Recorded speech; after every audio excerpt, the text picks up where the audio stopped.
Call me 은비. 은비?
love you lots, right?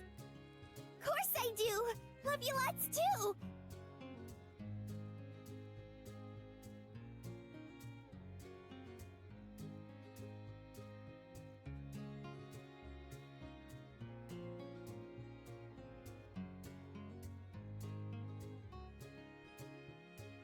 Happy Sunday, motherfuckers!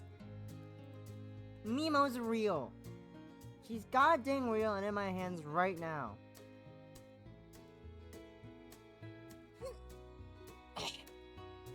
She's fucking real.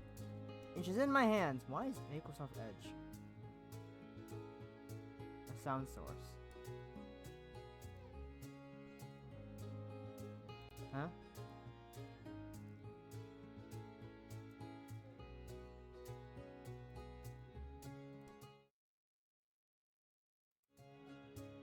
I don't want that much mayonnaise. Oh. Okay. Okay, you don't want the mayonnaise? Okay, fine. I'll put Mimo away. You don't want the Mimo mayonnaise, and I'll put Mimo mayonnaise away then. I see how it is. I see what not appreciated in this room anymore. I see how it is. I see how it is. You don't want Mimo. Then why don't you put the mayonnaise? But Nemo's real. I was not fucking ready for that. Literally not ready for Mimo existing. Also, it's not enough. I don't care if I'm number 3 in hearts. I need number 3 in Rat's scoreboard. I want that VIP. I want that. I want it. I also realize the gush color isn't gonna work very well with the orange. I'm gonna fix that.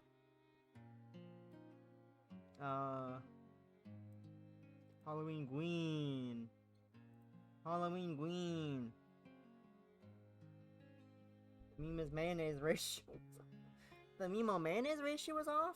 I don't know. I know. I got kicked out while I was fucking sleeping. I was asleep. And I got kicked out at number 3. By Dart Runner and Pustaproof.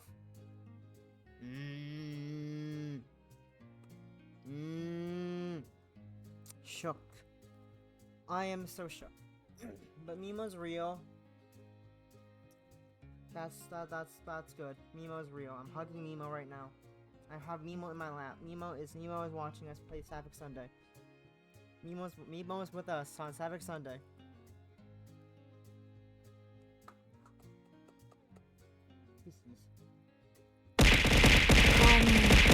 Unbi. Unbi? Go steal back your place. Not the fucking candy being pelted at me for the bits. Oh yeah, it's Halloween season, it's spooky season, so I changed the tits throwables. So bits are now wrapped candies, and we have a bunch of other things. Quiet. I'm quiet. What do you mean? What do you mean quiet? Am I too fucking quiet for you? Why? What is wrong? Nuts! Can these nuts fit in your fucking mouth, Olivia? Huh? Can they? Fine, I'll turn the goddamn thing up then. I don't know why it's... Since yesterday, it's been quiet. I don't know why. Is it my compressor? What if I turn the compressor down? Higher? Lower the compressor?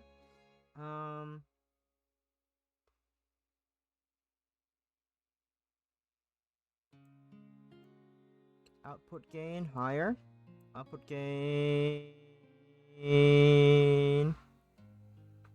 Is this better? Is this too loud? Am I murdering your ears now?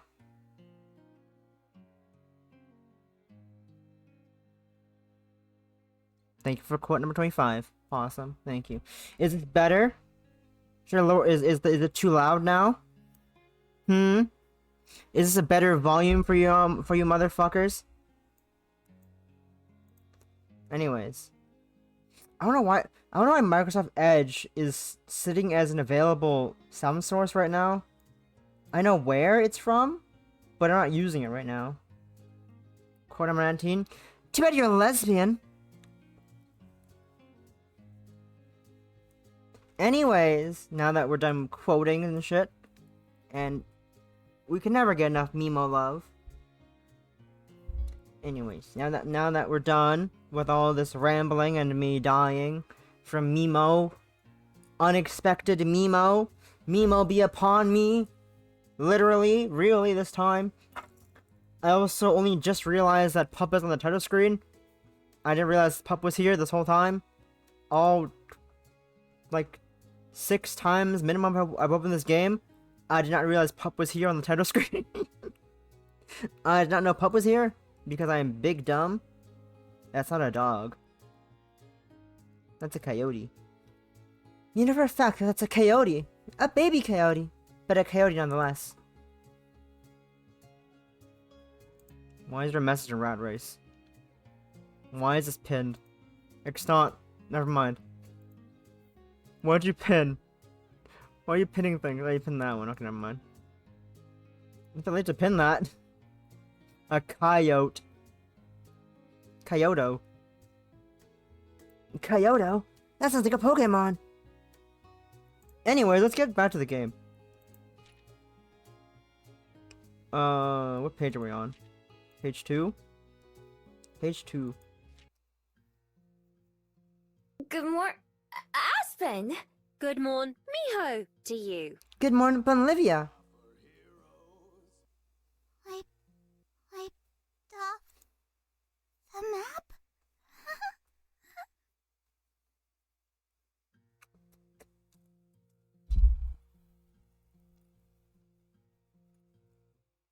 Ideals are for heroes, ancients in the stars. Prosperity is for no one, except those in Oh, I see. It's not updated yet? Oh, poor extant. Poor extant. dreams of old glory. Better left Ratscott.love. Remember? I try to remember. Remember what she taught you. Her stories. Who she was. Who she still is. Yosemite, wherever are you hiding? That voice. Why does somebody sound like that? That voice. Oh dear me. If she doesn't appear soon, I won't be able to tell her a story. Our picnic will be ruined. Whatever shall I do?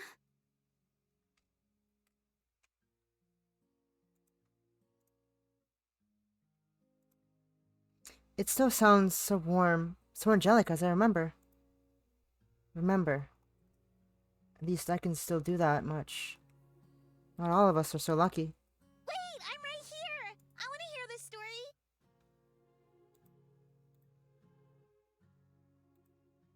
Did I seriously fall for that? Such a simple trick. Yet I can't help but wish to return to the days where I could fall for it. Oh, I'm not so sure now.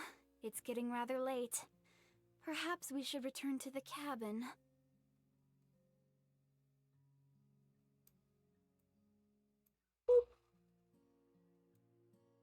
Oh, whoa, whoa. I'm not grabbing that one. Oh, dear God. Oh God. I did not want to do that. That was not what I wanted to happen. I want to grab this one.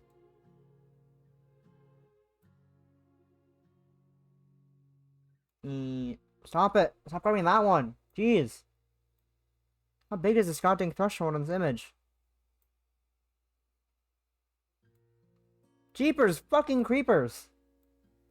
What the fuck did I do with this image? Why is the bounty box so huge on the freaking Mimo hold?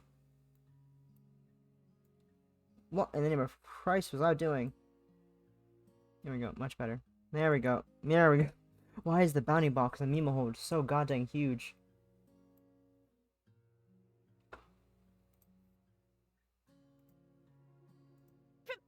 Preposterous! Preposterous? It's preposterous, dear. Ah, yes, preposterous. Preposterous! Preposterous. There was a quick rustle. My head popped out from the bush, or was it from behind a tree? Prepossumous? Definitely some type of flora. Please, Zion! I want to hear the story about the again. Ugh. Tell me the story. Ah! What story was it? I'm not sure if I can recall. It was something simple, right? A fable. I'm positive. The descriptor is on the tip of my tongue. I know it is. So why does the memory feel fuzzy when I think of it? Why does the word crackle out like radio static? Goodness. I suppose I have no choice then. No, you certainly do not. Zion laughed. Her laugh was always so beautiful, like a song. It would always draw the birds to her. They would perch themselves on her shoulders, her wings, her antlers, back when she had them. Very well. Come sit down, little one. You can't listen to a story from all the way over there, now can you? I crawled out from whatever planet it was I was hiding behind.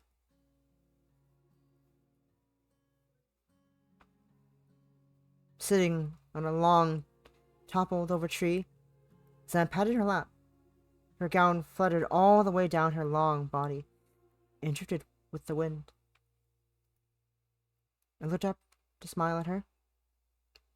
I remember that much. And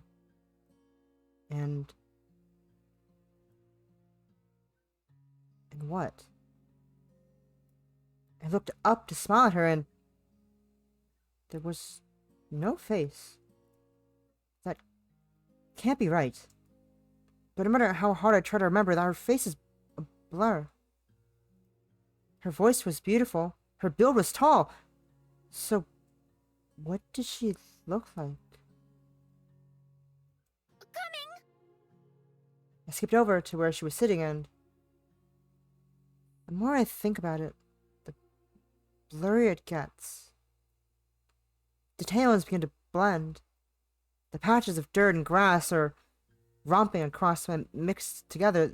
They're a spiraling green and brown vortex now. Was it even a log she was sitting on? Could it have been a rock? By the time I'm sitting on her lap, it doesn't matter. By the time I was sitting on her lap, she was my anchor. Straighten your posture. But Zion, must I really? Only if you respect yourself. Whining, I pull back my slumped shoulders, then roll my eyes at her. Except now I don't have a face either. Now? Zion nodded, but now it looked like watercolors sorting down a canvas. Once upon a time, in a field. In the past, he had been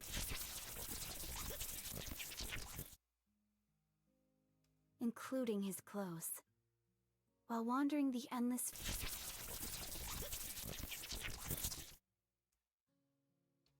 More vanishing words now. Why aren't they coming to me? Where did they go? Everything is congealing together now. Everything about this, I can only remember it as if I saw it all through tears. The world as I knew it is only a kaleidoscope now. A mesh of people, of colors, of sounds. Not this one. Please. Any memory but this. It's too precious. Let me hear it again. Let me hear the story. Let me hear your voice. Please. Yosemite. Yosemite.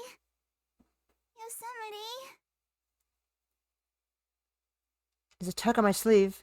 I feel the breath leave my body as I gasp. As I gasp, pulling me back into consciousness. I jolly up in my seat. Zion flinches.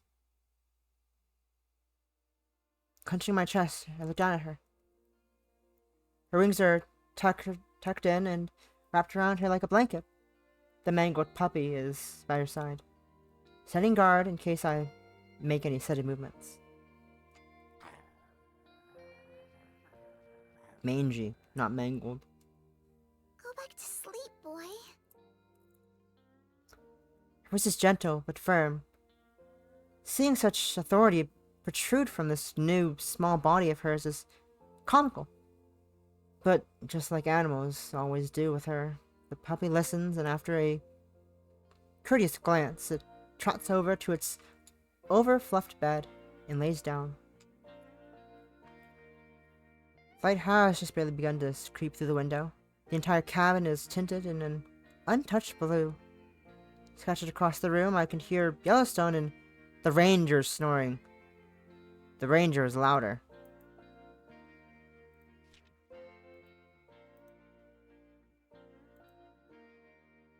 I attempt to ask her what she's doing awake so early, but a yawn breaks through instead. Only an impression of a sentence comes up. I'm always awake this early. It's peaceful. Her wings spread out, their feathers puffing up. She plants her hands on her waist and gives me a scolding glance. I think the real question is, why are you sleeping at the table? It's so hard and uncomfy. No wonder you mutter in your sleep. I wasn't sleeping. It was just a quick cat nap. Of 5 hours? The cat only gets more stern as she flaps her wings and hovers over the ground. Soft bursts of wind kiss my face. My only warning. You were buried in your research again. Maybe. Maybe I was. Is that a problem? Drat. These stacks of books and paper on the table always make it nothing but obvious. Weren't you? Even now, after all this time and all these changes, she's still like this. At least I can latch onto it and make some small comfort. Can't get anything past you. I give a fake sigh and let it dissolve into a smile. I was. There's not much else I can say that I wouldn't just extend the theatrics.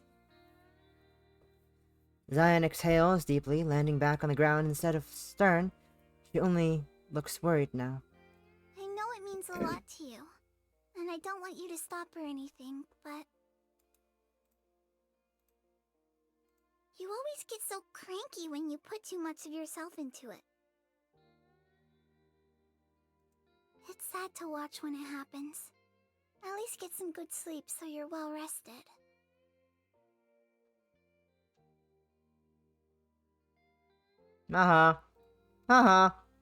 You missed the Mimo rant. And I was starting for like 12 minutes because I want to do stuff in the background.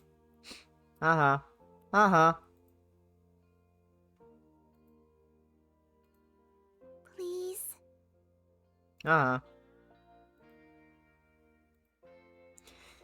She stares at me, hands folded and pleading. There's warmth in her eyes, as there always has been, yet they aren't the same eyes I grew to cherish. They're different now. And they've been different for a long time. Come here, little one. I beckon her forward with my fingers. With my finger, it doesn't hesitate to come in for an embrace. Nuzzling in close, she squeezes me tight. You know I get anxious real easy. I know. Sorry for making you worry.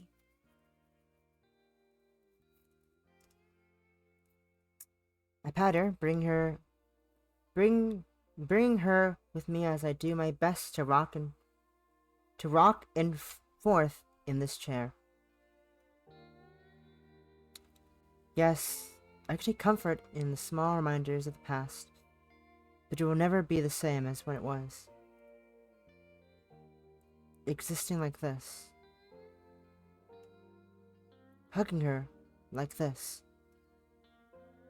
Perhaps it's important to love it, despite everything, but it rings so hollow. I wish it wouldn't. Say, Zion? Her voice is muffled. She looks up, only hair and a pair of eyes. The rest of her still buried in my clothes. Do you remember that story we like? The one you used to always tell me? She tilts her head. No. You and Yellowstone are the ones who tell stories. That's how it's always been.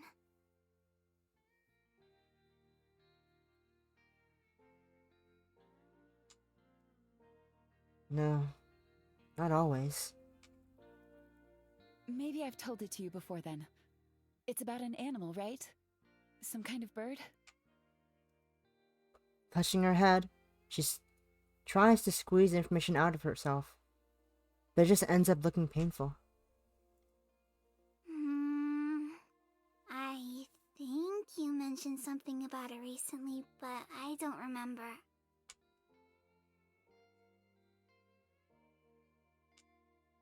I'm sorry.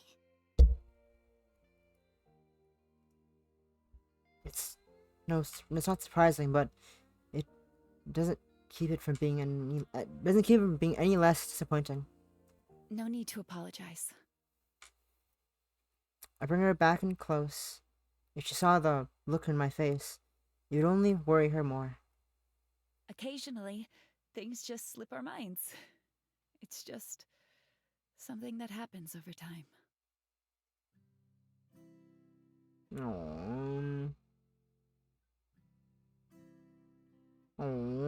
Poor ladies. Poor Zion. Poor Yosemite. Poor Beans. For the love of God, Yellowstone! If you're gonna bellyache about needing help with the cleaning, then the least you can do is sweep up the soot from your head, Kano! I drag my finger along the floorboard. A chalky gray powder sticks to it. It's like someone sprinkled ashes from the fireplace. You're yelling at air. She and Zion went out to find trouble hours ago. Yosemite is sitting over at the table in her usual spot, because there was literally nothing better to do for her to do. But instead of flipping through a book or scribbling down notes in handwriting I can't read for the life of me, she's just sitting there, her hands clasped together and resting beneath her nose. I'm yelling at her in the general sense. It's a hypothetical yell. Hypothetical yells. It's not hypothetical if you say it out loud. Hypothetical yells. And it's not a Saturday morning if you aren't being a pain in the ass. You love it. I do. I tolerate it. You're blushing. Coffee? Please. You're blushing, Eve. I know you love it. By the time I'm over at the table, she already has a steaming hot cup of coffee for me, straight from the percolator. I need this. Blushies, Pog. Yay! I flop down in the chair. When I stare down into the cup, it's thick and black, and swirling with just a little bit of sugar. Huh. She remembered. Here's to you, you overgrown tree. Exasperating morning. Every day of my life is exasperating. But this... I take a quick gulp from my mug. If I don't breathe, it doesn't burn as bad. This has the added bonus of being my day off. I see.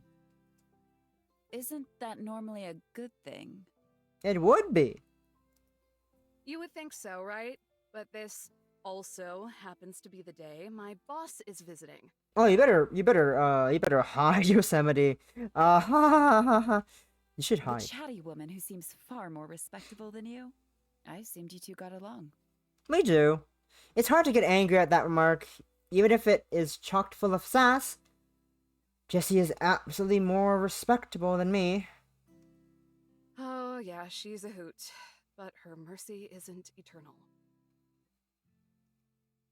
Which means no messes, no coyotes, and I can't believe life has led me to a point where I actually have to say this out loud. No park girls. But what about park girls of the national variety? Yosemite raises an eyebrow, but doesn't detect any of her usual smile behind it. Is that really what you call us?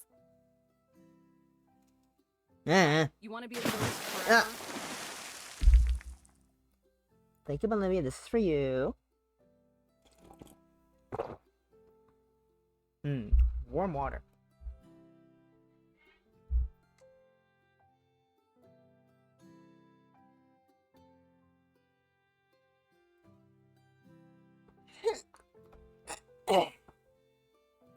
Be right back. Then you get something.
I'm back. I also realized I should probably put some outline on the "be right back" text proper, because it's hard to read in general. There we go. Is this better? That's too thick. Too much outline. Yeah.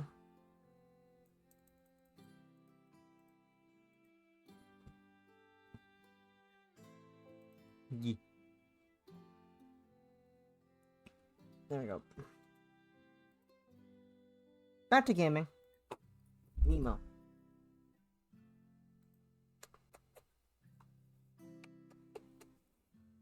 We love Mimo. We love Mimo in this household. Mimo, best thing. Can't believe Mimo came on a Sapphic Sunday. Half a month earlier than expected. Crazy. She's real. Her eyes slide down, scanning the permanent mess of research cluttered on the table. A joyless smirk sprouts on her lips. No. Because I don't have... My other earbud doesn't work from this earbud set. It broke and doesn't fucking work anymore. So she can't listen to Wow, rude. It's not my fault the earbud's broken. Okay? It's not my fault the earbud's broken, okay? Plus if I wanna... Plus I have to reboot OBS to have to hear the shout out sounds. The shout out sounds and the sound alerts. So I don't wanna do that. If I were to switch headphones, I have to do that because OBS is weird in that way. You know? Bizarre. No, I suppose not. Anyway, I was hoping to get Yellowstone's help with tidying up this sty, but seeing as she's not here... Hey, Yosemite! I chug what's left of my coffee and slam it down with a satisfied clunk. Clink. You'll be helping instead.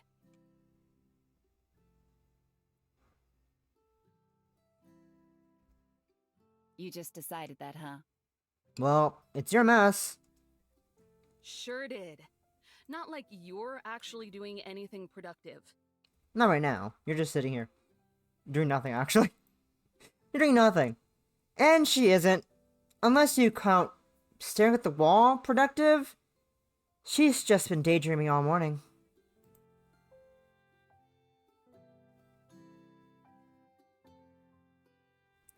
Why is Rat live?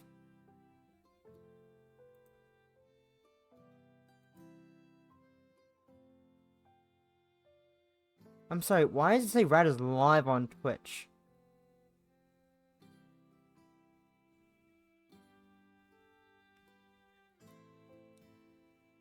Wait, she's been on this whole time? I had no idea she's been live this whole goddamn time. I'm sorry, what? What?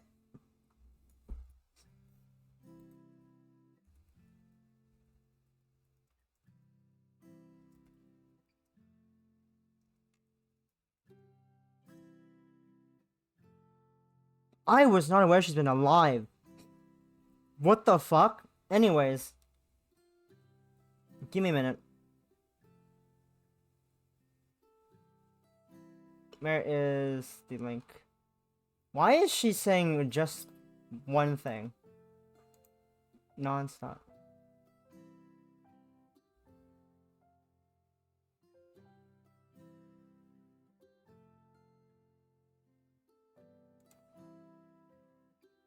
Let's see. That would explain why there was randomly that score was getting updated this whole time. Anyways, give me a second.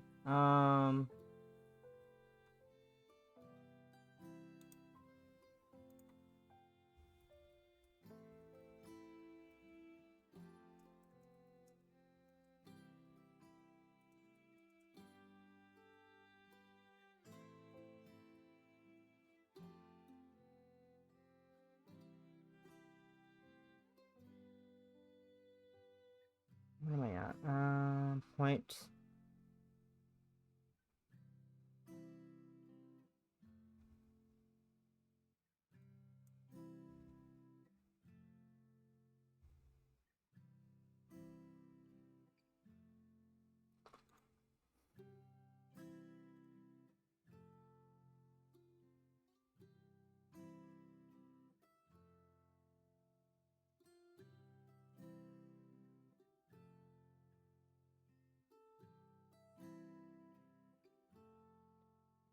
Anyways.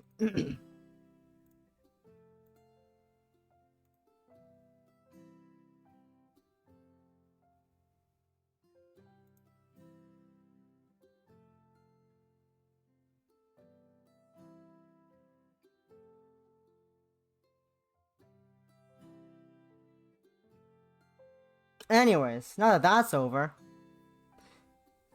I expected at least a little pushback, but aside from a dirty look, which, let's be real, is just her regular face, she starts organizing her research into nice orderly stacks.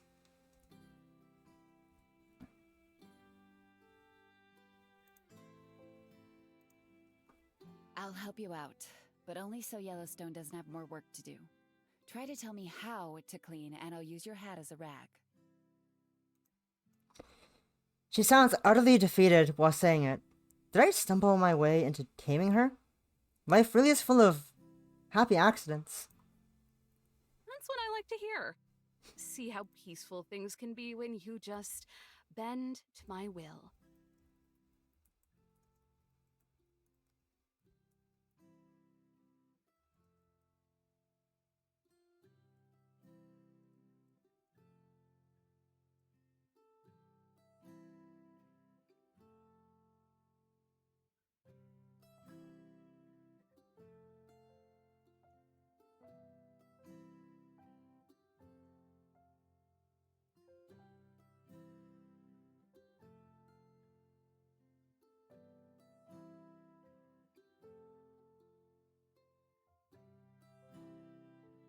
That's fucking insane. Why? She's fucking insane. I can't believe this.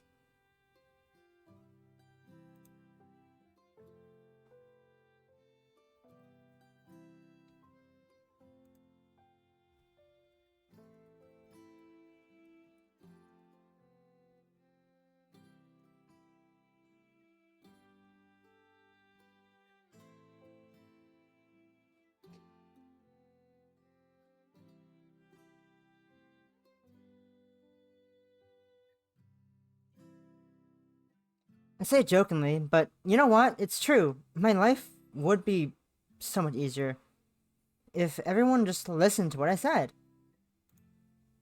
Mm-hmm. Mm-hmm.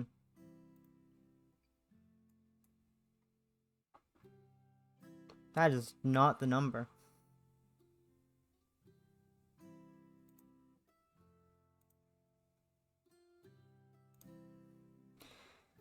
With her books and papers now compartmentalized, she places them inside the cardboard box that takes up half the table, then lugs it over to the bookshelf. That's it? Just... Mm-hmm.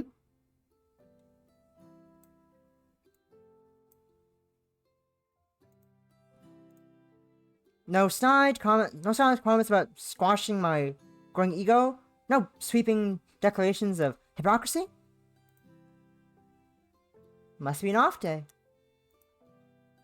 Are you feeling okay today? If you're running a fever, you should tell me now so I can report any fires before they get out of hand. She walks past me and takes to the sink. Not even bothering to turn on the faucet, she wrings out the water from her hair and lets it run over the dirty plates in the sink. Slightly revolting, I guess, but I'm way beyond the point of thinking too much about that kind of stuff. I feel fine. Turning away from me, she goes back to the dishes, brushing me off with a wave of her hand. I have my doubts, but assuming you know how to use a broom, get the area by the couch. That part of the floor is where Yellowstone sleeps. Thank you. Now that she mentions it, I don't think I've ever seen Yellowstone sleep on the couch. Yosemite grounds guards with the ferocity of a taut wheeler, leaving poor Yellowstone to wiggle on the floor like a slug in her sleeping bag. It almost makes me feel bad for all those times I kicked her off my bed. Almost. I head for the closet and fish out the broom, dragging the brush along the floorboards as I head for the couch. It's really the most efficient way to clear the maximum amount of space. Hello. It doesn't take long for a pup to take notice of it. He crouches onto his front paws, his tail wagging in the air as the broom skids around like prey. Don't you even. That was my first mistake, because when I yank the broom back, he pounces. He lands on the head of the broom. I feel the weight immediately, unable to even tug on it without pulling him along too. No. As if challenging me, he bites into the brush. You little gremlin! I try to pull it away from him, but he just takes that as a cue to pull it towards himself. Let's go. I pull. He pulls. Amazing! He baited me into playing tug-of-war. I bet it was his plan all along. As much as I would love to spend more time with the goodest boy in the world, I decided to end it then and there.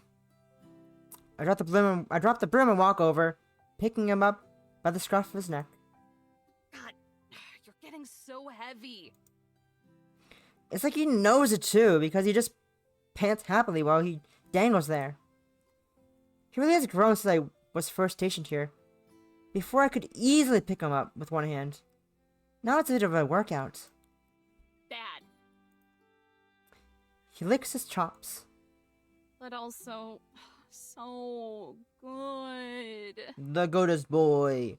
We love Pup. He's a gush for Pup. I'm too much of a sucker to do any actual scolding. But at the same time, he is too much of a liability right now. Jessie would have my head and probably the decapitation herself if she saw him.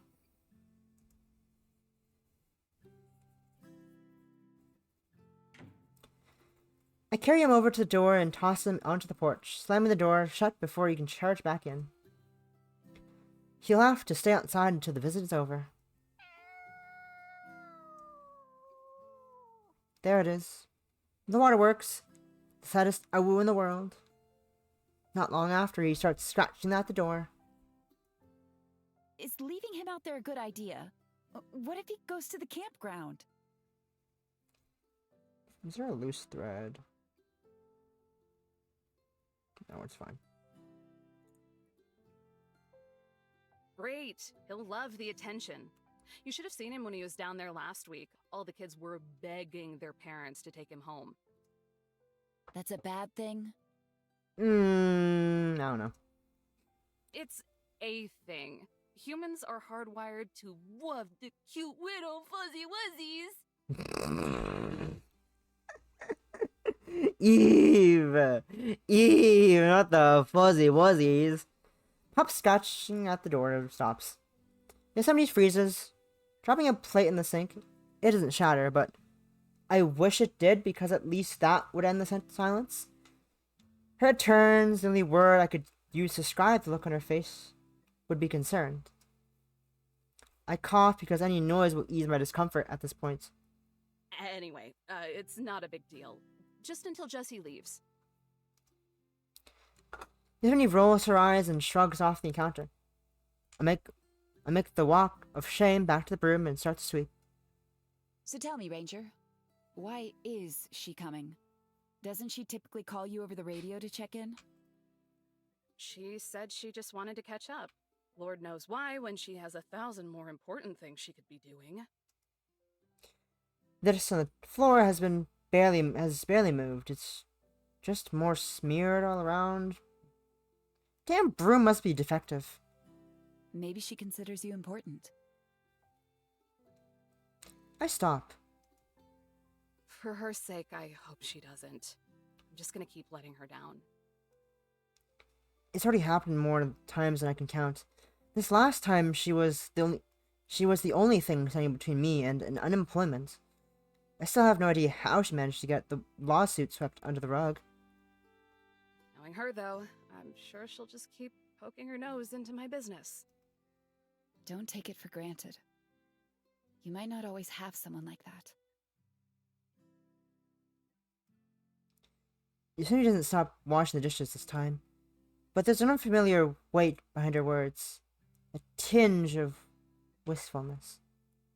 Yeah, I know. It's weird, no matter how hopeless I could become.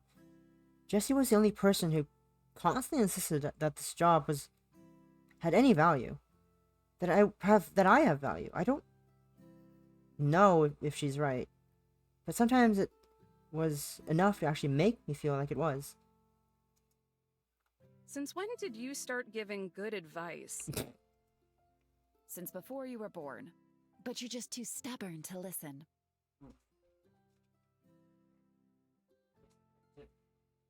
My lips are champ. My lips be fucking champ. I mean my champ stick.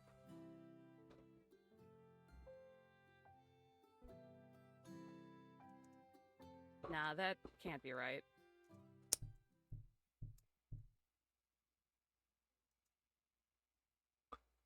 A collage of muffled stomps and voices practically break down the door. It's such an unfocused racket. It sounds like a middle school marching band just descended upon the porch.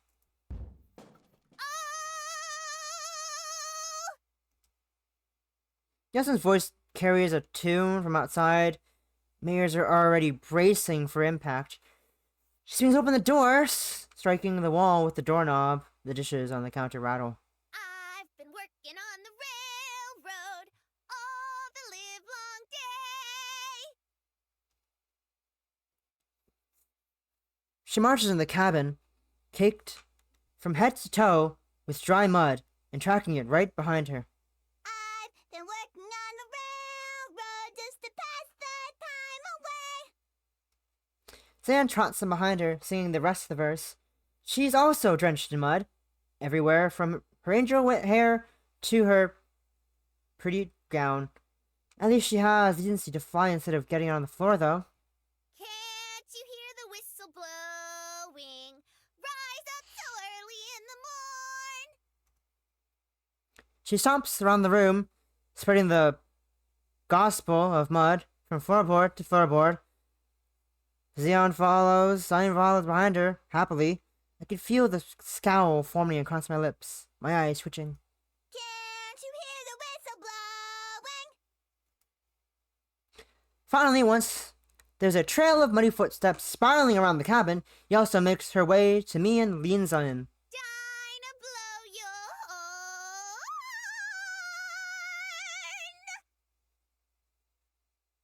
Too late.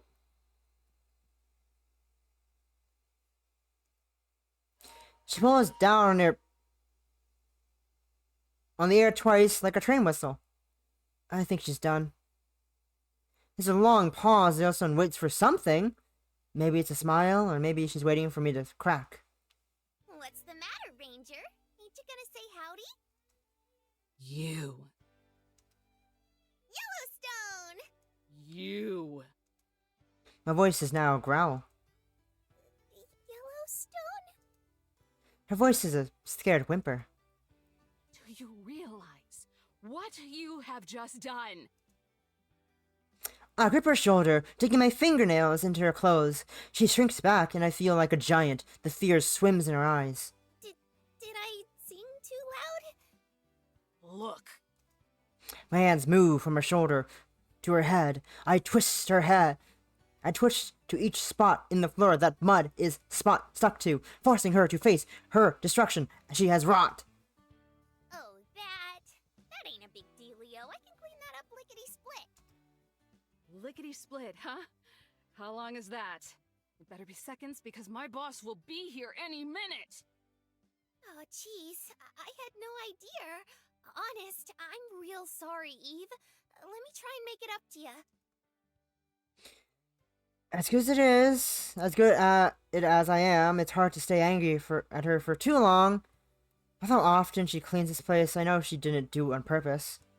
All she's guilty of is being an airhead and getting uppity with an airhead. It just makes me a tyrant. I sigh. Down from fury to more mild annoyance.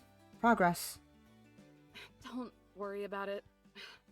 We'll clean it up together. Looking over her, it's hard to not at least smirk. You even see a teenager. You ever see a teenager fall off a skateboard and eat dirt? It's kind of like that. Look at you. You're filthy. How do you even get mud in some of these places?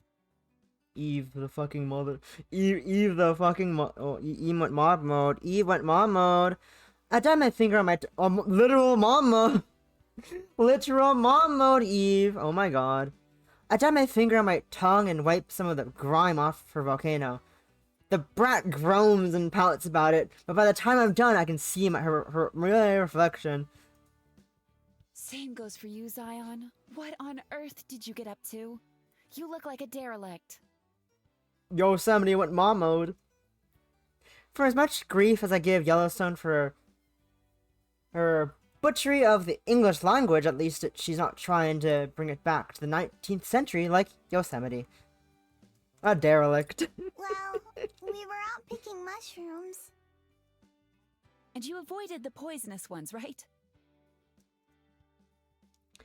Yosemite squats down, wringing water out her hair and into her jacket. As if polishing a plate or a car, she wipes the smudges off Zion's face and makes an attempt to get some of the mud crusted to her hair. Yellowstone almost ate one, but then I told her what you told me. Which was? That ego death stuff gives me the heebie-jeebies. That ego death stuff. What exactly are in the mushrooms in Yosemite National Park? But afterwards, we decided that plain old mushrooms just weren't enough. So we decided to make mud pies. I see. You made mud pies.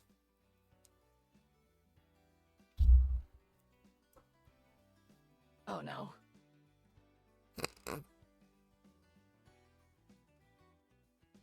But afterwards, we decided that Oh no. it was very exciting. Disney's eyes are a smithery of the daggers.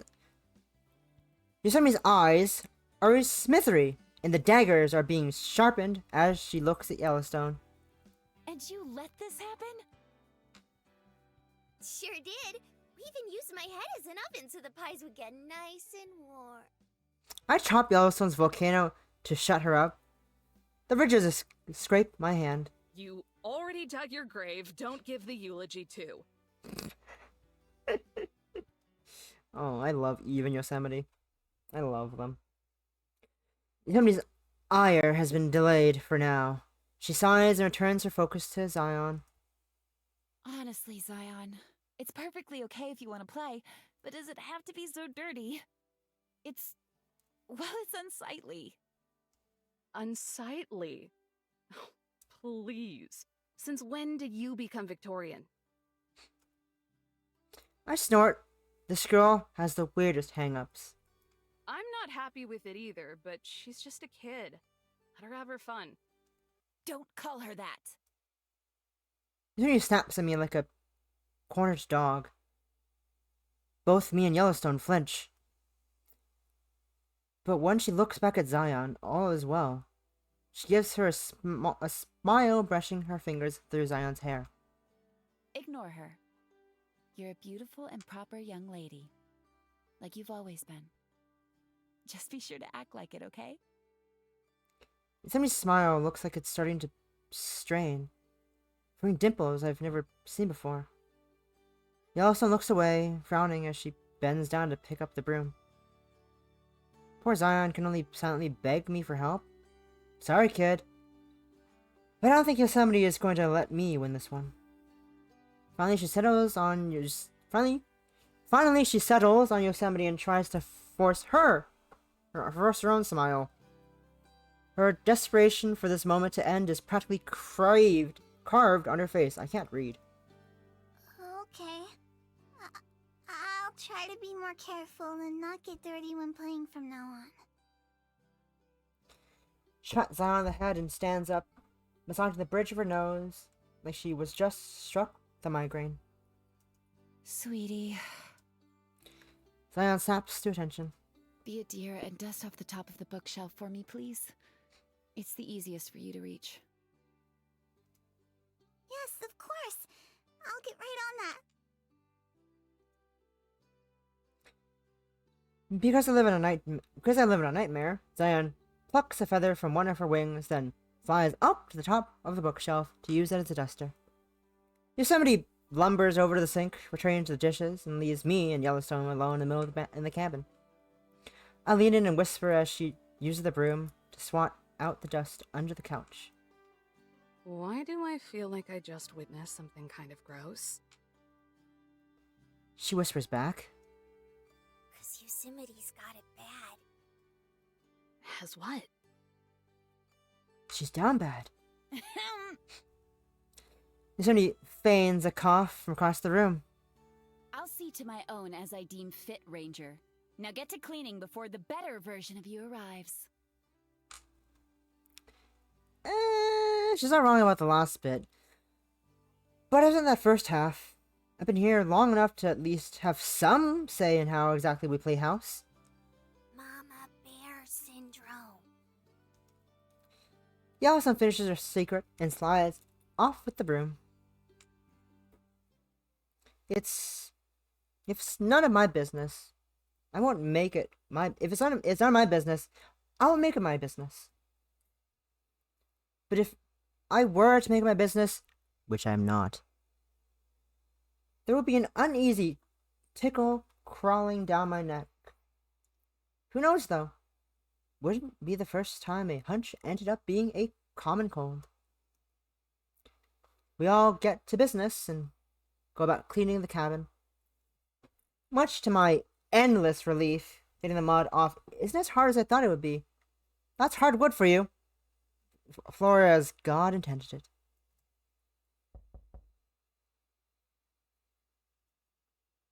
As soon as the sun will swallow the earth, Jesse arrives right on time. 3 knocks clatter at the front door. Knock, knock. We all freeze. 3 sets of eyes look to me. Crap, it's Jessie. We can see that. Technically, we can hear it. If her perfume is as strong as last time, we might be able to smell it, too. We all really need to have a talk with Yellowstone soon. Sorry for being a minute late. Ernie locked the keys in the truck and it was just a whole big thing. She grunts and I hear the porch creak. Could you come open the door for me? I'm carrying a lot of stuff and it's actually Another grunt. a little heavy. Her muffled voice sounds pathetic on the other side of the door.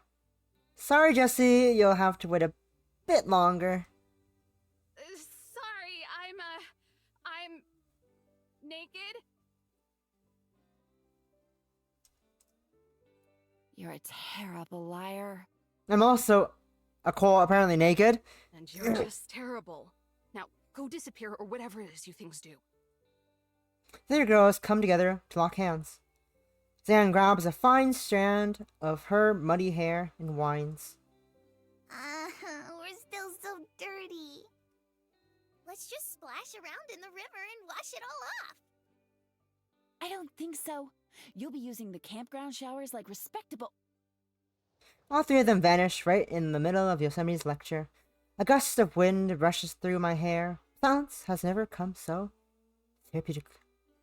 Please.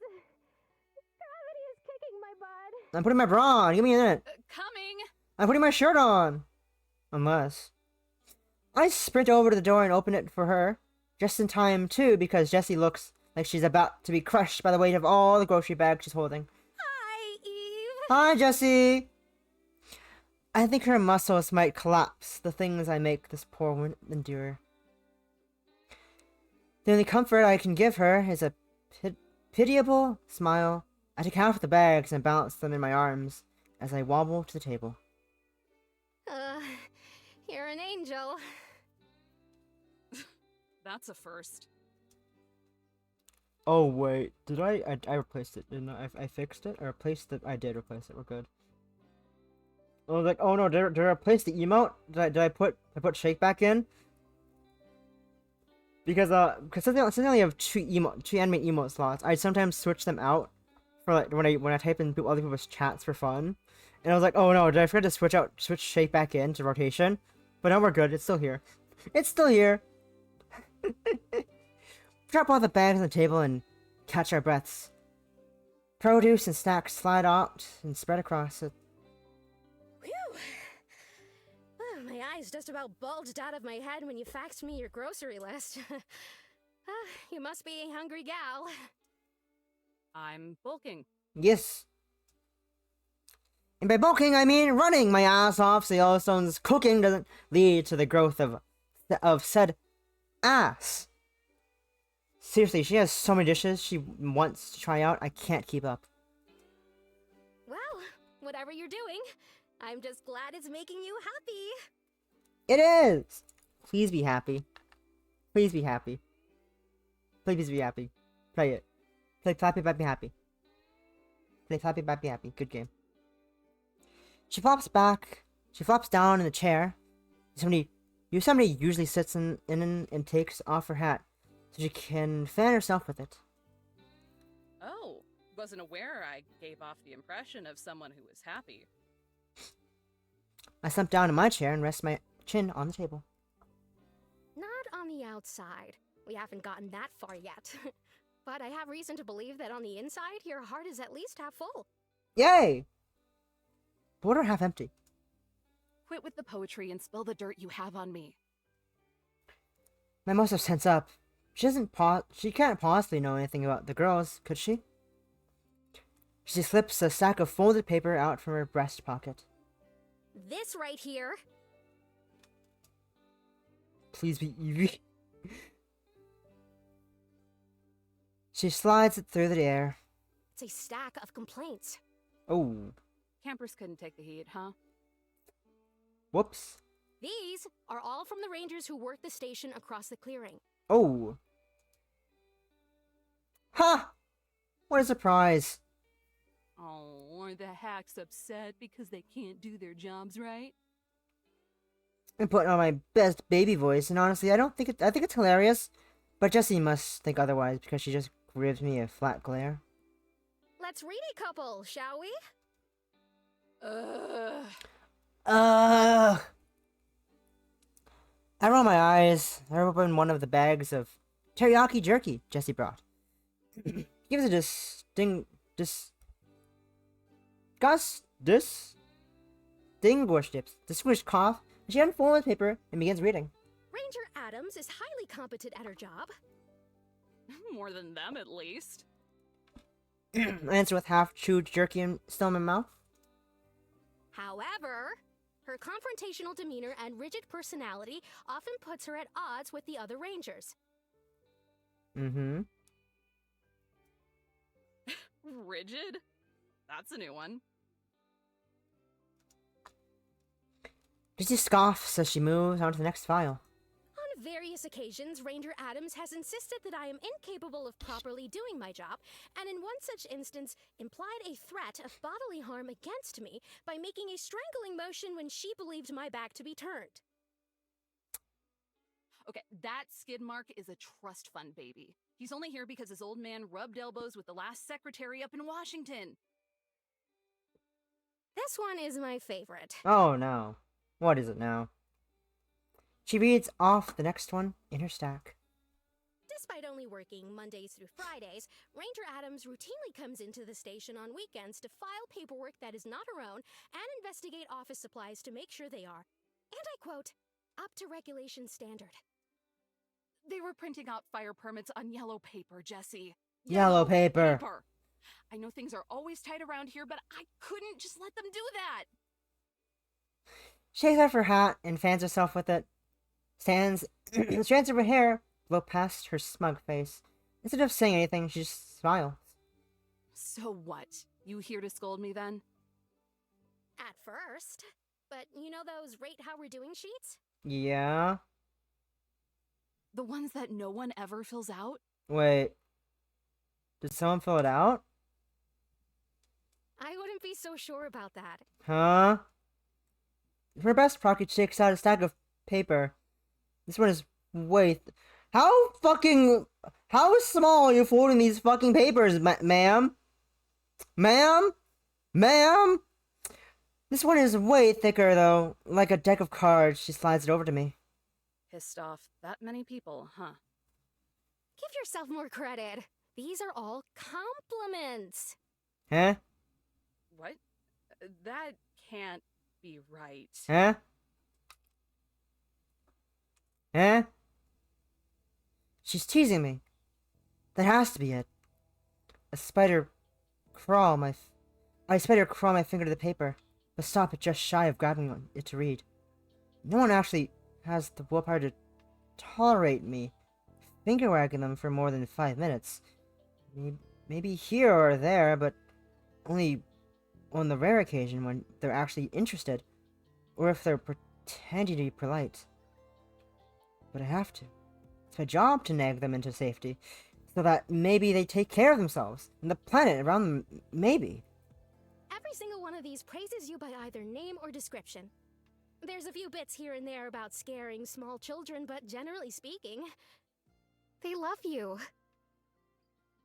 She clasps her hands together and rests her chin on the back of them. The look on her face isn't smug anymore, it's scarier. It's the genuine glint of warmth in her eyes. It's pride! Pride? Like gay pride?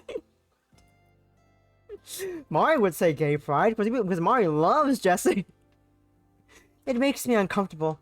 Not because the crushing duty of obligation or anything. Nothing like that. Because if it's written on these sheets as real, then that would imply that the Eve who is here now is, well, different than the one who was exiled to this cabin. What they love is a ranger in a big hat who can do the whole shtick and gimmick with them. I'm a walk-around character in a theme park! Well, I slid the papers back to her, but she pushed them back to me. What you are is someone people can rely on and learn from. Encapsulating ideals doesn't make you a fraud, Eve.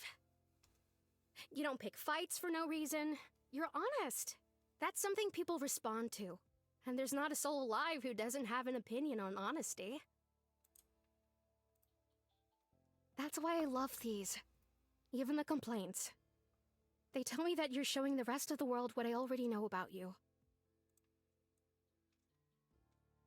That's something I don't think I'm ready to believe.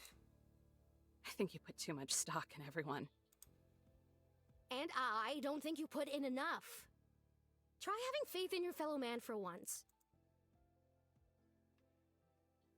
She can generalize it as that, but I don't think my fellow man I'm not ready. But I don't think it's my fellow man I'm not ready for.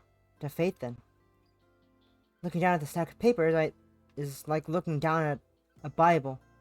Thick, daunting, and telling me more about myself than I would like to know. I'll let you keep those. Then she shoots me a smirk that turns into a grimace. Her hand springs for her back as she lets out a pained grunt. And once as she tries to soothe the pain, she makes the discomfort vivid enough for me to feel through osmosis. How's that back of yours doing? So, kind of you to ask. All she could do is groan. Her entire body looks as stiff as a plank. Let's get you over to the couch. I move to get out of my chair, but she waves her hand to me to stay away. Let it happen! Let it happen!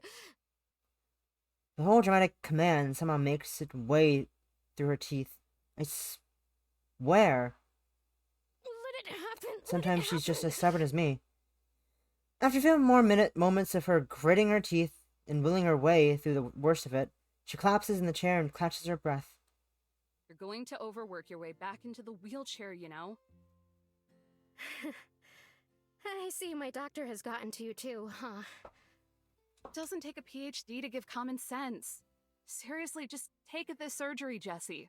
Just do it. It's for your own good. And be out for a month? I don't think so. What would everyone do without me? We'd manage. What, the gift shop? It doesn't even take a second for her to record the record.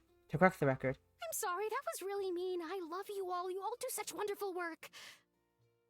Look at you. You can't even claim a small victory without stressing out over it. She winces, she whines like a teenager.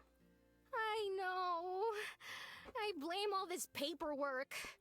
It's a lot of sitting down at desks, and my back just never took to it after the promotion.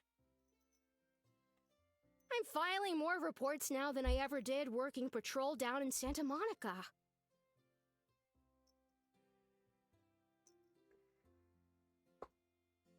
Now that I believe this woman's existence, well, that I find a bit harder to take.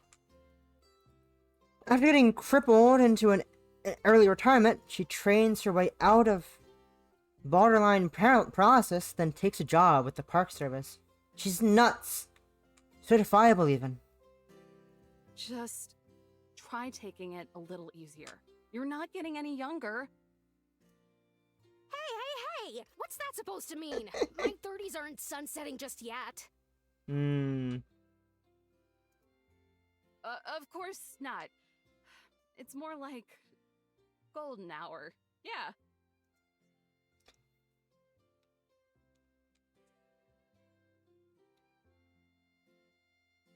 Her back must be feeling a hell of a lot better, because now she's clasping her chest, wounded by the truth. Oof. Even your platitudes are cutting.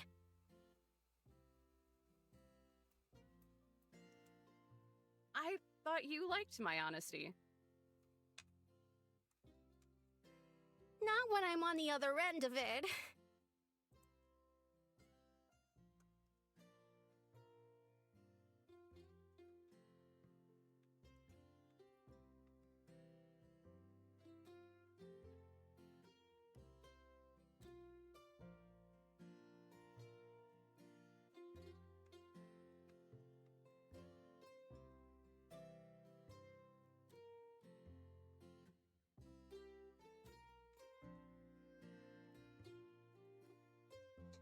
She pouts to herself, then sighs. She whispers something I'm pretty sure she wants me to hear anyway.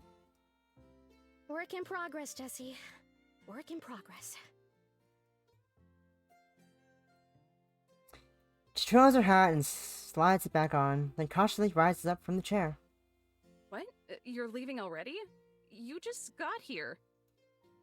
Just because it's your day off doesn't mean it's mine. I can't stay here and chit-chat forever. Stretching, she lifts her arms over her head and lets out the slipping discs and nerves crack back into place. She gives me a crispy little smile. Unless you say please.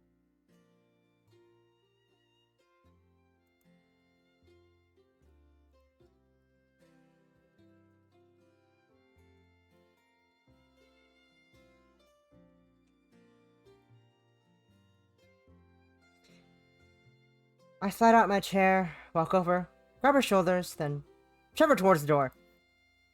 Yeah. Please leave. She chuckles as I escort her. Honestly, I am sad to see her go so soon. Jessie might be the only person in the entire park that I haven't pushed away through the years. Even as I'm physically pushing her away right now.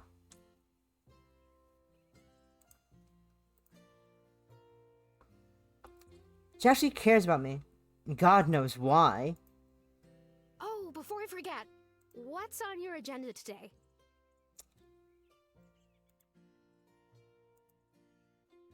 She stops at the door. A strong wind blows into the cabin. I look off into the distance and instead of morning birds fluttering through the blue sky, I see a stroke of dark gray forming in the horizon. Looks like it's fixing to rain, so I guess I'll go see if anyone needs help keeping the water out of their tents. Maybe drop by the station and make sure nothing is leaking.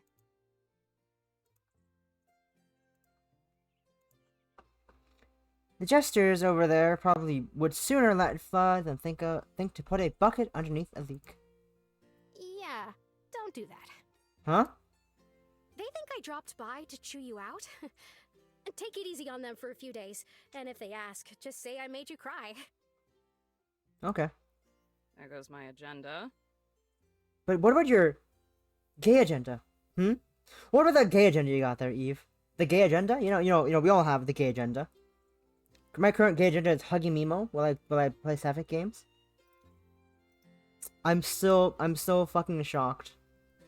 I still can't believe I got Mimo on fucking Sapphic Sunday. Can't believe Mimo came in on Sapphic Sunday too. Get. It is gay. But Mimo. We love Mimo. I can't believe Sapphic Sunday Mimo plushie is real. Around an average of 16 days earlier than expected. But she's real. Mimo is real. She's real. And I'm hugging her. For Pete's sake, Eve! It's your day off. Get some hobbies. Hang with your girlfriend. Hang with your child. Hang with... you already hung with Yellowstone last time. I stand in stunned silence as she marches over to the truck. I have hobbies. I have hobbies! Jessie snorts. I have hobbies! She climbs into the cabin, touches the ignition, leans out the door. She shouts over the engine. Coffee doesn't count. Go read that book you ordered. Should be with the groceries. Book ordered? Book? Hmm? When did I order a book? All I faxed her was my grocery list. Ta-ta for now. I'll radio you later. Yosemite, did you fucking sneak in a book order? Did you little rapscallion? You little rapscallion faxed. Yeah. Do you think there's proper cell service out in the middle of the fucking woods, Bolivia? Plus, faxing is more like, you know, more professional. It's a professional thing. She twinkles her fingers off the window and salutes me a goodbye. As I watch her drive off,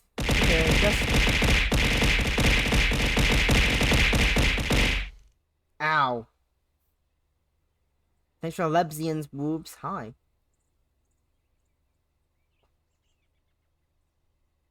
Axe the fax. Well, doctors should still fax things to other doctors, I think. I don't know. I haven't seen a fax in a while, but still. There's probably a reason to fax. There's probably a sound reason to why Rangers fax each other or something.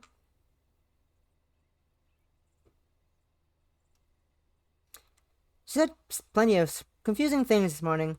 The biggest being that crap about me being someone people can rely on. That still doesn't explain what book she was talking about.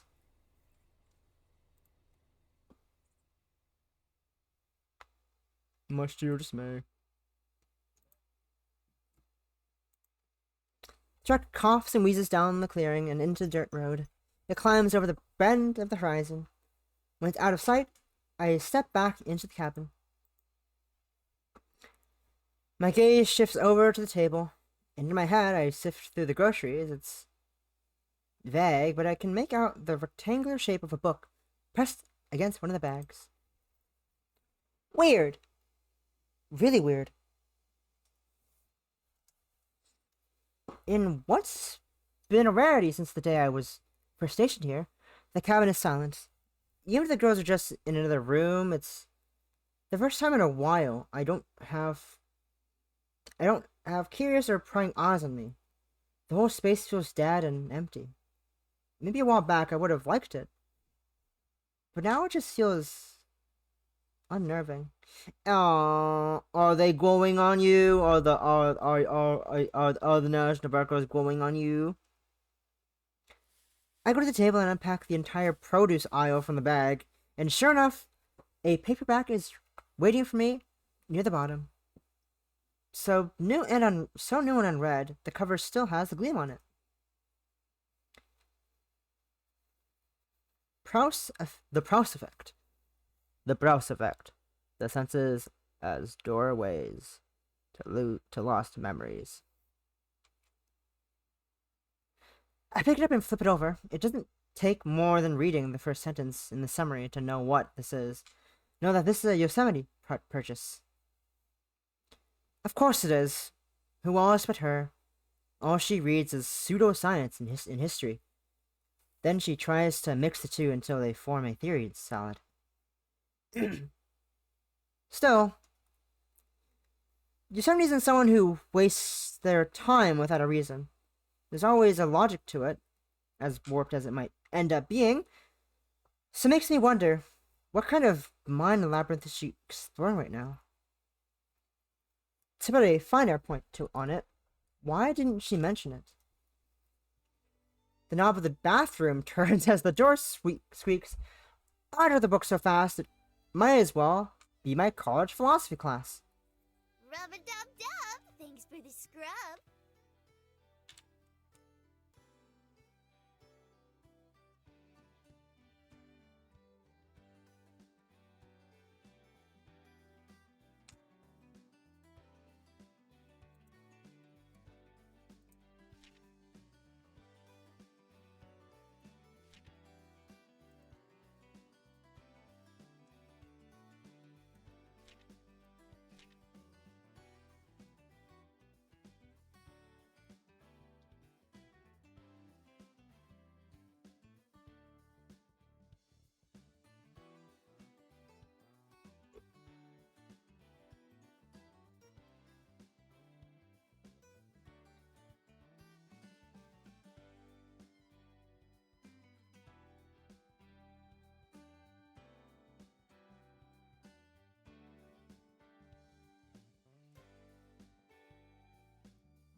you lots, right?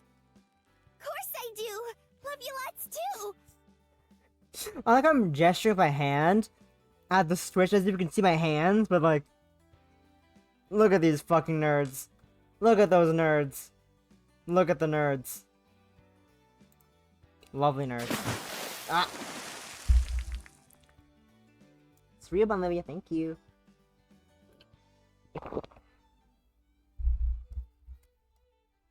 Posture check, thank you, thank you, thank you.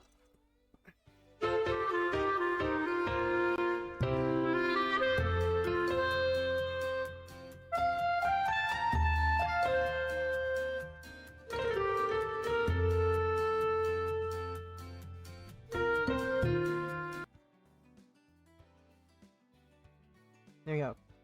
You got ear wiggles. Is it bad? I started to No, it's not bad. It's not like I'm slowly trying to Pavlov train you into thinking that, to wiggle your head to that song.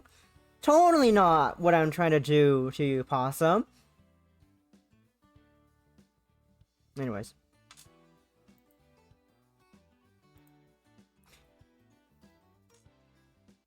Rub-a-dub-dub! Thanks for the scrub.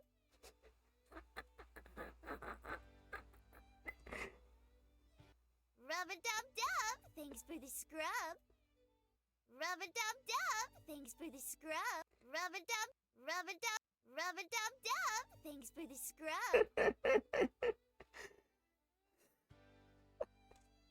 The fucking delivery on this line is hilarious. Ah. But Olivia. Rub-a-dub-dub! Thanks for the scrub. The fucking delivery is hilarious. I love it so much. It's great. Wah. Wah. Wah.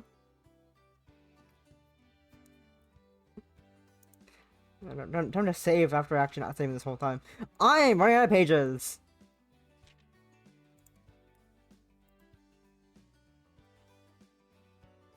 Possum, this is Yellowstone.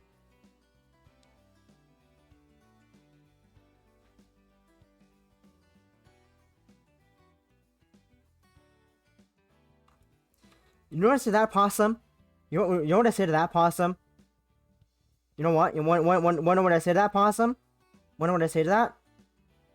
You wanna? You wanna know what I say to that, Possum? You ready to hear what I say to that? Are you ready? You gotta tell me, are you ready, Possum? Are you ready, Possum?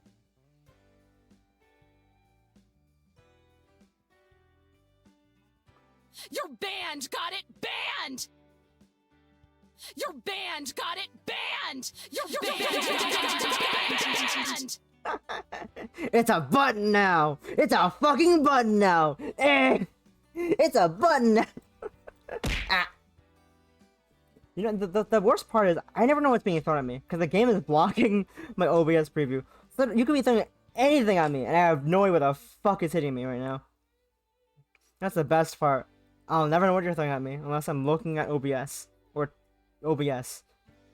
So the only time I would see it is if I'm playing, a game on my Switch. Because that's when I look at OBS, that's when I just have OBS on the screen properly, and I'm using my Switch as a gameplay. Because I have another screen here, I'm looking at it, I'm tapping the screen. But yeah. Anyways. You're banned! Got it? Banned! I only understood half of that, but you're welcome. Thank you very much, Yosemite. Sorry for getting messy. You're very welcome, sweetie. Just be more careful next time. The day Park goes prance out of the bathroom, not a single speck of blood to be found on them. They found a Yellowstone or Zion.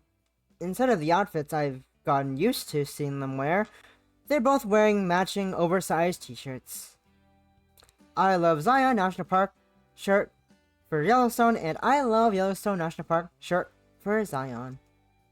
It's a disgustingly adorable. My body has a physical reaction to it, like my heart is melting or something. I hate it, but also, I kinda love it. Yosemite seems to be having a similar reaction, except her gushing is gushing, is focused more or less on Zion, who she watches with this dopey smile until our eyes meet. Then she just frowns. What's wrong with you? Just see a ghost? I'm still hovering over the table like a weirdo, with the book now laying lopsided on the table. Totally not suspicious. Eve, your snooping is both subtle and inconspicuous. But technically, it's my own groceries. It's not that snooping. It's a grocery. Looking through groceries. Oh, there's a book here. Clear my throat. I slide away from the scene of my crime. Hopefully, it doesn't look as suspicious as I feel. Sure did. 4 of them, in fact. Every day. I'm going to avoid this conversation, so just roll with this, okay? Yosemite eyes me, both of us taking mirrored steps to our new positions. Me to the couch, her to the table. Oh.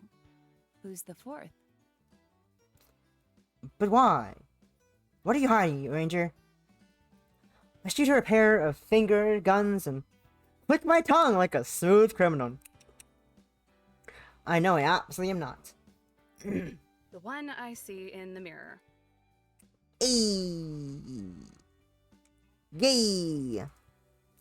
Doesn't matter. Just let the conversation die, you entitled shrub. I thought about Tara as well. Her brow furrow, she stares down at the table for a long time, squinting as she focuses in on something. It has to be the book. She's too savvy for her. She's too savvy for her own good. She knows I saw it. And now I'm going to get a lecture for not minding my own business. You're not telling me she was ordering it to begin with. Your self-deprecation is boring. I'm starting to think it's the only gimmick you have. It's cute that you think you can hide things from me. Be sure your sins will find you out. Because if they don't, I will. Oh god, here it comes. What are these? She picks up the folded stack of visitor surveys Jessie left here and waves them through the air. An audible groan flips out of me. Somehow this is even worse than if she figured out I saw the book. Visitor surveys. Jessie thought they were important enough for me to see. And I suppose you're ecstatic for the new fireplace kindling. Not today. Everything in that stack involves yours truly. What did you do this time? A good job, apparently. I scoff while saying it, because if I'm being honest, I still don't buy it. Maybe we just got a weird batch of visitors, or maybe those surveys are so layered with sarcasm it flew over Jessie's head. She's nice enough for that to happen. Whatever it is, it's not me. Yosemite scrambles to unfold the survey. Her eyes scan across the paper, going from side to side. She reads from top to bottom. When she's done, her ears twitch and perk up. Eve. This is... positive. Glowing, even. I'll take your word for it. Once I've had time to digest everything, I've started going through all of them, but right now, the idea of reading them reminds me of hearing my voice come out of a phone or video. I hate that as well. It forces a specific kind of objectivity I'm not ready for.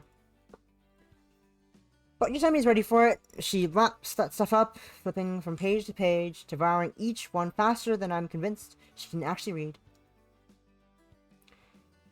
She stops on one, a warm smile untainted by her ego, or usual sarcasm, spreads across her face. A flushed red crosses her cheeks, and her pebble-like flecks of glitter beneath the red. It reminds me of a vivid sunset. I'm keeping this one. Huh? Those are official files that are technically property of the federal government. And now this one is an official document for my records. Ha ha ha! That's gay. Yosemite's head...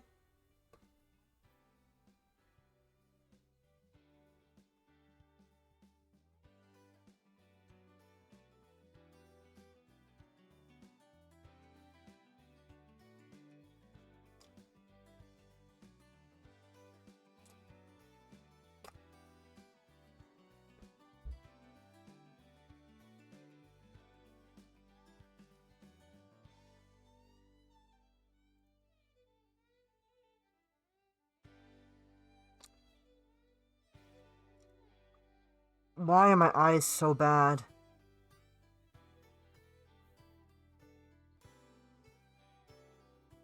I've set myself time, but the fact that I've realized what I almost said and had to stop myself from saying it. Oh my god. You know what? You know. You know what was about to happen. Thanks for hydrating, but these are for you.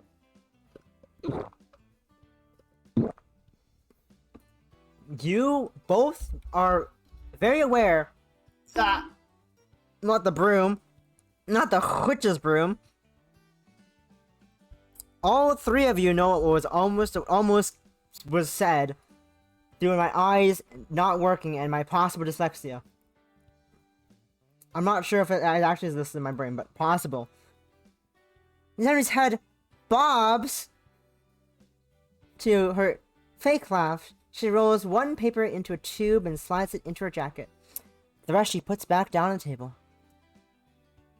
This entire time, Zion has been eyeing the groceries and purring her lips, as if she's been waiting for us to finish our convo. Yeah, boba. Yeah, boba. Such a considerate little cherub. Yellowstone, did you see? Miss Eve's mom brought groceries.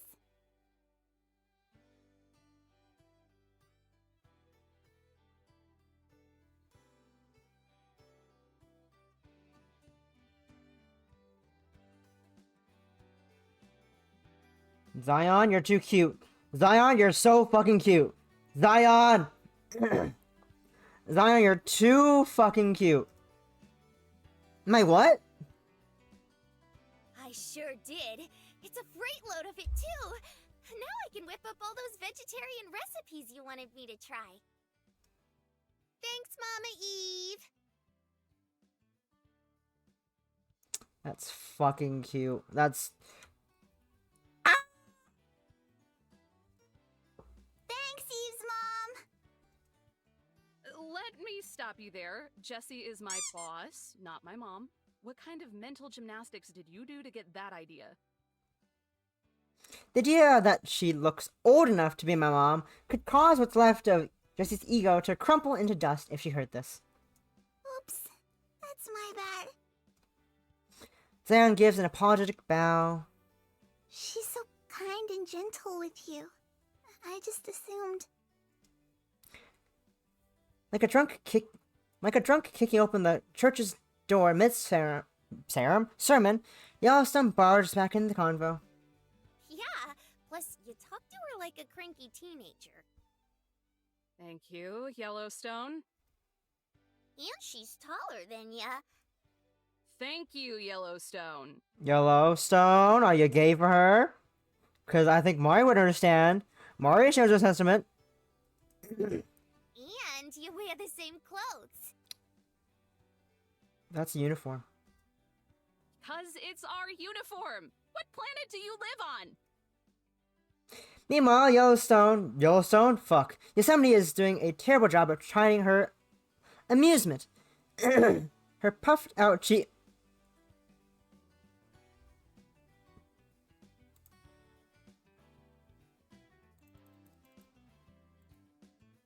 Fuck. Spamming the fucking bonk button. Move to the next line. And move to the fucking...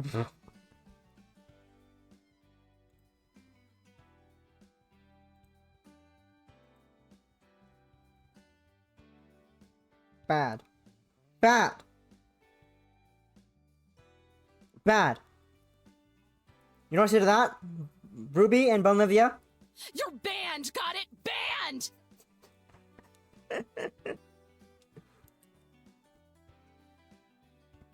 Meanwhile, Yosemite is doing a terrible job of trying to hide her amusement.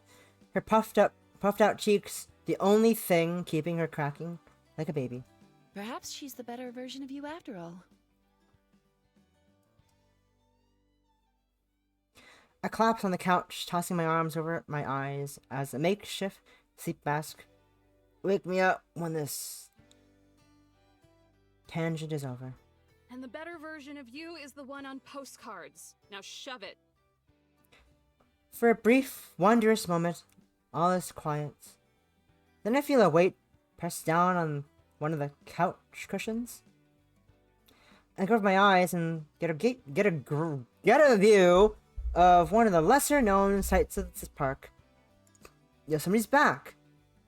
She sits on the edge of the couch, close enough for me to catch the smell of lemongrass and pine needles that always accompany her, but far enough for me to kick her out, evading my personal space. I just realized the rat doesn't know that Mimo arrived at my house today. She's been lying this whole time. I just realized that. She's unaware of the fact that Mimo is here.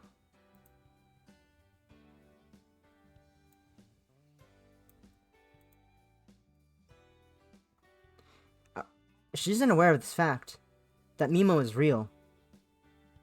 I just realized that. I was like, I wonder where. I was like, Rat's probably sleeping.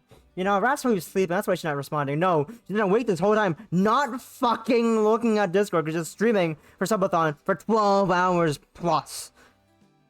Mimo.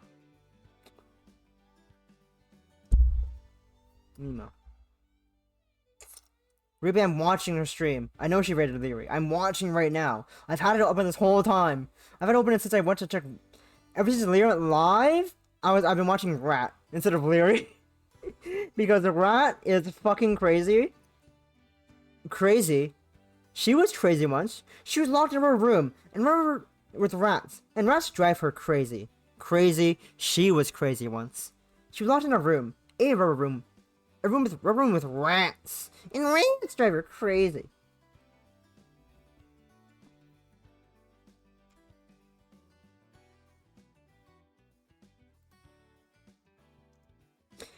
She can stay for now. So now that your little get-together with Jessie has been adjourned, how do you plan on wasting the rest of your day off? Yeah. It's only a waste if I spend it with you.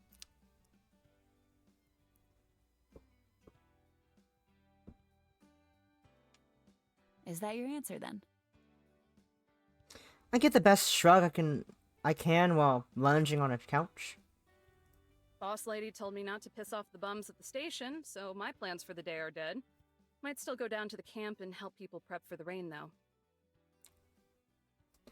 Imagine working your day off. Kind of crazy. Maybe do some journaling inside Teddy? What?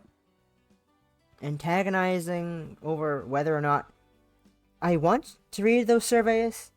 After all, they aren't technically real until I read them. Actually... What? Yellowstone pokes her head over the back of the couch, thrusting her volcano between me and Yosemite. As much as I admire you not having any hobbies, because you're such a stickler for your work and all, I think there was something Zion wanted to bring up with you gals. Why is everyone so stuck on this today? I have hobbies, lots of them. You'd at least need an entire hand to list them out. Like... I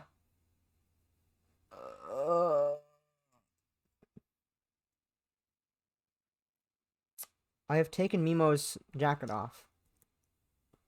Mimo is now not wearing a jacket right now.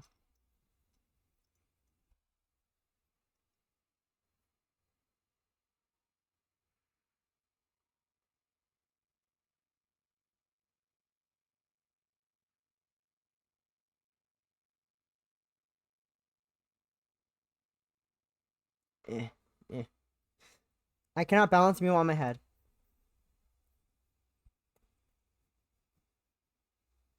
Bare shoulder Mimo. Wow. Shoulders. I brought Mimo up to the camera and said shoulders as if you could see the shoulder. You can't. You can't see the shoulders. You can't see them.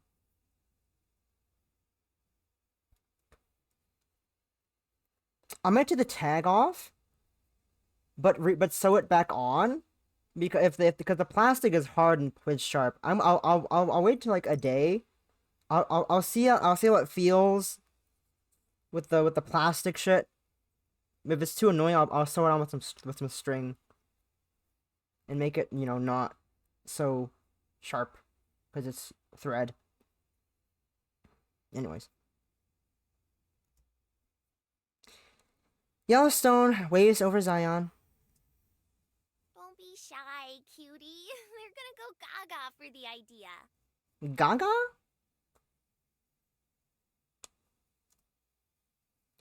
Yosemite and I pass unsure glances at each other.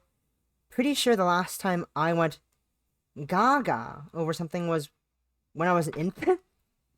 Yes. Twiddling her thumbs and staring at her feet, Zion floats to the front of us as if being forced to introduce herself to the rest of the class. I didn't want to bring it up in case Miss Eve had any plans, but if it's okay, I'd like to make a suggestion. What is it, baby?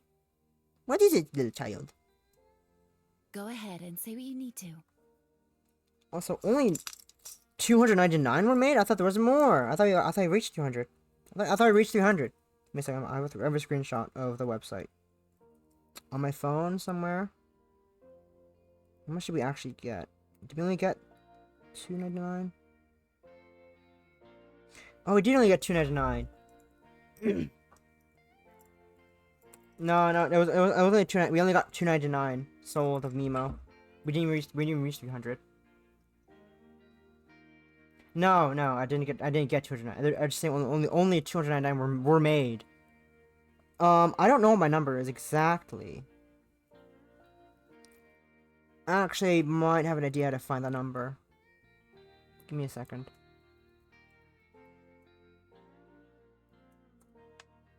There might be a way to check which one I got. I don't know which one I got, like, in terms of production. But I got number 10. I'm order number 10.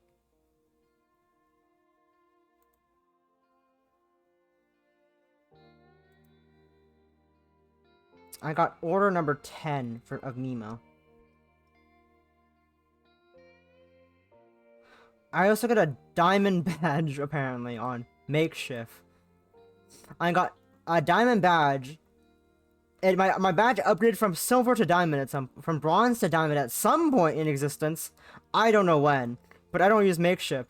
But it's now apparently I got Mimo plush number 10 allegedly ordered, and it's a diamond badge. Looks kind of boring. I wanted my badge is like one of the boringer badges. No offense, but you know, there were cool looking badges out there. And I'm sad I didn't get one of them. Like, I think Leary's was nice. Yeah, Leary's looks cool. This is Leary's badge. Give me a second as a tangent. Let me save first for a tangent. Save. Now I'm gonna go tangent real quick. This is Leary's badge she got.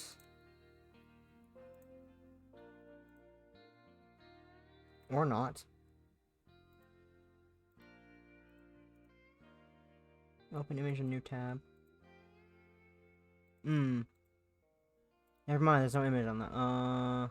You know, I could just do this.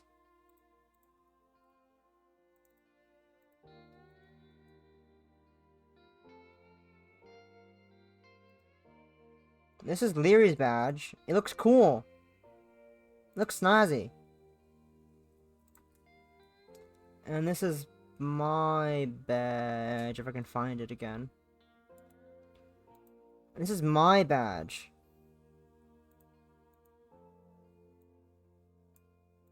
Yeah, look at how cool her badge is. That's her badge. This is my badge.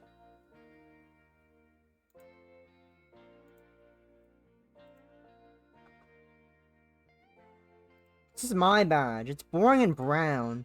It's boring and brown. anyone else we know who gets the badges? I know Rats was like really late, which surprised me. Let's see. Me more. Rat. Gender Druid? Ooh, that's a nice name. There's Rats. Here's Rat. Even Rats is cool! What the fuck?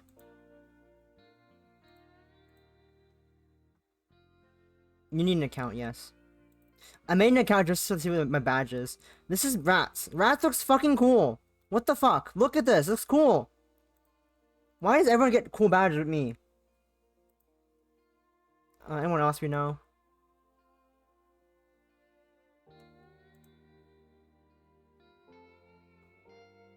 You can make an account. I think you can still claim your badge. I think. Maybe. I don't know actually. I thought there should be a way to be able to look at it somehow. There should be a way. Maybe if you go to your order email. I don't know. I mean, I only have one badge, which is Mimo. I only have the Mimo badge. That's it.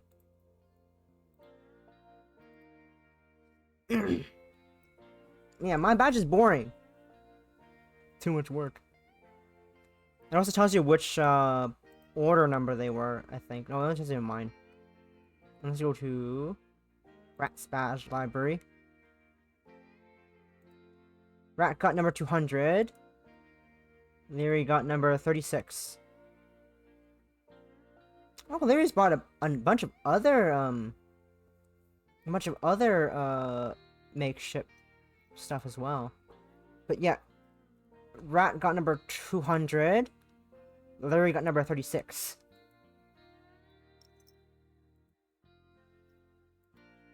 And I got number 10. I got number 10.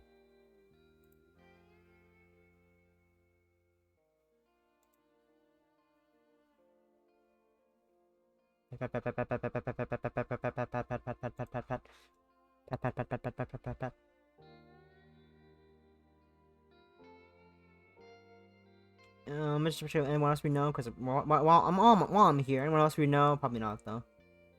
I don't think there's anyone else we know unless I scroll through all of them. 9.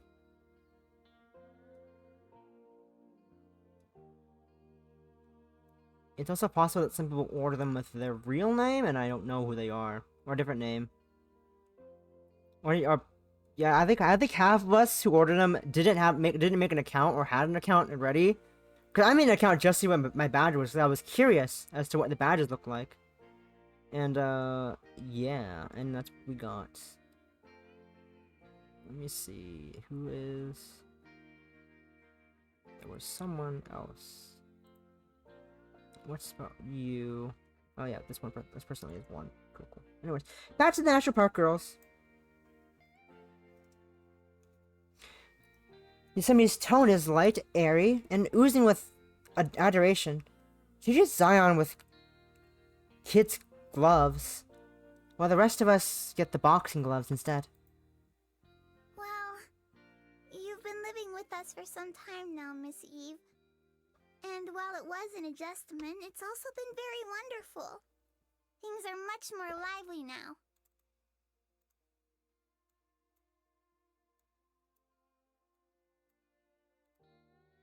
Oopsies.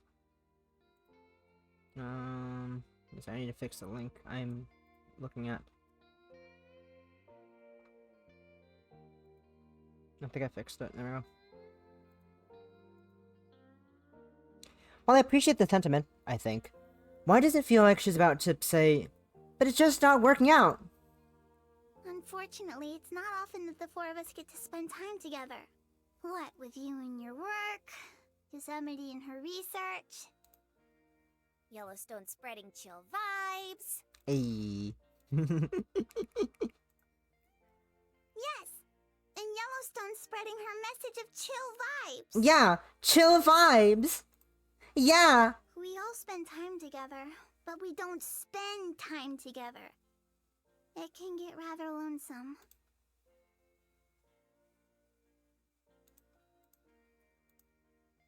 Preach it, sister! Yasun gives a sagely nod, but I'm not sure if I buy the illusion.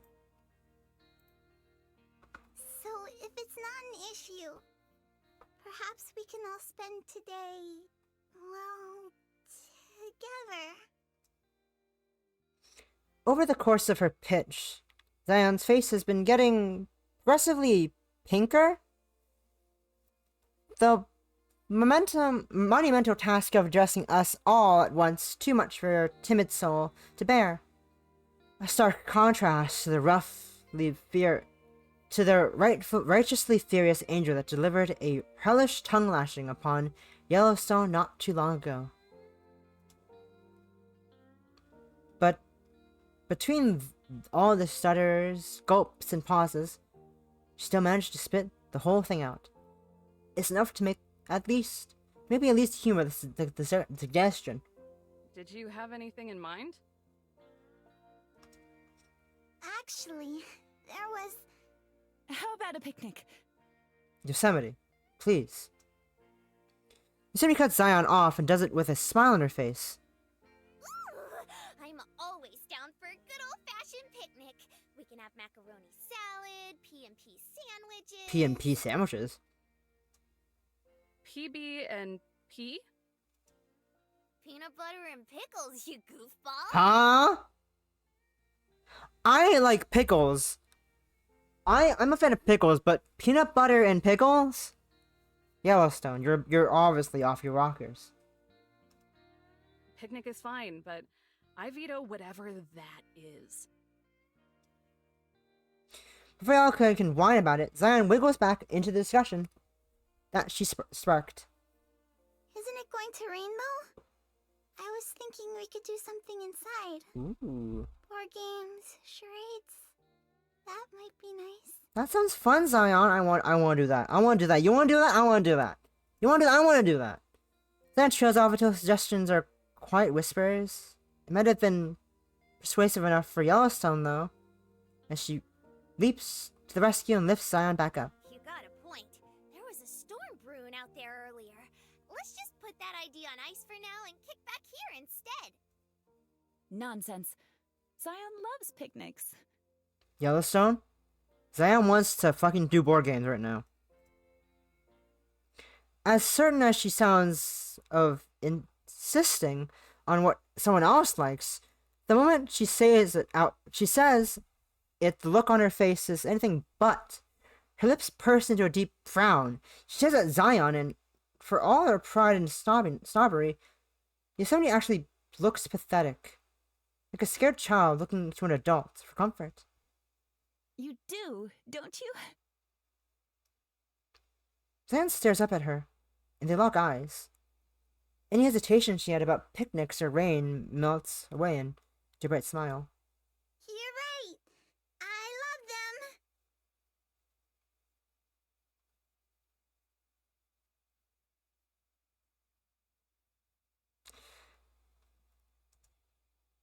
them. Using her wings to propel herself forward, Zion flutters into Yosemite's arms, and the two of them tightly embrace.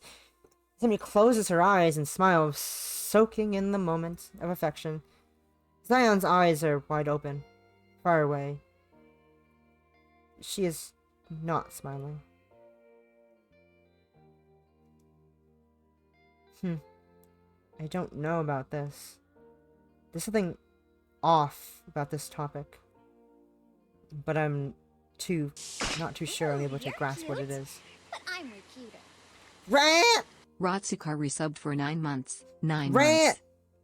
Rant! Rant! Rant! Rant! Rant! Why am I a zombie? It's Halloween. It's spooky season, so it's a Halloween costume. Give me a second. Give me a second. Give me a second. We're gonna be here for a minute. And we're gonna continue the game, but we're gonna be here for a minute. Just for a minute. Hi, Rant. Rat. Did you hear the news? Also, first of all, this is a Halloween costume. Let me just, I'm Vicky Schmidt. From, Monks to Prom. But did you hear the news, Rat? Did you hear the news? Nemo's here.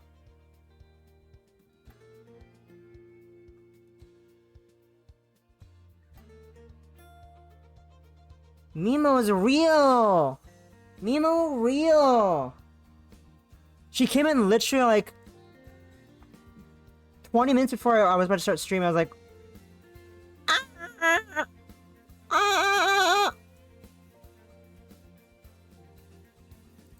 I was not ready for Mimo. Also, I've hung up the things. Okay, you're gonna go check your mail. Anyways, you guys, but awesome. You were dead when I showed the stream last night. But we got the Polaroids on the wall now. We got some Polaroids here, up here, these two here. There's two covered by chat all the way over there. Let me just grab chat real quick and just move chat aside. We've got two over there. I've also hung up the print, the canvas print of Rat's doodle. And we have two more back there on the wall. We got the Tomo art over there. We got Tomo art over there on the table as well. We got Mari down here. Mari Omori. And I also replaced, like, a bit before I started stream. I replaced the Angel Mimo with real Mimo over there on the bed. Because she's real now. She's real. Mimo real. Mimo, wait for Rat to get back from the mail. She's not no Mimo, but Rat, look over there on the wall. Look what I put on the wall. I put it on the wall. I hung it on the wall, Rat. It's on the wall. Rat, I hung it on the wall. I hung her print on the wall. It's real. But anyways, hi, Rat. How you doing? I was gonna sort of go to sleep. I have a meeting, but Rat, you're crazy. I thought you ended stream. I think I ended stream like this morning. Like when I woke up, I was like, "Oh, Rat's probably not streaming anymore." I'm open checking if she's live. I know you have a meeting in 30 minutes. I was like, "Oh, Rat's probably not. Rat's probably sleeping now." When I woke up, I was like, "Yeah, probably stop streaming." There's no point checking if she's still streaming. I was wrong. You did not end. You did not end the stream. Anyways, I'm playing National Park Girls. I'm up on episode 3. So, there's lots of spoilers when I play this, but also get some self-care. Get some hydrates, get some stuff. Yeah, I know.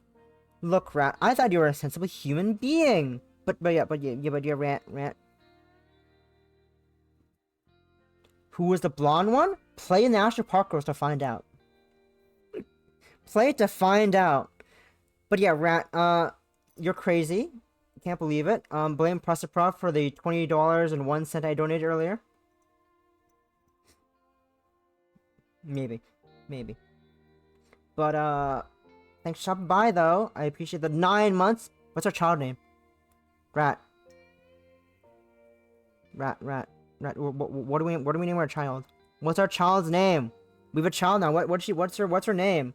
We need a name. We need a name for the baby. What the baby name? I'm putting my lesbian costume back on. Mimo? Okay, Mimo. Mimo is the baby name. Okay, cool. Anyways, get some food. Get some waters. Maybe I don't know. I was gonna say get a nap, but I don't think 30 minutes is enough time for a nap. I won't die. You better not die, Rat, because I'll be watching your stream later. I'm watching you. Anyways, thanks for stopping by, Rat. Have a nice day. You'll nap after. Okay. Have a nice nap after the meeting. Good luck in the meeting. Don't die. And, waves. Bye! Otsukare!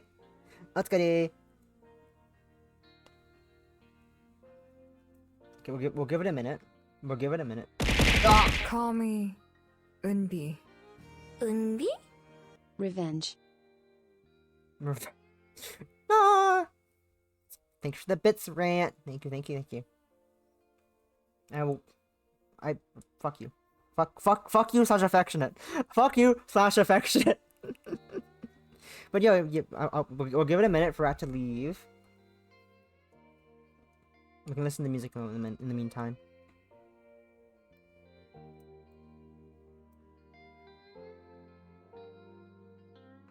Also,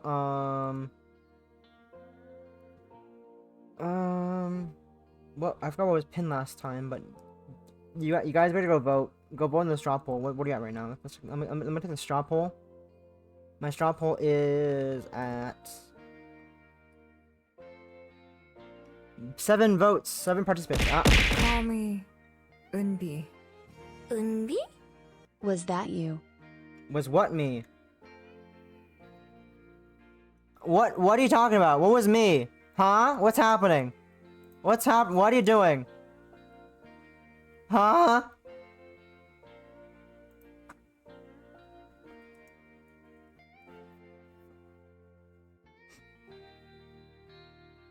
It wasn't me, Rat. What the fuck would I throw bits at you again off stream? Go check your freaking Twitch stream manager, see who did it. I don't know. It wasn't me. I'm here doing my own shit, waiting for you to leave. I'm waiting for you to leave. I'm gonna find out who did. It was Possum. It was Possum. I see.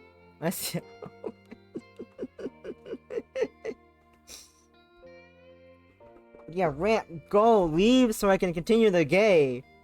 But thanks for stopping by, though. We appreciate you. Have a nice rest. Bye, Stinky. Bye, Stinky. You're stinky. You're stinky, Rant. You're stinky. You're a stinky, Rant. You're banned! Got it? Banned! I regret putting that button there. I'm gonna use that too much for no reason. I love that button. I love that button I added using tits. But yeah, it's real. Oh my god. We're giving it another minute.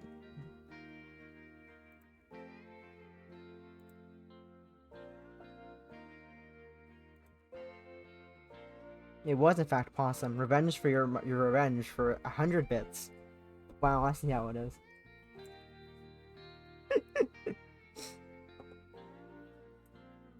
If I wish I had a stream deck or like I only have a basic keyboard for buttons, and I'm out of numpad buttons now. I'm out of numpad buttons, so I have to end up and tits only do like single button inputs, so I have to like find buttons for them now. I have to think of buttons for things, but you know. That's my sole button for a sound only thing. That you cannot access that actually, because only I can press the only I can ban you. Got it? Banned. Anyways, when the rat's surely gone by now. Surely she's gone. Wow, you guys really want Saturday. You guys really want a Saturday.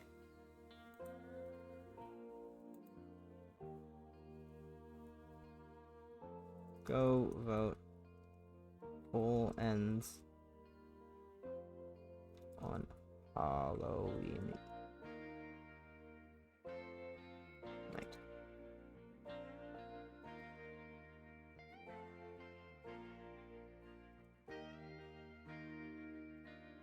You know I love you lots, right? Of course I do! Love you lots too! You guys really want a 9 p.m. EST after I work. You guys really want me to do a karaoke stream after I'm done working. You guys really want a post-work Suzume karaoke stream. You guys really want that shit. I don't know why. You guys are weird. Oh, let me see.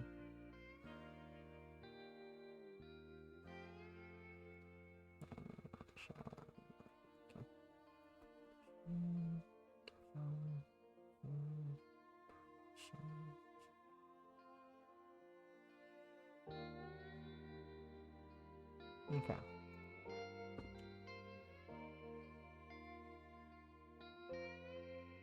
Are you sure about that, Pasta? Are you sure about that? Because remember that song I sent yesterday? I was literally, I was like dancing around, literally. I was freaking dancing around while doing work with that song, and I work in a kitchen. I was just gliding around to the Genshin fan song. You know the Genshin fan song? Because I knew it was a Genshin fan song when I sent it to you guys. Did you know it was a Genshin fan song, Possum? It was a Genshin fan song for Kave, the Dendro character from Genshin Impact, who hails from Inazuma, who is roommates with... I forgot his name.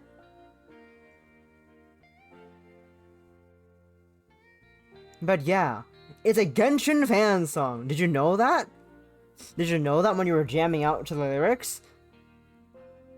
I know, but were you aware? Did you read the title? But did you read the title though? Because I know you can't read.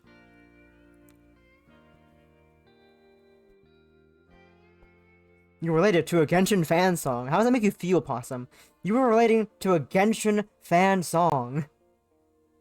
This is true. You cannot think. Q Leary's I cannot think. Anyways. I don't know about this. There's something off about this dynamic, but I'm not sure I'm able to grasp what it is. I looked to Yellowstone, hoping for some silent elaboration, but she just clicks her tongue and starts walking towards the kitchen. I'm gonna save again. I mean, I need to get more water. I'm gonna get more water from my cup.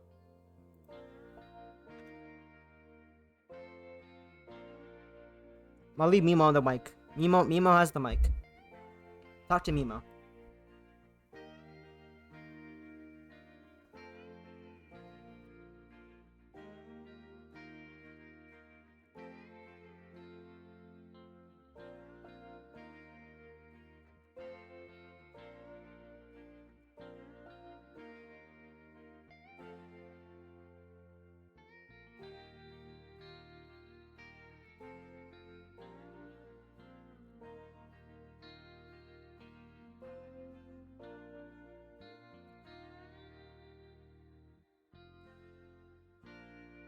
I hope Mimo didn't say anything too controversial. I know she's... But I bet she has something really cute, though. But yeah. Mimo back beside me. Back to being gay. Let me just, move my windows around so I can see stuff on my other monitor. This one. I would never! Don't bring that idea into here, Possum! She would never say that, I think. Right? You want to say that, right, Mimo? Yeah, I wouldn't.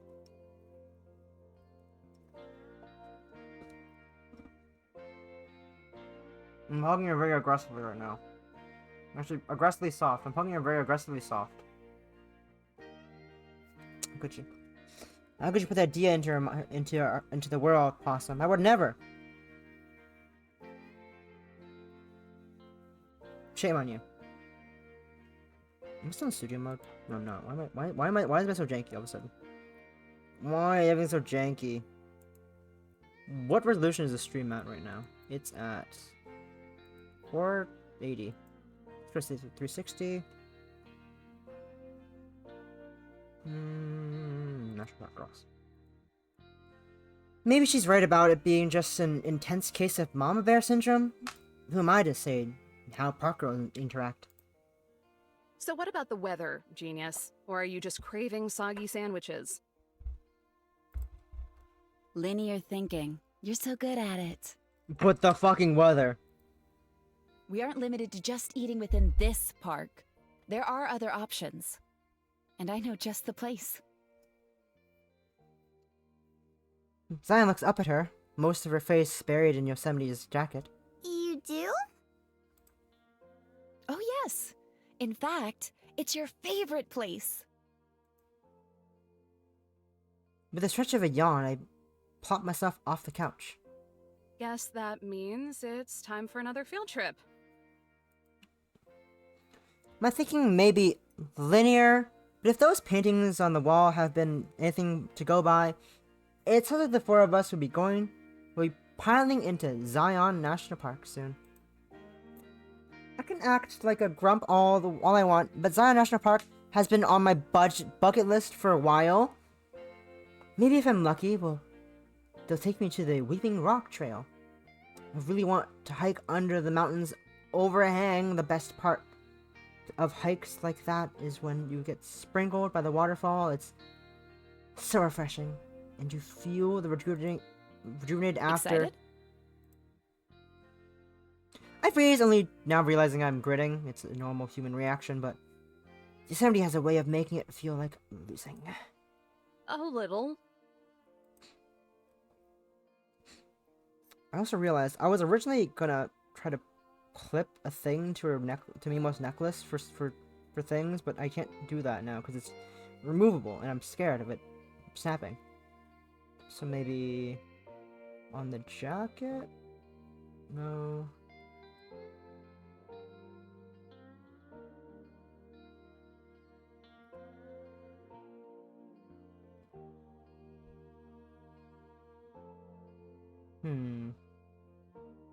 Am I skilled enough to make a harness? Maybe. I need more felt. I need to buy fabric. I need to go buy a dollar store felt to test things out. That's for Wednesday. That's for Future Man on Wednesday to go buy things on the dollar store.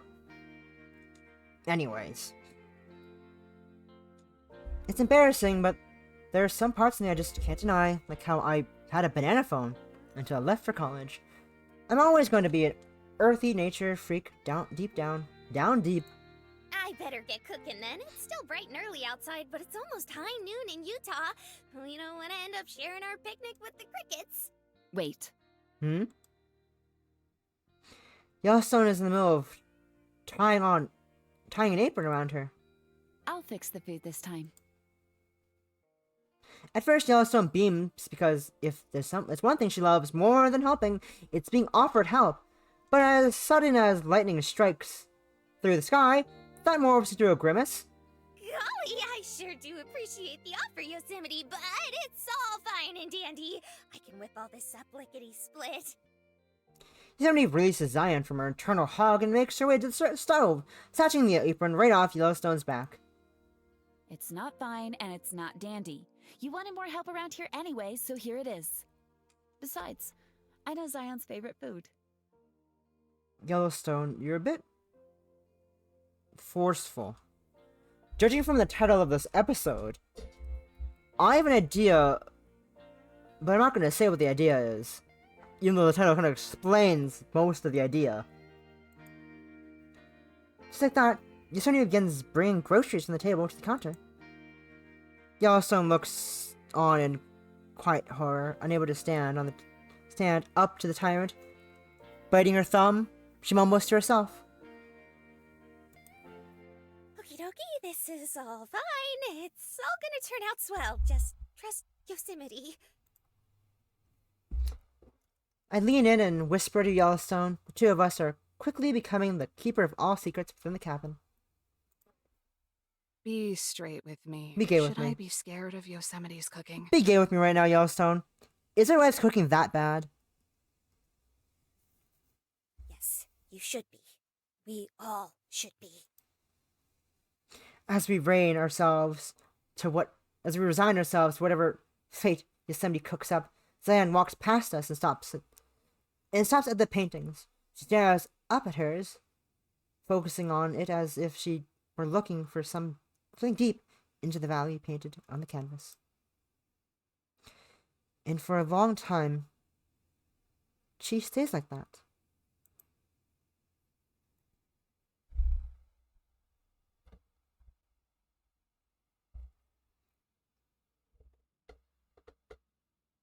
I am loosening this bolt by accident. I almost started loosening the fucking mic arm and it would have dropped on me. That would have been very scary. Whoops. I realized I was loosening it. Not tightening it. I say as I do it again by accident.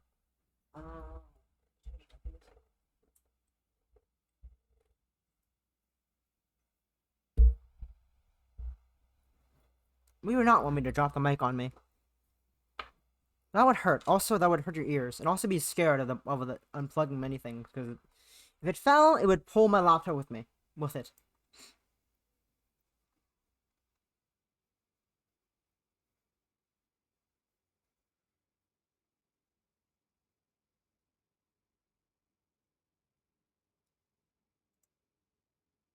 I need to check Discord for things. Kira is jealous. Kira is jealous of mine, of my Mimo. That's good. That's funny. Poor Kira. Poor curation.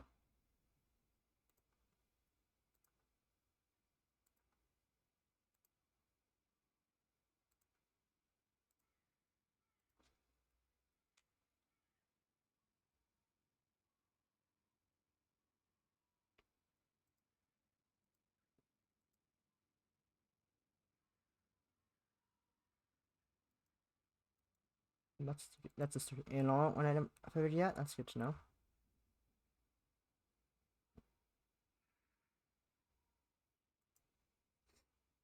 There are a lot of pet emotes on available to me on Discord. I did not know that there were a lot of pets available. There are pets. There's a lot of pets. Some of them named pets. Why? Oh, that's why. I was like, that's not a pet. That's a different thing. That's his Patreon. There are lots of Ravia ones. I like my Karen. My Karen one. Remember Karen, possible from last night? Karen. Karen. I just looked. Plastic Duck Simulator. Multiplayer. Do nothing with your friends. Do nothing with your friends. Come on. Don't do Ajo Karen like that. What do you mean? I'm not doing Ajo Karen like that. You're literally typing the name Karen without elaborating on who the fuck Karen is. Or Kaden. You just said, what about Kaden? I was like, who the fuck is Kaden? Who's Karen? I know a Kaden. I know Kyujo Kyusei Aijo Kaden. But I think I have that as a sound bit on my computer.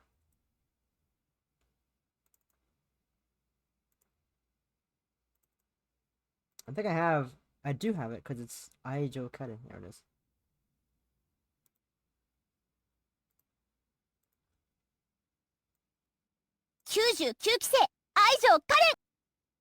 I just blasted your ears with that by accident, didn't I? I just murdered your ears with Aijo Kaden by accident, did I not?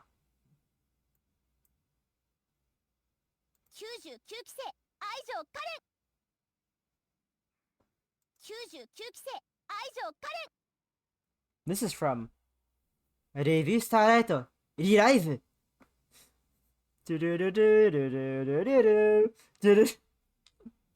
Review Starlight Re-Live. 99期生愛情カレン Anyways, that's goodbye. I think I was planning to use that at some point for something. I never did. I've had this on my computer for how long was this last here for? Properties. It was created in May. That's been a long time ago. Anyways, back to gaming. After what feels like an eternity of listening to genres of elevator music I didn't even know existed, the line finally starts to ring. First once, then twice. On the third ring, some lady on the other end answers. My foot aches from all the impatient tapping. Yeah, I'd like to check my balance. Checkings. There's a long pause. When she speaks, it's a bunch of nonsense words that I don't care about. No, I don't want the app. More words. I don't want the credit card either. Just tell me if there's been any suspicious charges. She sighs, I sigh. What a pain in the ass. I give her my account number. My eyes start to glaze over as I wait for her to bring up the info. Over by the counter, Yellowstone squirms and gasps as Yosemite crams what I think are sandwiches into the picnic basket. She pushes the lid shut, a murky rainbow of fruits and veggies spilling over the top. Zion is laying on my bed, staring at the ceiling. Papa's there too, curled up and resting his snout on her. I didn't give either of them permission to be on there. But you know what? I'll let her have it this once. Just because I feel bad that Yosemite is doing all this dance recital. Going all this dance instead of mom on her. Lynn on the phone speaks up and starts listing off all my recent transactions. Magazine subscriptions, Sierra Club, and ASPCA donations. Some bad graffiti artists, medical bills, the usual.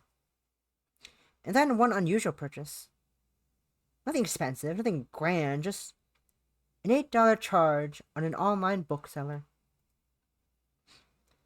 I sneak another peek at Yosemite. She starts to hum to herself as she folds the picnic basket into an uneven rectangle, smiling in such an uncharacteristic, joyful way that the skin on my back crawls. Okay, got it. All right, that's all I need to know. Thanks.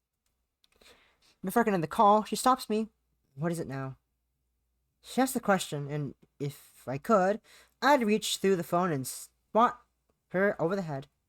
Yes, I know what a smartphone is. I hang up and toss my BlackBerry on the couch.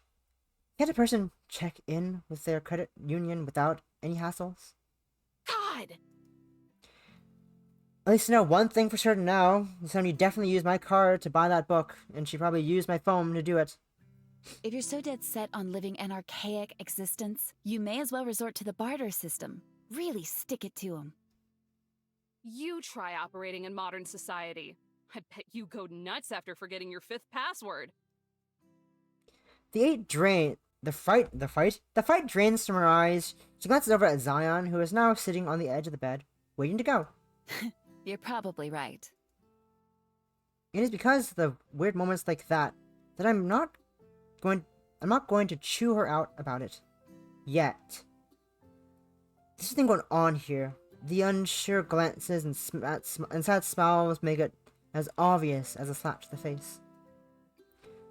So I'm just going to observe for a bit, wait and see how this plays out. Yellowstone told me that she had wandered around 30 years before meeting up with the other two.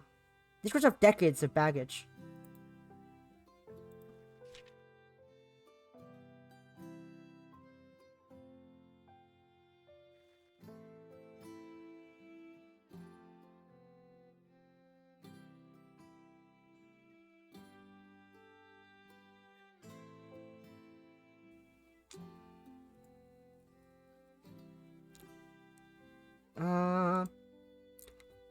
Just like the rest of us, really.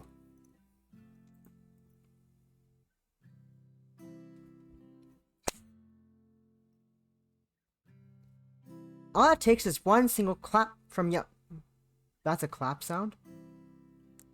From Yosemite for both Yellowstone and Zion to rise to attention.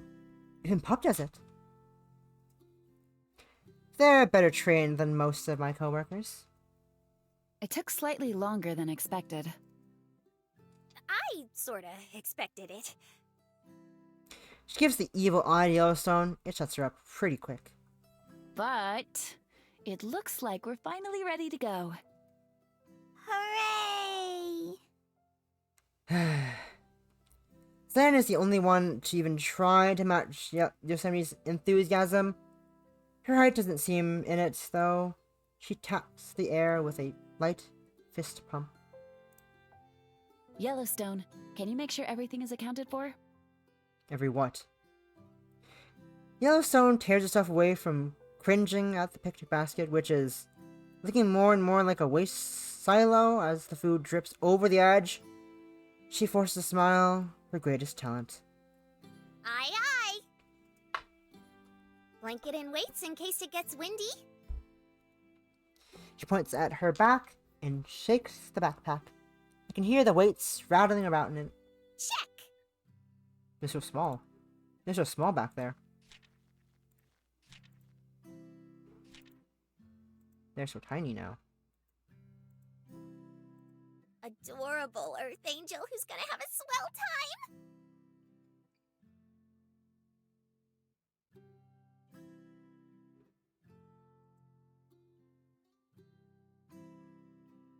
Doubts rings in her voice. She throws Zion a thumbs up. Zion nods and gives a thumbs up back. Yellowstone doesn't look convinced, though. Check! Evo?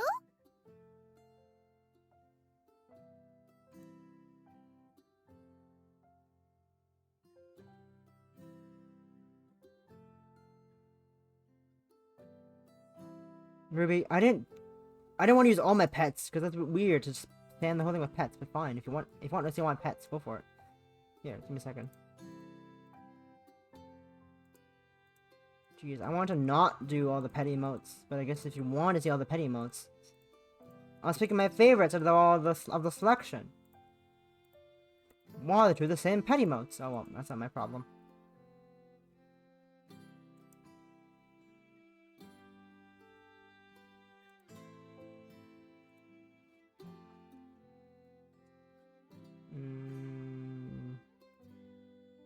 Is that kite? It's Hikari.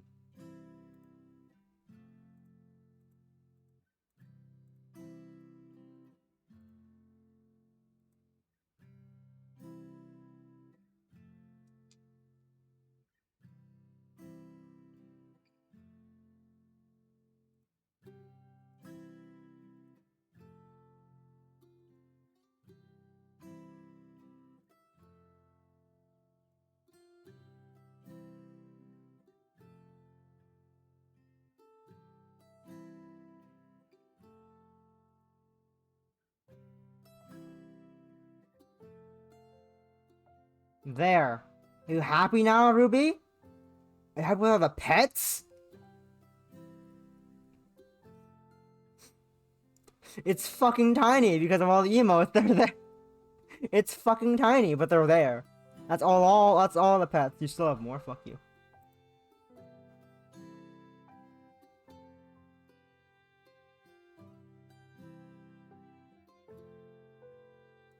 We don't have this one though. So get fucked.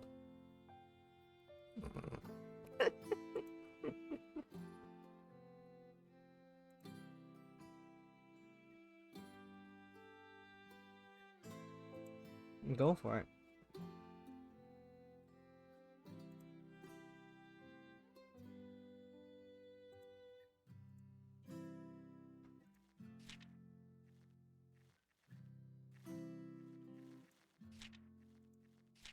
I'm probably over at the so I probably go back and circle back to page 1.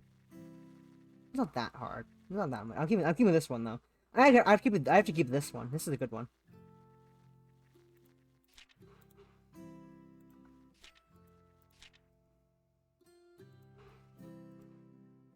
Thank you. I'm I needed to hear actually that. kind of excited. You've done enough. At least for today.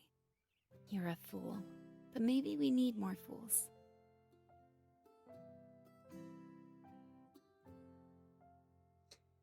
I look down and try to hide the creepy looking grin I get when I'm happy. But Yellowstone still notices anyway, and smiles like she just saw something distinguishingly pure, disgustingly precious. I can't read. She giggles. Check! Just let me be a National Park girl, nerd in peace. Please, I beg of you. Yosemite and her, basket of grub. Why are you so afraid of calling my cooking food? Check! Doesn't just skate along to avoid the subject. She skates a full 180 degrees to avoid looking at Yosemite. Is Puppers tagging along? Pup, hearing his name in a mangled capacity, leaps off of my bed and bounds over. He spins in circles, rubbing against my leg after every few spins, like his brain can't quite keep up with his body. Nah, he's staying here. Just gonna keep him outside while we're gone. Now without her cuddling buddy, Zion floats off the bed and lands near the rest of us. I saw him by the campground earlier. Isn't that a little concerning? He's getting awfully used to people. That's a good point. That's a good point. We're kind of domesticating him a bit too much. It's a bit scary. I know, right? Pretty boy thinks he's human. Yes, he does. Yes, he does. There's a long, uncomfortable silence where my baby talk seems to echo across the cabin. It's only broken up by Pup growling as he tries to gnaw on my shoe. See, no hunting instincts at all. It's fine. I think that's the problem, Eve. Zion sighs and digs deep into her hair and snaps off a branch. Stick? Pup's head tilts to the side. Zion flies over to the door, swirling the stick through the air like a magic wand. She opens the door and Pup scrambles over. Want the stick, boy? Want the stick? Go get it! With a pained grunt, she tosses it outside. It doesn't go very far, but it's enough for Pup to chase after it and, more importantly, for Zion to close the door before she can come back.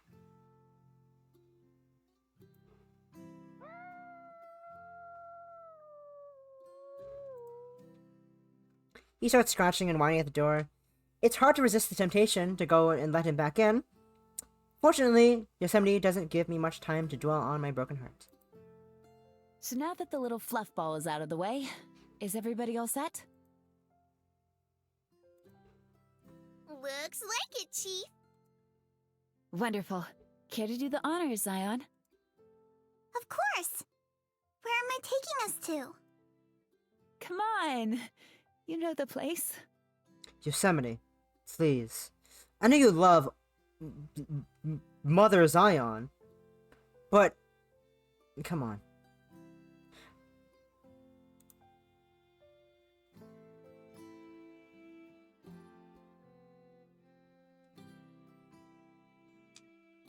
Huh.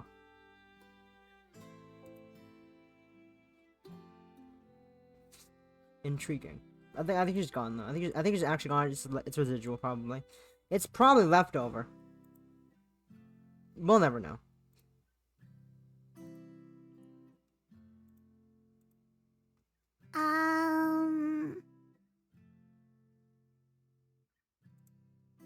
Your favorite place? It would be hard to have a picnic at Angel's Landing. It's quite chilly up there.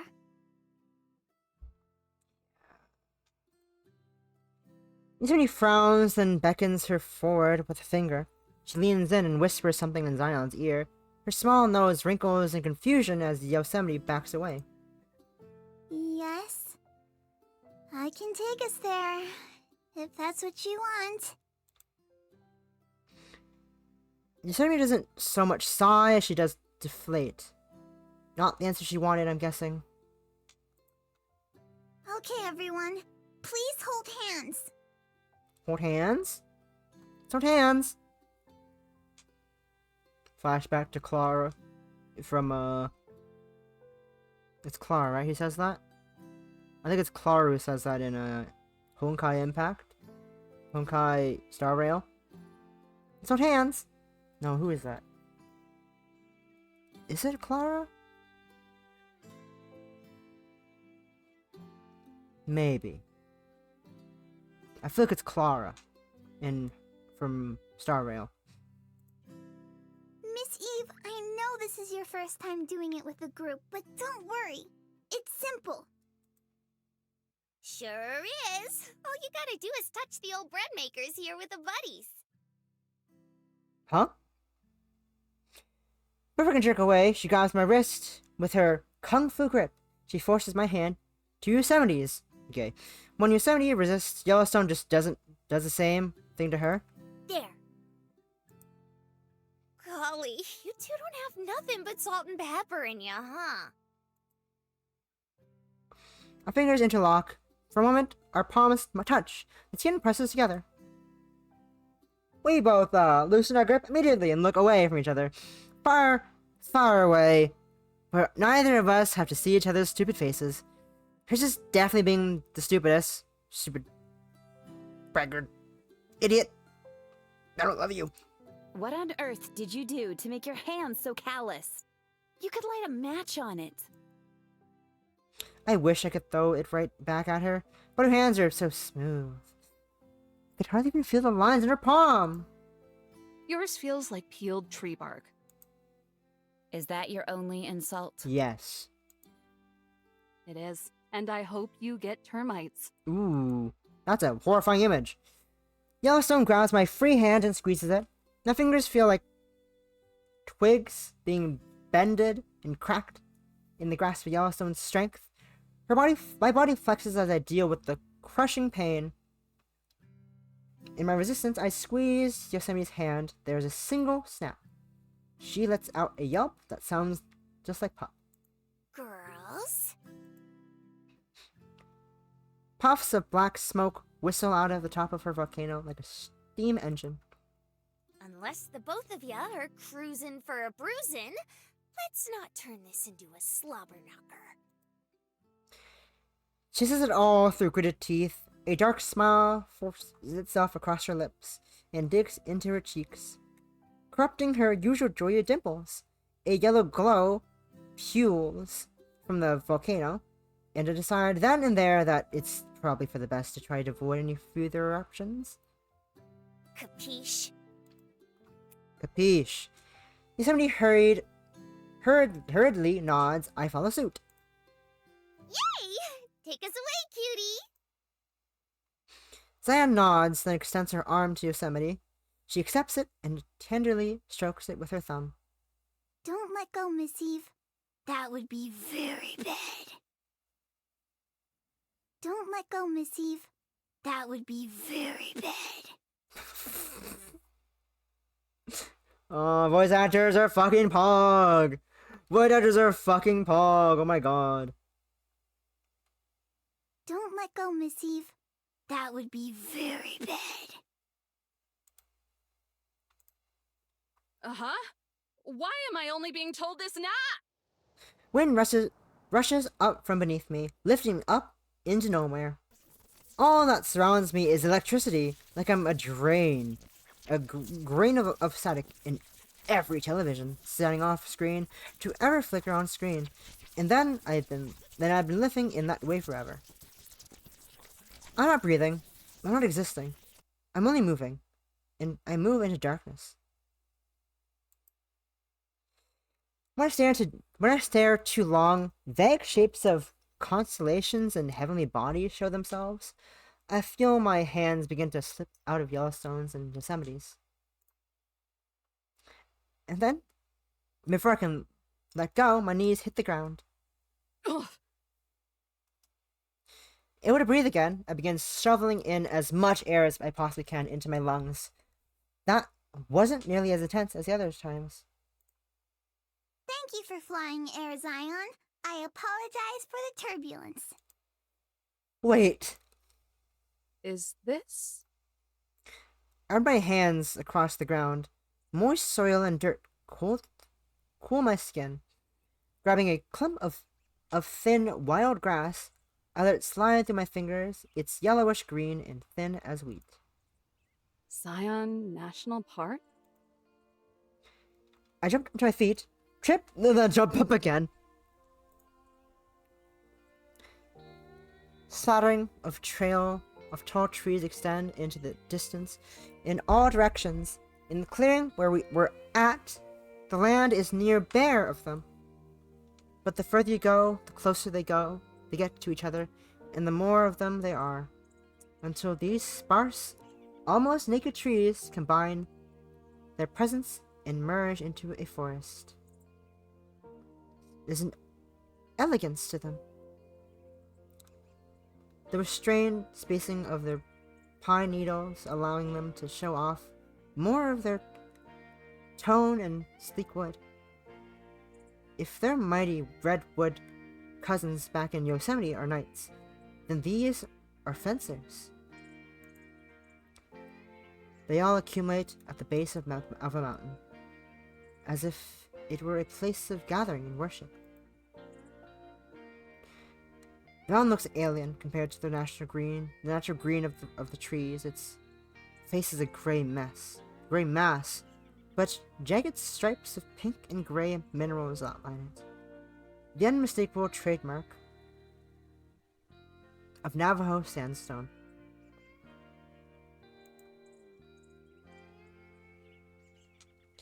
Patternless nooks and overhangs look like they've been carved into the mountainside by an artist with no vision, something so chaotic and random it could only exist in nature.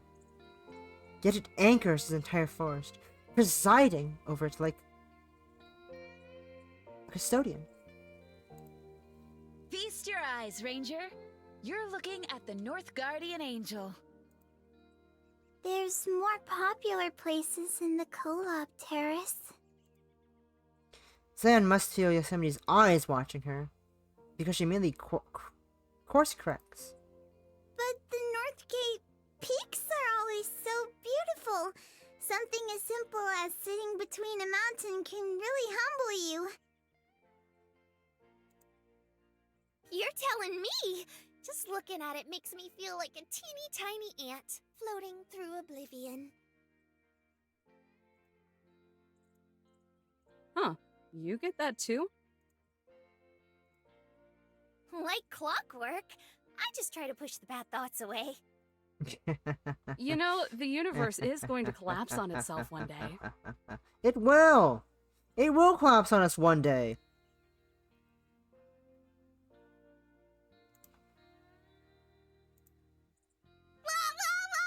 Not thinking! We do have things cool. Yellowstone plucks her ears and stomps her feet to drown me out. Yosemite has wandered off, inspected the ground for a flat spot clear of rocks. Be right back. I gotta go do things.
I return.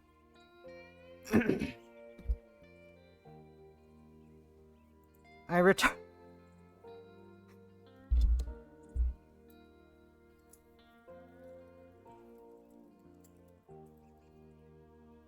I return from doing things in the background. What up? Fuck. This is for you, Possum.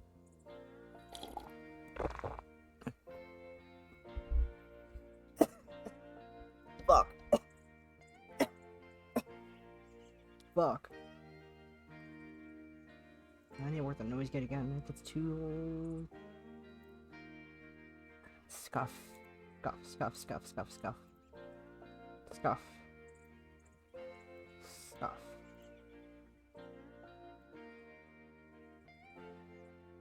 Anyways.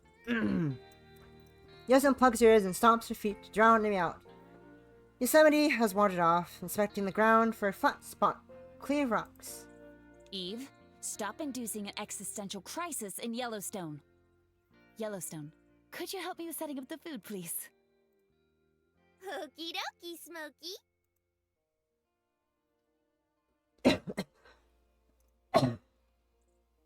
Yosemite prances over to Yosemite, having a little tune to herself. For someone who was brushing up against a nervous breakdown, she sure did recover quick easily. But you gotta let me choose the picnic spot. Not just any old ground will do. It's an art. And I assume you're the artisan? Yes, indeedy. And you can just call me DiCaprio. She proudly crosses her arms, basking in her status as a skilled homemaker. Meanwhile, Yosemite is baking in the stupidity of what Yellowstone just said. Do you mean Da Vinci?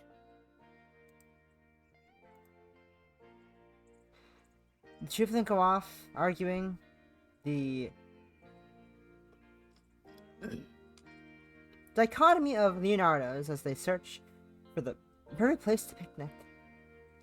While they're busy doing that, now would be the perfect time to really take in the sights. I take out the camera I stashed away in my flannel pocket. It's a digital one I brought almost 10 years ago, and I still barely know how to work it. Once I got it turned on and triple check it's not set to record, I start snapping away. It's not every day I get to visit Utah. In fact, the only time I've ever visited has been when I drove through it when going to Georgia for my federal training in Glencoe. Geico.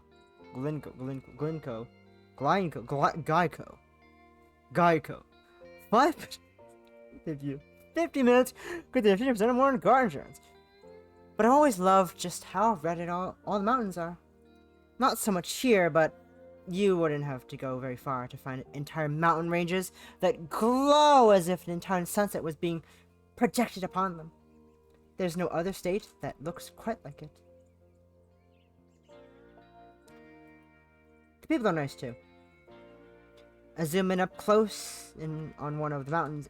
The more interesting spots in the north, Guardian Angel, an overhang on the far left. It's curved in such a way that the shadow cast under it makes it look like the entrance to a shallow cave. The wall of the mountain fades into a dull pink at the end of it. Are you actually happy to be here, Miss Eve? The grass rustles. I look from the camera. Zion creeps to my side, twiddling her thumbs and keeping her eyes locked to the ground, as if the simple task of talking to me was a potential risk. Surprised I'm capable of feeling joy? Panic sets in as she clamours to clarity. Oh no! Not at all! Hesitance sets in as she realizes she can't. Well, not entirely.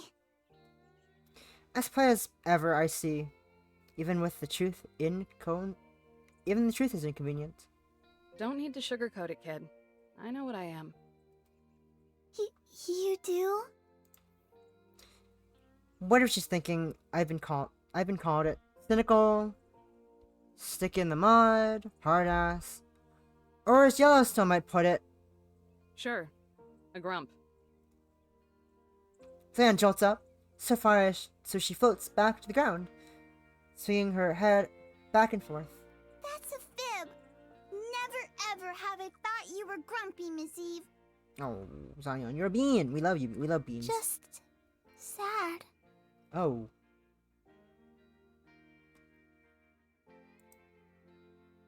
Gravity must have gotten a little heavier because my arms fall to my side, along with the camera. That's an anomaly, even when compared to volcano heads and waterfall hair.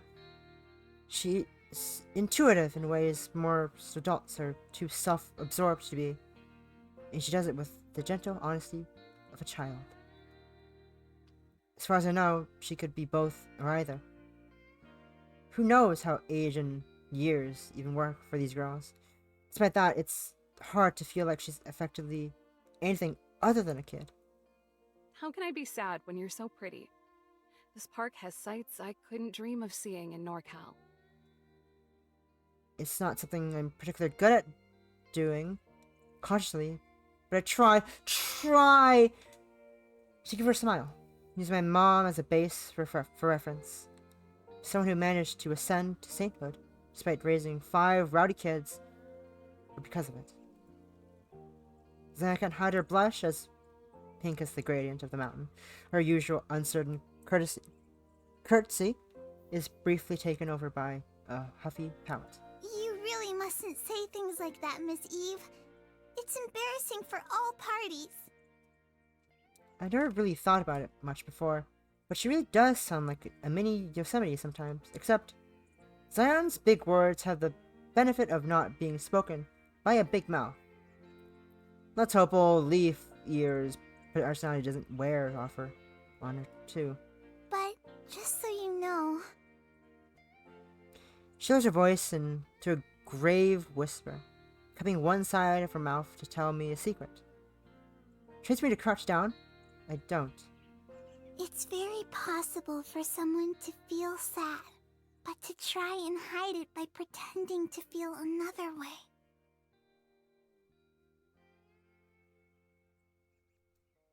Uh-huh. And do you think that's what I'm doing? She shakes her head again, twice as hard, with twice as many shakes. Not anymore. Not at all. Aww. You seem to smile so much more these days. And you don't sigh as much before going to work now. That one is the most notable.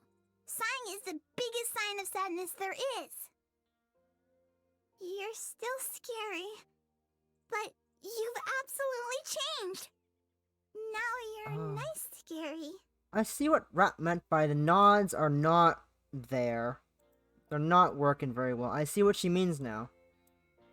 Nods are not going places. I see, okay. So, let's see.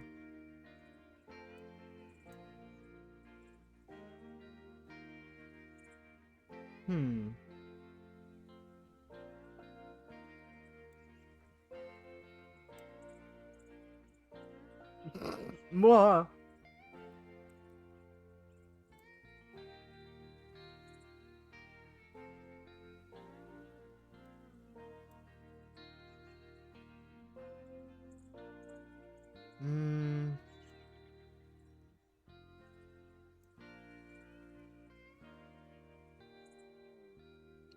Wow.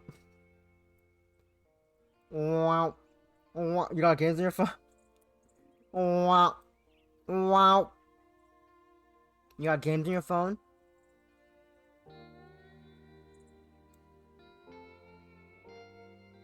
Ah.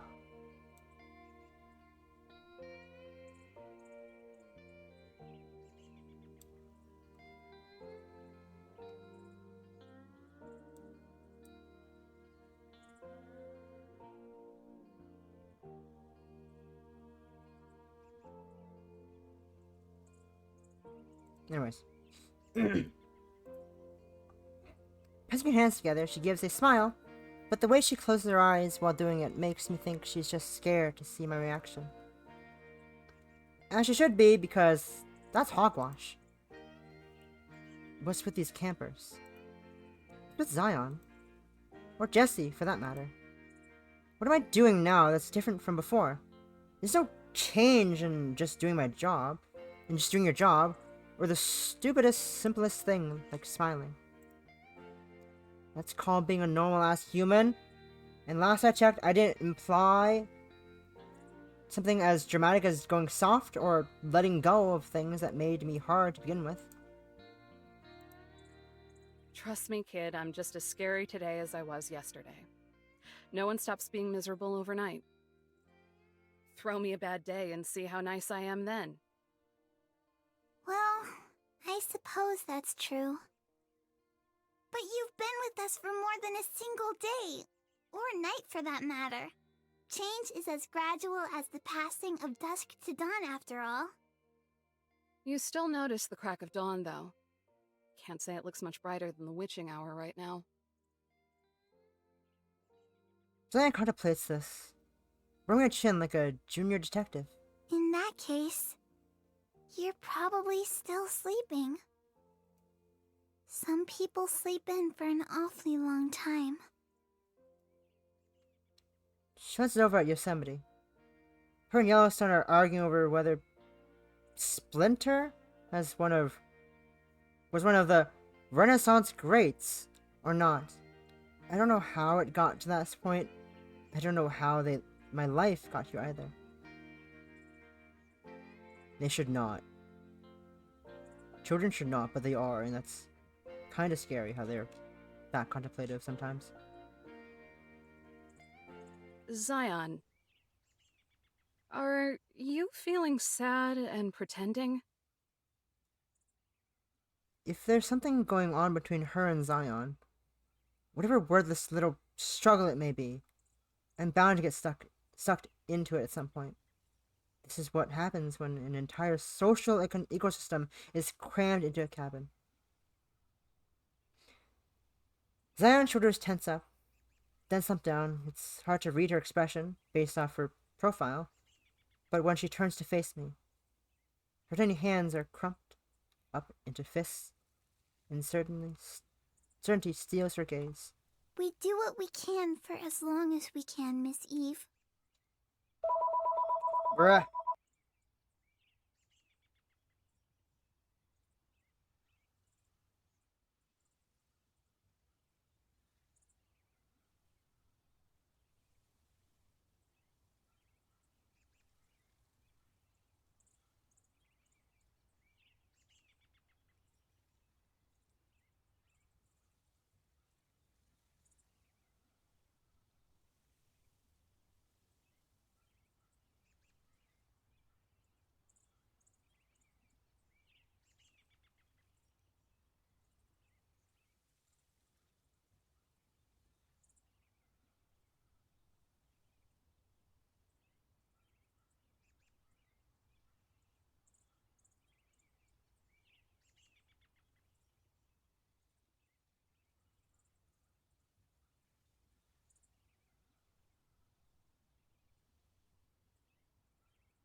There's a sharp whistle from behind us. We look back, and both of Yellowstone's pinkies are in the corners of her mouth. Talk about skill. On the other end of the spectrum, Yosemite has both her pinkies in her mouth, and is still blowing all the air stored up into her lungs onto them. When she notices us watching, she pretends she was coughing into her hand. On the ground beside them, an entire picnic spread has been set up.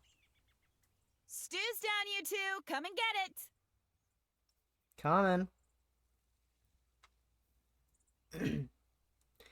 Yellowstone scratches her nose. Say, Yosemite? Don't you mean soup's up? That's mid-stew, and the expression is, in fact, soup's up. Congrats. Come and get it! What's that? You embarrassed for getting the saying wrong? Ooh, damn. With a small sigh, Zion leaves me behind and starts to walk over to the others. At this distance, I wonder why she doesn't just use her wings. However long we can take it. Coming, Yosemite! Yosemite greets Zion with a smile and small hug. Having been separated by the long, untravelable distance of 100 feet. Then she looks over to me and her eyes go flat like dead fish. She points at the invisible watch on her wrist. Amazing! Even in moments of obvious internal crisis, she still managed to be insufferable. We lock eyes, put on a smirk as smarmy as the one she usually wears, then make my way over, real slow like. Gotta say, girls, this place is gorgeous. Maybe even prettier than the park we came from. I don't mean it, of course, but with all the memories I have there. I don't mean it, of course. Not with all the memories I have there, but if you'll get under the skin of Yosemite, the prude, then I'll temporarily diss Yosemite the park. It's cute how you believe your pettiness will fuel my ire, when all it does is serve to further your own rot. Perish, gremlin. You still hated mind.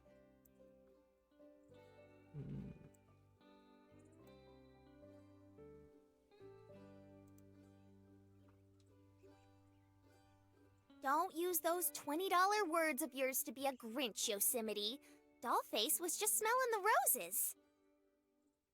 Yellowstone, unaware of the psychological warfare occurring in front of her, sticks up for me. This is it. My win. Yosemite can't fight back against such obvious kindness. And they smell great. It's a great...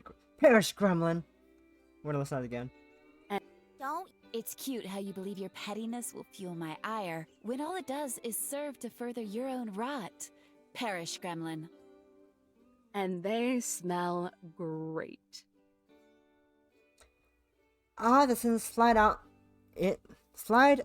in a whisper. So backhanded, I can almost feel it slap Yosemite's face. She clicks her tongue and waves me off. For once, a total victory. Finally! Yellowstone might not notice it, but Zion sure does. Throughout all of this, her eyes have been swooping back and forth between me and Yosemite. She used it to lull in the competition to shift gears. This spread looks like something out of a picture book. Did you set it up, Yellowstone? Bet your tush I did. It was just about the only thing Yosemite would let me do. Aesthetically, a picnic spread really is perfect. The picnic spread really is perfect. Yellowstone's knack for detail shines with every paper plate and dish arranged around the picnic basket as if it were a coffee table. Oh my fucking god!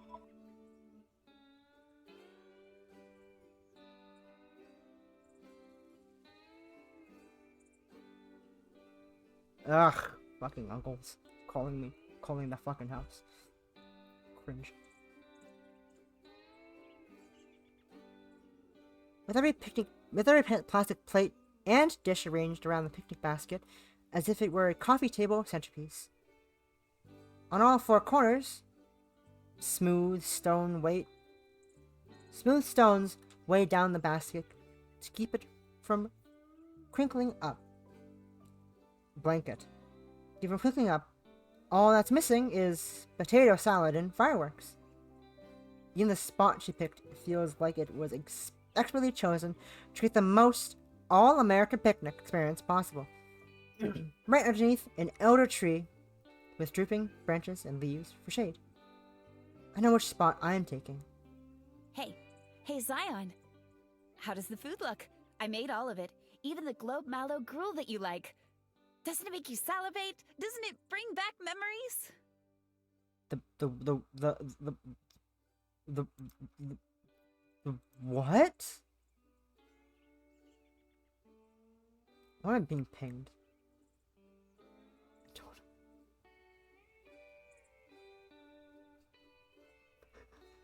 know.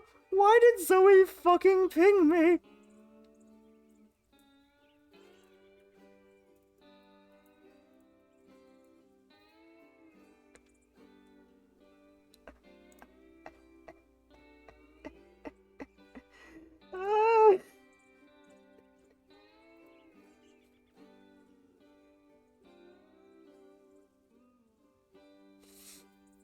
I don't get the sound effect. I just look at Discord every now and again. I went to Discord to like do the screenshot thing, because I go to Discord to save screenshots because I'm weird, and I do that.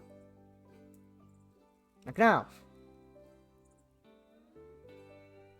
And I just noticed I got a ping in Rat server. I was like, why am I pinged in Rat server?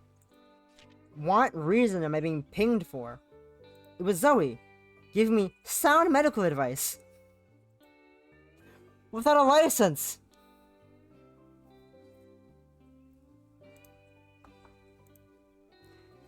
In all fairness, it could end up being good, but things aren't looking too hot right now. I think I skipped a thing. Yeah, memories of puking on the black top of a kid. Hey, In Zion. all fairness, How does the food it could look? end up being good, but things aren't looking too hot right now. Some dishes look recognizable, but they're all the wrong color. That Grizz old porridge thing she made? Yeah, that's orange. It shouldn't be orange. Fruit salad with pine needles as breading? That's my only guess for the plate. For bedding, that's the only guess for the plate. Next to it, there were these. Why messaging me? Were these even the fruit Jessie brought over to with the groceries? Was any of this? She did the weird disappearing thing while making the food. Did she just go out and pick whatever she could find?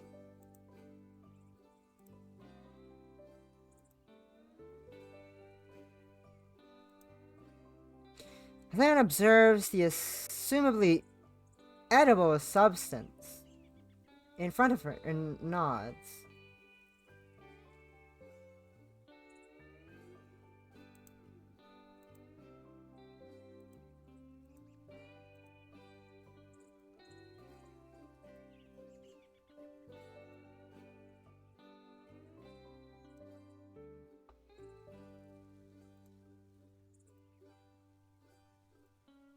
This looks like you tried really hard, Yosemite.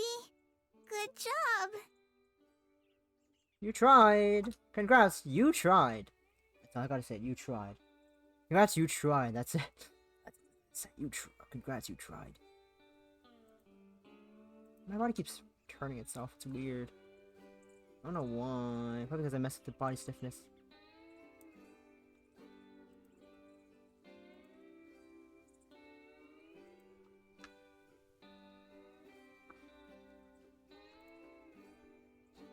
Ouch! It must be fire season because Yosemite just got burned. But it doesn't seem to bother her, and in fact she's smiling. Like her macaroni portrait just got hung on the fridge. Good job, Yosemite. It's not Da Vinci or DiCaprio. But she got 2 gold stars. She's either deranged or resilient. I'm glad. I was thinking of you the entire time. She's deranged. Come on, let me fix you a plate. Yosemite sits down on the blanket and starts to pile a little bit of everything onto a flimsy plastic plate. I'll do yours next, Yellowstone. Eve, you can do it yourself. I'll do yours. Eve, you can do it yourself. Smug. Smug. Smug.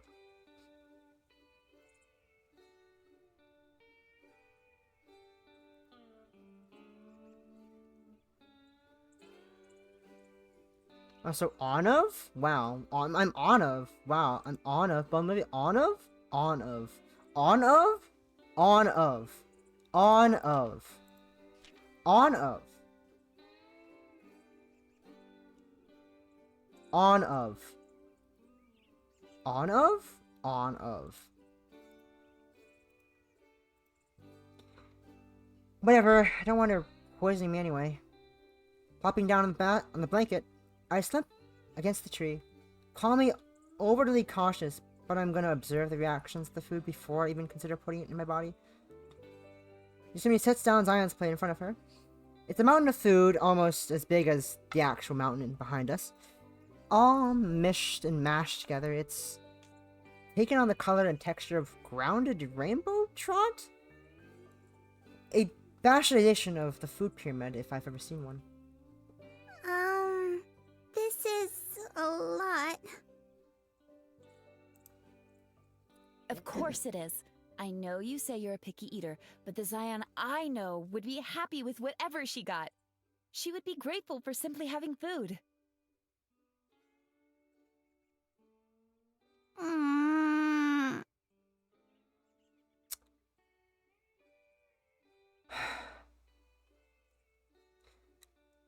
The unhappy cherub gives a defiant groan and pokes at Food Mountain with her finger. It jiggles. Don't give me that. I expect you to finish everything on that plate. You don't expect me to let you starve now, do you? Before I'm even done leaning over, Yellowstone is waiting for me to whisper in her ear. Is starving to death even an option for you three? We get cravings, but it ain't like we'll croak from hunger. Before these two, I could go weeks without eating. Huh. Intriguing. That's what I thought. What kind of fairy tale creature heals over from something as mundane as a lack of food? Yosemite has always been stuck on hyperbole, but now she's just playing house. You're right, Yosemite. Gripping her fork, Zion plunges into the gelatinous mass. I have to swallow back the vomit a little when she slips it into her mouth. Yum. It's so crunchy. It cracks like thin bones between her teeth. Those would be the pine needles. They're quite nutritious. Yosemite. I think you're linear thinking. You're stuck in ages past when you had to literally scavenge for food. You're literally stuck in the past when you have to only do is scavenge for food. We don't need to scavenge for fucking food now, Yosemite. You're fucking thinking quite linearly in the past. Hi, Zoe. It's not giving me sound medical advice. You need a license for that first. She bobs her head up and down, squirreling away the food in her cheek. Really hits the spot. Does that mean you like it? Zion swallows. The gulps sound like an anvil settling in her stomach. Then somehow, through all the different shades of discomfort flickering through her eyes, she smiles. Not just a smirk, either a bright, sunny beam. I love it. Almost as much as I love you, Yosemite. Oh, brother. Where art thou? Haven't a clue. Me and Yellowstone. So I just looked up at Leary's stream for a minute. What the fuck am I looking at, anyways?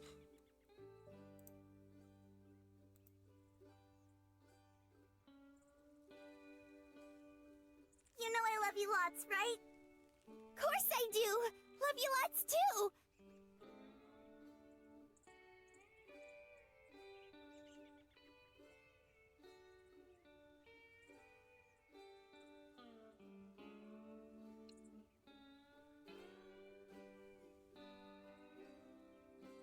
Me and Yellowstone can only sigh as the performance before us amps up the theatrics.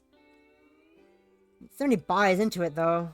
Hell, she may even purchase the playbill during intermission. She swoops over Zion like her mere presence is enough to make her mouth into a soup of unicorns and hearts. Stretch. A little floating arm. Such a sweetheart. I'm... There's a crack in her voice, then the facade. In the facade, her breath shakes. She smacks her chapped lips as they quiver. I'm so lucky to have you. We do what we can. We do what we can for as long as we can. Zion's words seem more relevant than ever as she places a comforting hand on Yosemite's thigh. No. I'm so lucky to have you. I'm sorry for being so difficult. I'm not sure how much good it did, but Yosemite gets halfway to a smile. You have nothing to apologize for, little one. She boops down on the nose. Her eyes go wide like a flashlight was just shined in her face. If this doesn't work, I'll be the one that needs to apologize to you. What doesn't work? Speaking of apologies. What? Nina picks up another plate and starts loading it with more food. Her bangs dangle over her eyes and hide most of it, but a slight blush streaks across her face as she is forced to admit that even she isn't without her faults. Sorry for taking so long, Yellowstone. You must be getting antsy. Oh, no, really, it's no biggie. You don't gotta... Okay, you're already doing it. That's fine. This is fine. Everything is fine.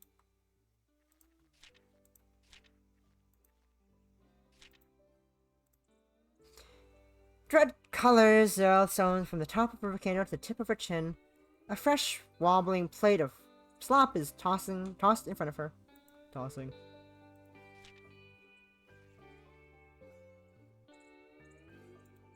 I think that's what I'm gonna do. With nothing more than a passing glance, Yosemite vaguely acknowledges me. I meant what I said. Starve. Yeah, I'll fucking starve, I don't care. You're doing me a mercy. She sticks her nose in the air and returns to attending to Zion. With ever the optimist, Yellowstone scoops up a chunk of Yosemite's surprise and gulps. She's trembling. Rub-a-dub-dub! At least it ain't mud. That is a good rhyme. Rub-a-dub-dub! At least it ain't mud. High praise! A gust of wind blows past us as she stares down at the fork. Somewhere in the world, a tumbleweed drifts across the desert. Yellowstone is quick to draw, though, and bites down before it can get her first. I don't doubt that it would have. Chew. Swallow. Gag. The fork falls onto the blanket.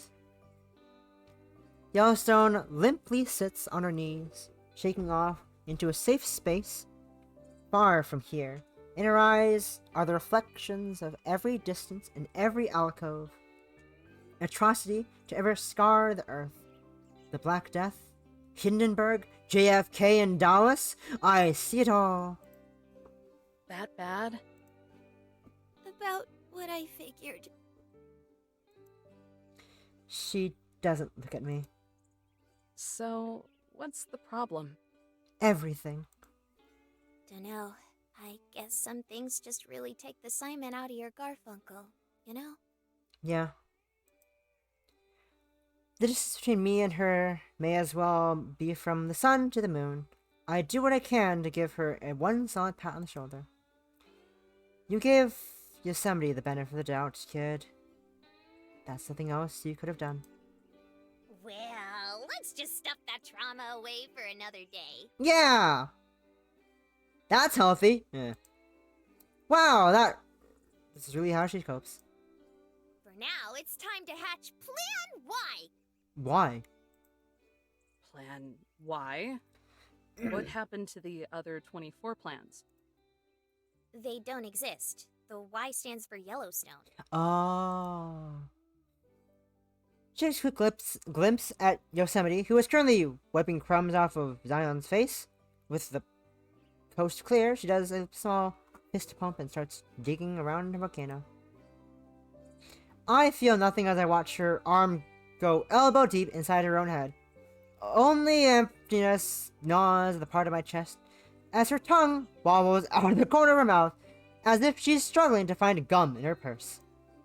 Aha! Bingo! Naruhodon. Like a magician whipping a rabbit out of her hat, she lifts out 2 Ziploc bags with sandwiches inside them. Ooh, good. Good thinking, good thinking, good thinking. Alright, those emotions, what I wasn't feeling earlier, I'm feeling all of them now. Vicariously, she doesn't expect me to eat them, right? Not to be a stick in the mud, but I kinda saw this coming. So I did a little prep work in advance. Hope you like tuna salad. Not bad. I'm indifferent to tuna. Oh god. She actually does. She has me one of the baggies, and the heat melts in my skin as soon as I catch it. I play hot potato with it, passing it between my hands until it cools enough to actually handle it. Why do these girls keep throwing more bizarre concepts at me? Except, this time, literally. Wait, is it actually warm inside? Yellowstone's head? I thought a volcano actually only acted up when she got angry, but the bag felt like it was nuked in the microwave. I look up at the baggie. I look up from the baggie at her, trying to get a good read on her mood. But she's just staring at me expectantly, waiting for me to shove this head sandwich down my gullet. I spent enough time with Yellowstone to know that she bottles things up. To the point where she explodes when letting out those her feelings. Maybe this Yosemite and Zion business just has her irritated. When it comes to it, all 3 of them, I'm always doing guesswork. You're gonna be so jazzed about this sandwich, EVO. I spread lots of brown butter on it. Are you trying to clog my arteries before I'm 30? There's always Yosemite scrub. Good point. She says it with a grin on her face. But she may as well be telling me that death is the only viable option. Yasmina sneaks a peek at us after hearing Yellowstone's comment, but turns her nose up as soon as I notice. Looks like someone's salty about the fact that people witnessing her holding a small child emotionally hostage doesn't want to eat her trash. Well, bottoms up, I guess. Open the bag and take out the sandwich. Melted cheese and tuna ooze over the crust. The bread is flaky and firm, and it all looks delicious. I hate myself for eating like this every day, but I'm hooked at this point. Chemically addicted. When I bite into it, the juices from the tuna flow into my mouth. For a brief moment, I decide life is worth living. What the hell? It's evenly cooked, too. You're just toying with my taste buds now. Ah, that's a side effect of the old noggin. To be honest, I wanted it to be fluffy and light. The ultimate picnic food. Fair. She slides closer to me, her downcast gaze fading into a knowing smile as she sniggles her victory. But as long as you dig it, I guess I can let it slide. Thank you, Yellowstone National Park. Bring a whole new meaning to the term brain food. Is there anything else that head of yours can do? Oh yeah, a whole bunch of neato stuff. It's even a handy-dandy notebook? She grabs the plate of trash can of Yosemite Delight in front of her and tosses it in her head. Yes, indeed, the paper plate, including the paper plate. insult me. Hi, welcome back, Trusty Savage. How are you? Only true. I can't read. Hello, welcome back, True Savage. I read Trusty. My brain autofilled Trusty. I saw the letter Y in the word in the TRU, and it said Trusty. You have split ends.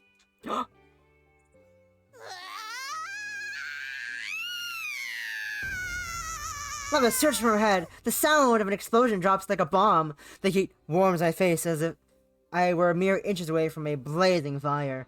Yosemite and Zion turn their heads, the harsh orange light coloring their faces. When the lava geyser plumes back into her head, they go back to what they were doing, unfazed. Garbage disposal! Nice. Horrifying. Truly. And oh so convenient! Truly. Well, you got me there. Horrifying. Yellowstone pulls open the bag, but only takes the sandwich halfway out. Instead, using the bag as a crumb catcher, like a burrito. After taking a few bites out of it, a simple smile spreads across her face. Her posture relaxes and she melts further into the blanket. I guess decent food can change someone's mood for the better, even someone as cheery as Yellowstone. She still glances over at Yosemite and Zion from time to time, observing the suffocating maternity of it all. But even that's a little more subdued now.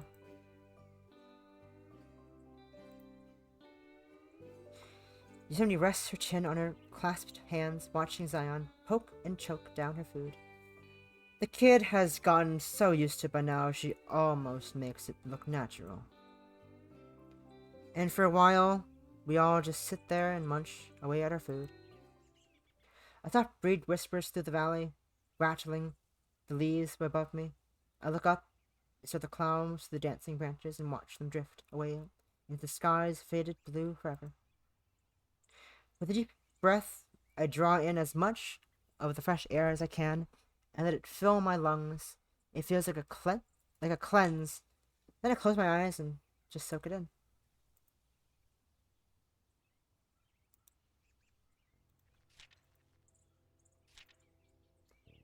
Hey Teddy, it's me again, your favorite prisoner.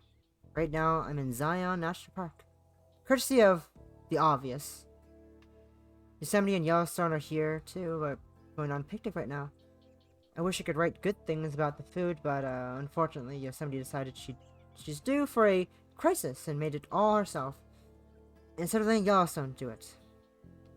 I haven't tried it, but apparently it turned out as well as you expect. There's something going on between Yosemite and Zion right now.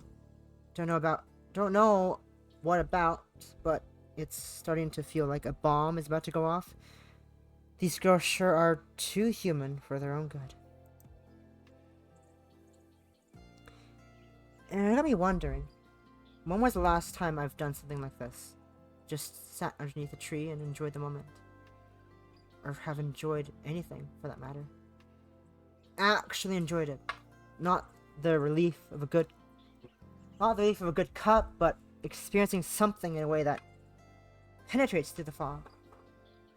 That makes me feel like I'm living and not just shuffling through life until I wither into the ground. Comfortable silence. Nature and its eternity. Seeing a mountain and knowing it was there before I was born and that it will still be there long after I'm dead. Feeling tiny and grateful. Grateful in a world that's far larger and more significant than my ego could ever. These are my favorite things, and these are the things that I enjoy. And yet, expressing them, experiencing them, and even feeling them, I'm scared to do it, Teddy. More than an admittable. No more than an admittal of defeat. It would be making myself vulnerable.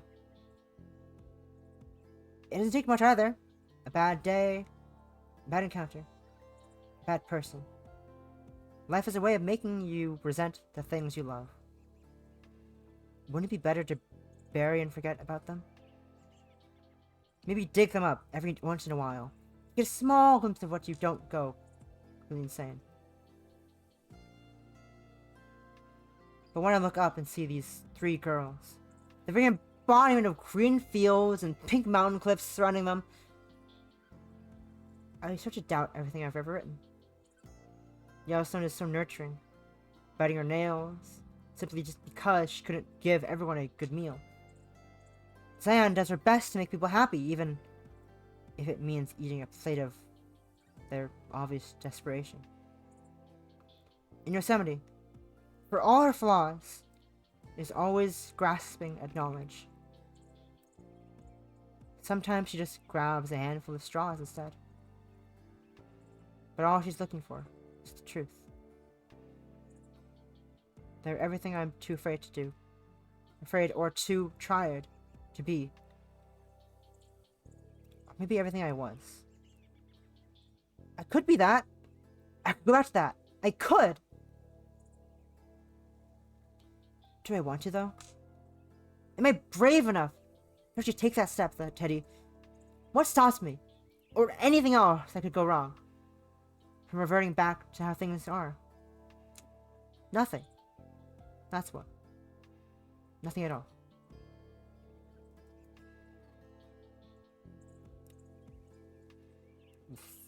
I wipe the sandwich crumbs off the page and clap page shut with a sigh. Usually I come away feeling better after journaling, but I guess when I do it while in a good mood, it just has the opposite effect.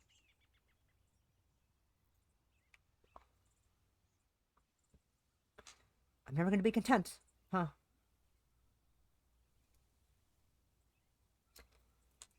Zion stretches her tiny arms to the sky as a yawn squeaks out of her. All done! Thank you very much for the food. Her plate's empty enough for me to believe she actually licked all that slop clean. Just how dedicated is somebody to this little squirt. That's my girl! You make Yosemite so happy! Zion wrinkles her nose. Maybe even she's surprised by how much she's getting babied compared to usual. Okay. Well, if you're happy, then I'm happy. I think. Under to bite down on her bottom lip any harder, Yellowstone speaks up. Zion, you don't have to... Yellowstone, please! Yosemite's voice spikes, then comes back down with a crack. Please, let me do this. At first, it didn't seem like her pleading was going to work. Yellowstone takes in a breath to let her have it, but she deflates as soon as Yosemite turns to us. She doesn't say anything. Her damp eyes do all the talk. She forces a shaky smile and turns back to Zion. So, how are you feeling now? No matter how happy of a tone she puts it, her labored breath makes every word ring with hollow desperation. I'm not sure. A little queasy. I think from the food. Whatever facade Zion was trying to keep up for Yosemite's sake is starting to fall apart. Even the simplest act of looking at Yosemite seems too much for her to bear, as her voice begins to crumble. But did it remind you of anything?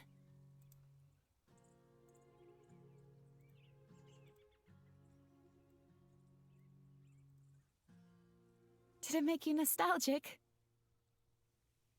I don't care if you liked it or not. All I want to know is that it worked. Please, tell me it worked.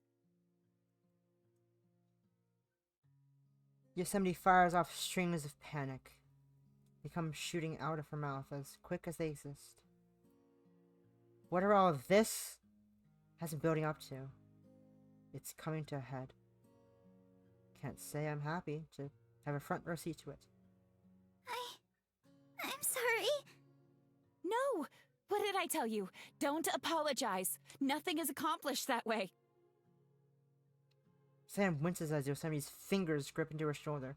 Through squirting eyes droplets and tears starting to fall from her lashes. She can't squirm away. Yosemite is forcing her to look at her. To witness this sad performance face to face. Please, Yosemite, I don't understand. Why not? You must remember something. It can't just all be gone. I don't know what you're talking about. What's the keybind? I don't know what the keybinds are. Give me a second. I need to find the keybinds real quick. Oh, it's Control Shift.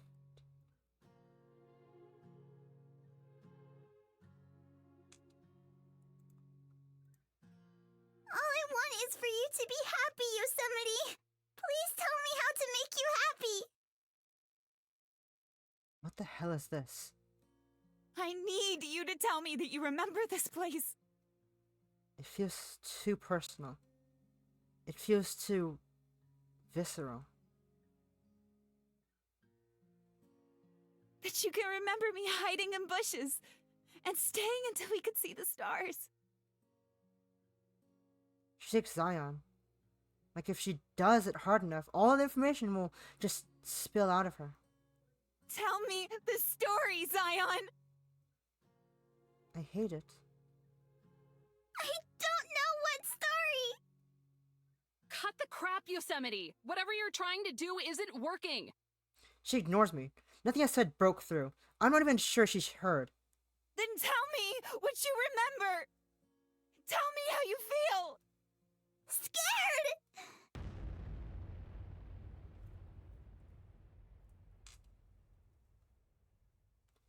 A cloud of ash plumes out of Yellowstone's head. She jumps to her feet. The familiar wave of heat pushes towards me. My ears pop like a jet got too close to the ground and broke the sound barrier. Put a sock in it, Yosemite! Yellowstone's fury is carved into her face, a deep scowl etched in lines. From her nose to her lips, magma seeps over the top of her volcano and streams down her head. Yosemite sits there, in a daze, her grip on Zion's shoulder now just a limp hold. Zion doesn't even need to break away. She rushes over to Yellowstone and buries herself in her stomach, sobbing into her jacket.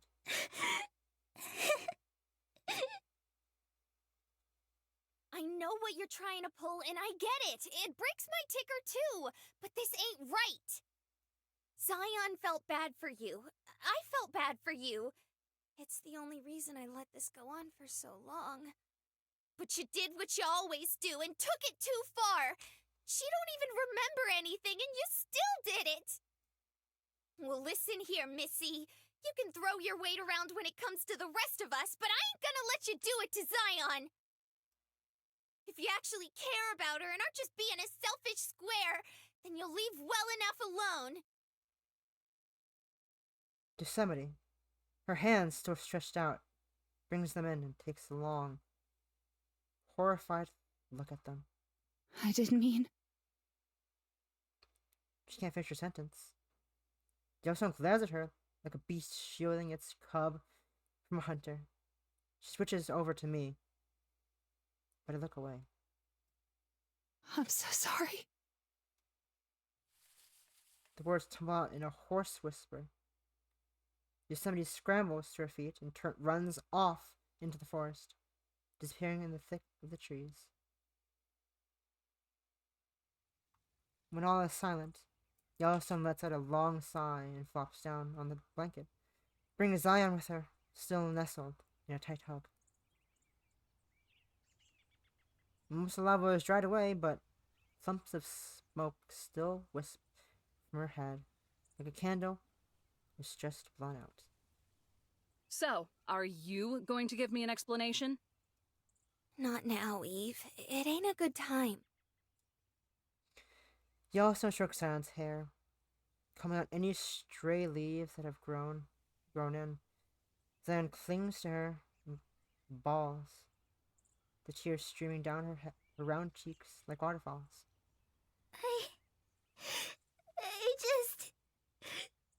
I just wish she wasn't hurting so much. Why is it so hard for her to be happy? That last one hits too hard. Hits hard enough to knock the air out of me. Why is it so hard to be happy? For me, it's because I think too much. The downfall of mankind, really. But Yosemite? The pain in the ass who prides herself in having all the answers. The one who's always going around and telling me how I should live my life. What's her malfunction? Does she get to have one? After someone insists about being right all the time, acting all high and mighty, like she's some kind of bastion of wisdom and foresight. No, I won't let her. She doesn't get to be unhappy. Not after sitting across the table from me every morning and butting her way into my head. Not after stumbling over her ego enough to make me think she might actually get it. In some small way. Not after making Zion cry. Could you get out of Dodge for a bit, Eve? We need to be alone for a minute. Sure. Was just about to go for a walk anyway. I crack my knuckles, leaving Zion and Yellowstone in the ruins of the picnic. With my eyes towards the forest, I follow the direction Yosemite ran in and trample across the field. I'm swallowed by the shadows of the trees as I hike deeper into the forest, dodging low branches and paving a new path, where people may not have treaded in decades, if ever. Unfamiliar birds chirp from every direction as I rustle through their home. The soil is moist and dark here. My boots sink into them with every step I take. One would think that would make it easier to track down Yosemite, but it's like she has no environmental impact at all. 0 footprints, not even trampled grass.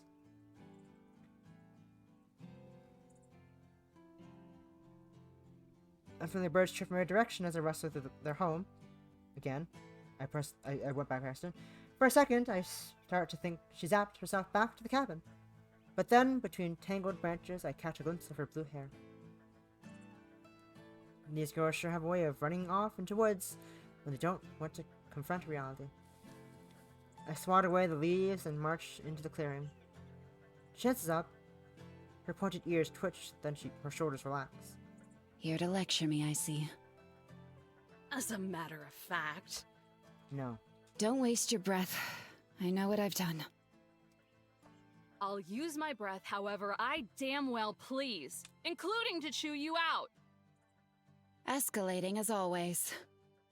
How about my fists adjust your definition of escalation? See, that's your problem. When you get the emotion bug, you have no clue how to quarantine it. So you lash out and punch people in the face. It's Quit the charade!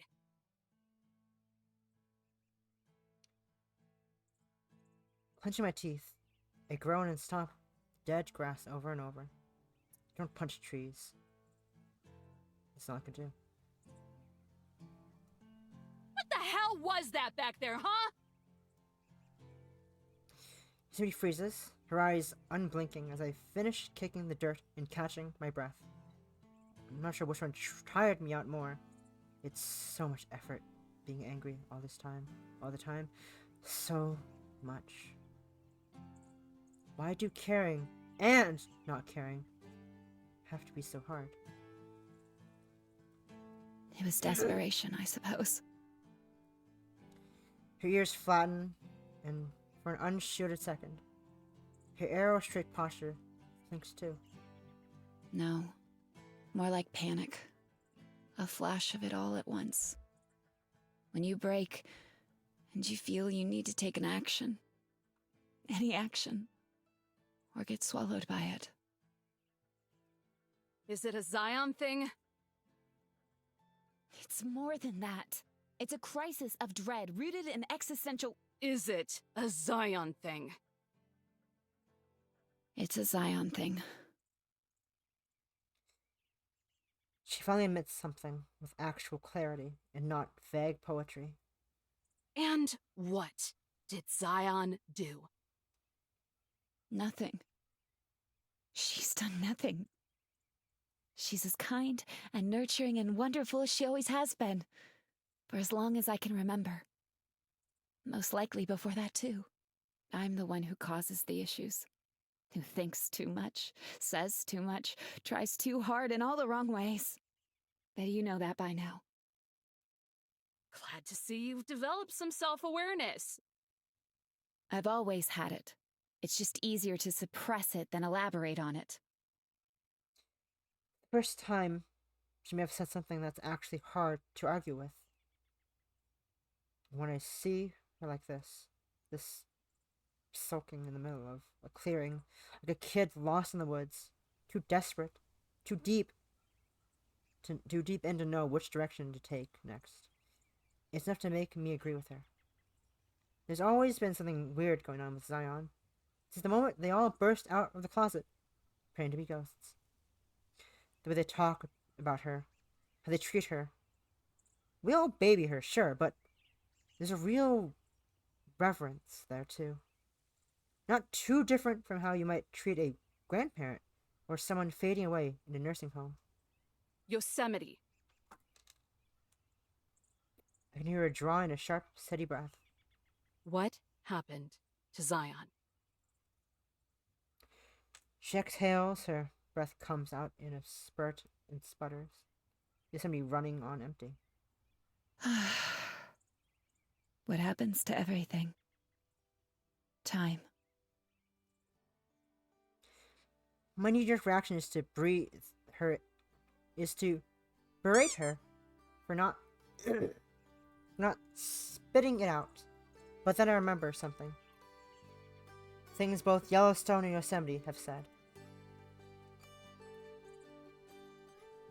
That Zion can't keep out like she used to.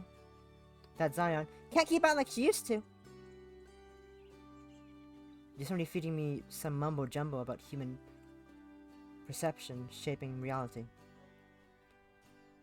That comment made about part puberty might not have been off. She's changed? Yosemite turns, not enough to face me. I don't think she could manage that right now. All I get is her side profile. The sun breaks through the branches above us and glistens the pebble specks across her face. A tear twinkles from the corner of her eye. So much.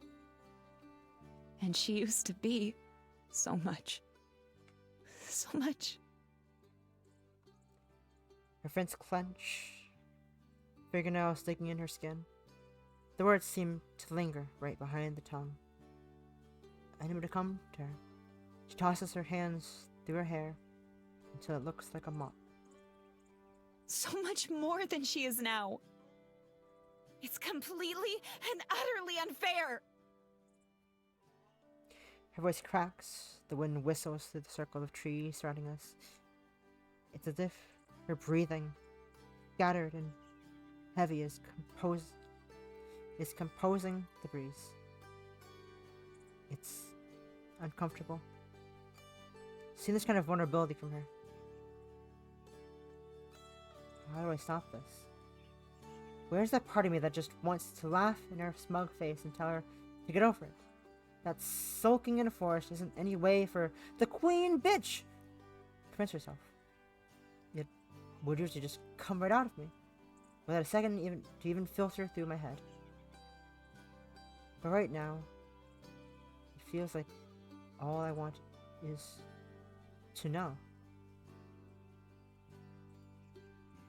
What brings the being I look at on the opposite side of the table every morning to this state? What was she like? My voice comes out softer than I expected. In the last 5 years, I've probably only used the tone of voice for Pup and random critters I see off the side of the trail. Somebody turns her head to me, Her eyes slowly narrow, looking me over. She raises her brow, suspicious, puppeting every subconscious move her body makes away from me. I frown as I notice it. Her ears flicker, eyes going from narrow to wide with surprise. Quickly glances away, back to the side profile. She wanders a few steps further. She was like the forest, tall and wise and dignified. If there was something to be known, then she knew it. Every creature, story, and act of nature. If it was within her bounds, she lived alongside it and advocated its spirit. And when she found me, I was included in those bounds as well. All of me. The valley and everything else. Yosemite had always told me my thinking was too linear. I told her she didn't make any sense. But when she says these things out loud, things that sound far off, almost ancient, I think I get it. As well as I can understand things that might actually be beyond my comprehension. Feeling so far off, far out of my depth, I may as well be in Mariana's trench. I crack an uneasy chuckle. You make her sound like an actual angel. If you had known her, you would have thought she were a goddess. She snaps in my direction, biting off a small chunk of the conversation immediately. She cringes. It makes me wonder if that means she actually feels regret. But of course she does. Of course she does. The all comes to an end with a chuckle of her own. Just one. Nervous and solitary. Her wings used to be bigger, you know? Well, all of her was bigger, I suppose. But her wings could stretch out as far as she was tall. Sometimes they seemed big enough to block out the sky. She used to wrap me in them. Her feathers were like clouds and she was warm. And she would look down at me and talk. Teach. I remember it. The images are getting fuzzier and fuzzier. But I can still remember how it felt. But she can't. Now it all comes together. The story she was desperate to hear. This whole outing. The picnic didn't jog her memory like you wanted. Is that it? There has to be something that can. I don't want to accept that all of it is just gone. If she forgets herself and then I forget her, then what proof will there be that any of it was real? That she was real? Poor Zion. Not because she's forgotten herself or whatever, but because Yosemite can accept that that she is now, that her entire existence is deemed invalid because Yosemite. How Zion must be forced to play along simply because of Yosemite's feelings. Now I get why Yellowstone was so upset. That's real screwed up. All she knows is that you have high expectations, and you'll be sad if they aren't met. If she can't even remember anything, then how can you expect her to ever meet those? It's a litmus test, and a crummy one at that. I'm ready for her to throw something right back at me, but she hardly reacts. Call it what you want. Doing nothing would have been a betrayal to everything she did to make me who I am now. The only other option is to accept that the Zion who was real to me has been obliterated. She starts from the other end of the clearing, further from the picnic than before, then stops at the mouth of two trees. You might not believe me, but I am sorry that you were dragged into this. I know I'm selfish, angry. I don't mean for it to infect everything. I call out to her, straining my voice so that she can hear me loud and clear from the outside. You're only selfish if you can't accept her. She glances over her shoulder. Would you? The shade engulfs her ass as she fades back into the forest. Then she's gone. The breeze stops. Birds return to the clearing, chirping as they warm themselves in the beams of sun spotting the ground. A long sigh heaves out of me.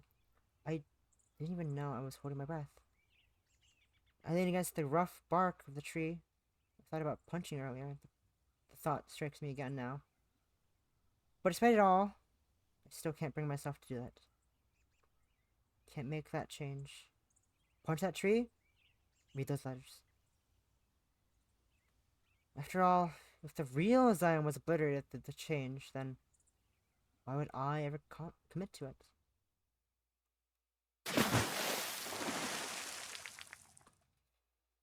You can't go out, not when the weather's so nasty. You.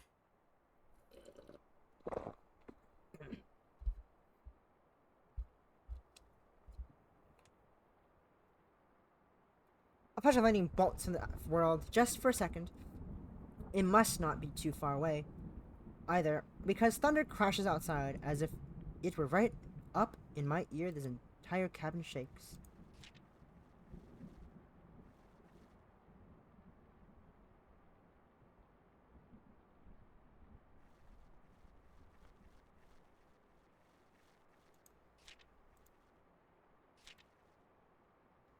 The weather wouldn't hurt me, Yellowstone. It wouldn't hurt you either. Pup whines, trembling beneath the table as he sits on my feet. So, that don't mean I'm not allowed to worry.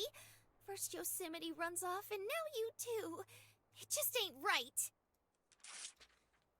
I finish reading through another form, then turned into. Oh, please. Stop pretending like you're human. Anyone would get sick of the charade going on inside this cabin after long enough. Yellowstone shoots a pointed glare at me.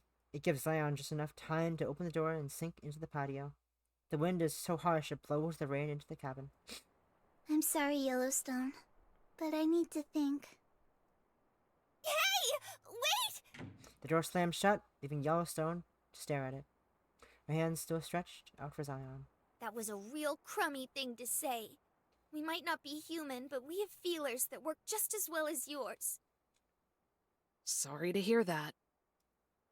I unfold the next feedback form and read through it. This one is from a Robert Sanchez, who wanted to extend his thanks to the ranger who walked with him to the river. I remember this geezer. He was looking for a specific spot his wife liked coming to before she passed. It rips in half without any trouble. I take the two halves and rip it again, this time into quarters. Just take advantage of not being human. It's your biggest strength. Don't have to worry about the same crap we do. That's a fib. If we're strong, it's 'cause we're so much like people. That's the way I see it. Don't look so smug. If Yosemite's collective consciousness mumbo-jumbo is right, then you three came from people. That's a tragedy, if you ask me. Rise above it. You just keep being a negative Nancy. I'll keep being a correct Kathy. She folds her arms and smirks, doubling back on her smugness. Then the smirk softens, dissolves into a genuine smile. If she was offended by my cynicism, then she's already moved on from it. That's the thing about Yellowstone. She's always being saddled with everyone else's negativity. Maybe she never actually does move on from it. Just packs it away somewhere inside her. Letting it all burst out of her when she can't contain it anymore. Always smiling until she can't. Sorry. I don't even unfold and read the next form. Just rip it up. No big dealio. We've all had a rough go of it today. She takes the chair Yosemite usually sits in and spins it around before squatting in it backwards. Chips it back and forth, two legs always off the ground. We know who to thank for it, at least. The front two legs of the chair slam down on the floor.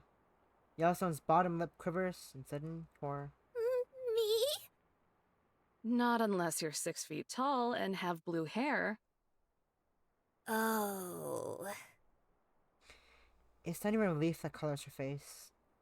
Only blank acknowledgement. Yeah. There's a gap in the conversation, if you could ever call it that. The wailing of the storm is the only thing keeping it from collapsing into dead silence.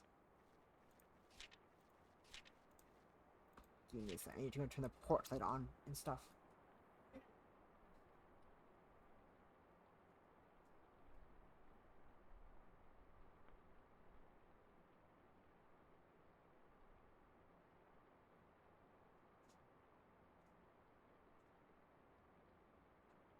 Chapter's long. The other chapter's long. I'm really slow. I'm not sure which one it is. I feel like it's a lot longer than usual. That, or I'm also really slower than usual. It's quite interesting.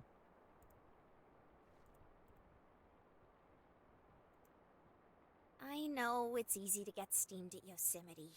I'm kinda steamed at Yosemite. But she's sad. And she's been sad for a while. I tried my darndest to keep the fat lady singing for as long as I could, but when she's ready to yodel, by golly, she's gonna yodel. Don't pin too much on her, please. I'm not sure that's a request I can humor. I can honor. My feelings on Yosemite keep getting more and more complicated. She's a rival, a validator, smart, snobby, snooty, kind, cruel. This could be an entire dictionary of words to describe her. She can bully Yellowstone into hating herself, or manipulate Zion to the point of tears, while at the same time scolding me about my work and the nature of myself. Do I hate her? Respect her? Tolerate her? Are we friends? Sometimes it feels like we're friends. In a way, we always have been.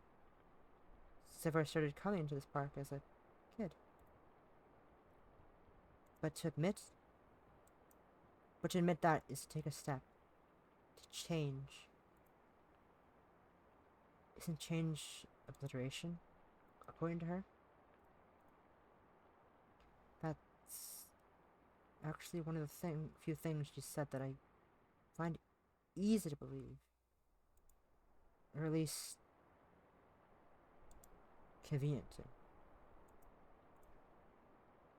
She told me about how different Zion used to be, you know?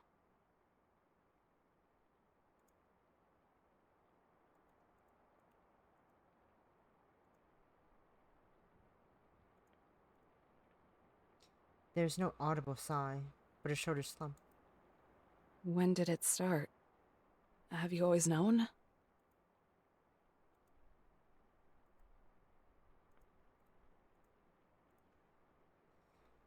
She stares down at the table, eyeing in on a cup stain. Probably from Yosemite's tea. Her fingers trace over the ring in an infinite circle. I think it had already started by the time they found me. But even back then, Zion was different. Different... how?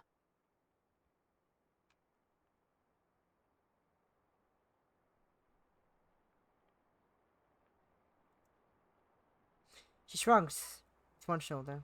The other one stays in place so she keep tracing. Just different. A little taller, maybe? I don't remember so well. It's like I can think it, but I can't see it. Feelings come back the strongest. That reminds me of something Yosemite said. If she forgets herself, then I forget her. Then what proof will there be that any of it was real? Yellowstone is clear about explaining this kind of stuff. She doesn't lapse onto theatrics, but the impression I get is still the same. Maybe they all forget. At one point or another. The more big ol' Zion changed to little ol' Zion, the clearer she gets in my noggin. The usual brightness in Yellowstone's voice shines through as she reflects. And the crankier Yosemite got. I am going to get food. I'm gonna quickly go warm up some food real quick, because it is nearly an hour past the time I usually get food. I'm gonna go be right back and make food.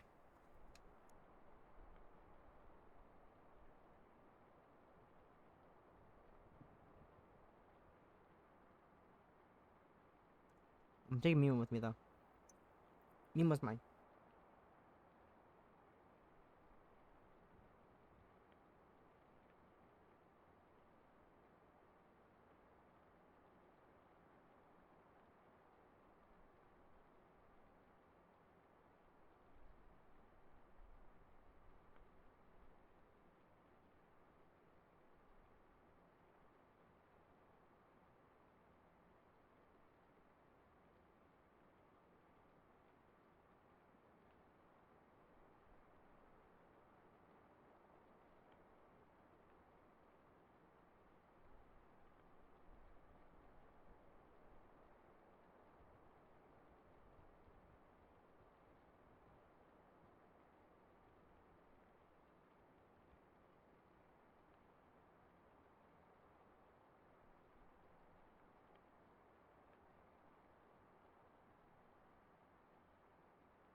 Hi, I'm back.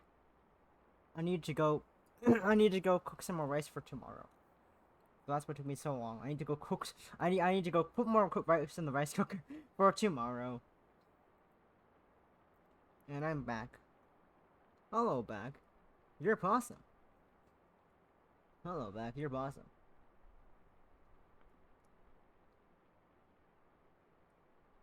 Great joke. I haven't heard this. I haven't heard the joke before ever. Why is my opponent live? Ming, you live? Is Ming alive right now? I think that's a yes. Yes, Ming is doing Genshin. She's doing Genshin. As I'm back, I have rice and beef stew. That is my dinner. Rice and beef stew. It's hot. Fuck. Ah, my tongue. It's hot. Like Nemo. It's hot. Like Nemo. Hello. It's hot like Nemo. Anyways, let's get to back to being gay.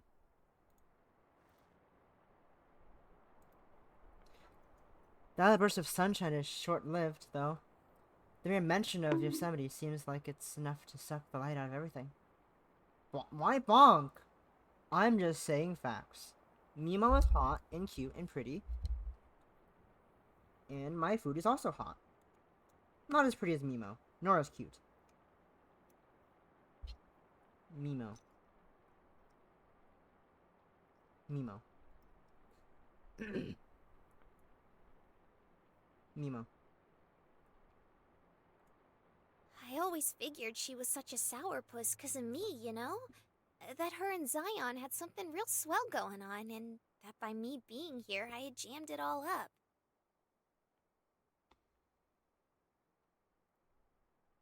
Cooking, cleaning, and all that good stuff. I do it 'cause I'm grateful for the company. And I guess at some point I started hoping the gratitude would make her less sad. Ah!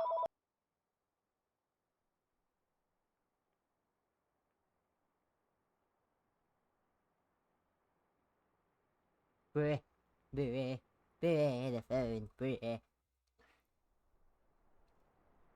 Ever think that some people are just sad by their very nature?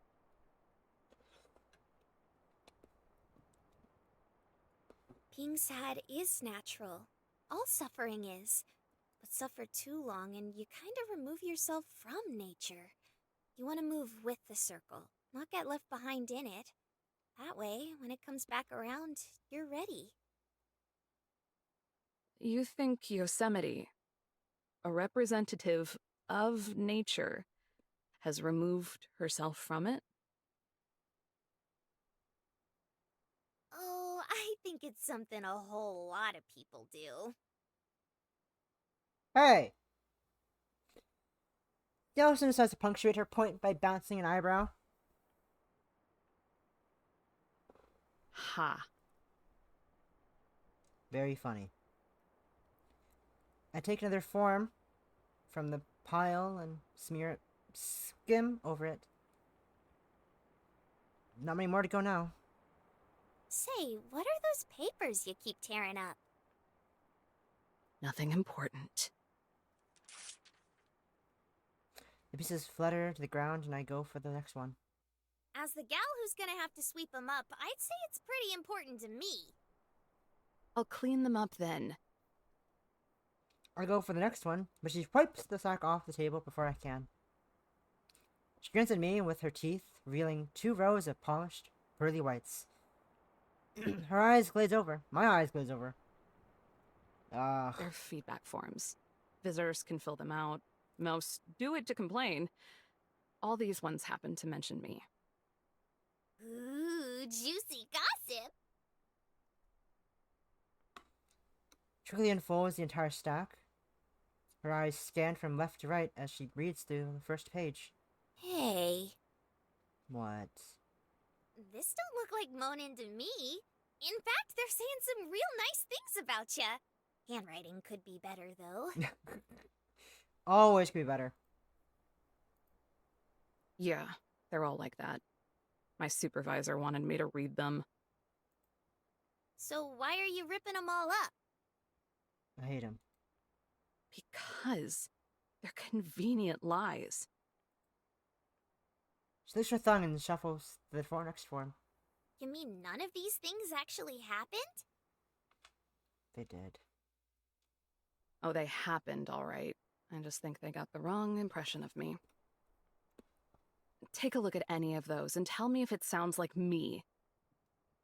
I think they do. Then, for my sake, I hope you're wrong. Yellowstone flips the next form, saying nothing as she reads through it. She stares at it for a good long time. Her eyes are unmoving, like she's narrowing in on one point. Then, she starts digging around in her head again. Great. Really wish she would warn me before doing this. At least I won't have to eat whatever comes out of there this time, I hope. She whips out a small roll of tape, tears off a piece, then bends both sides, together to make it round, double-sided.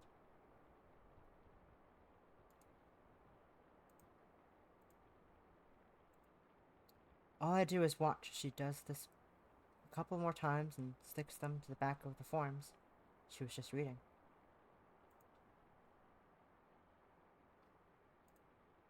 Having fun?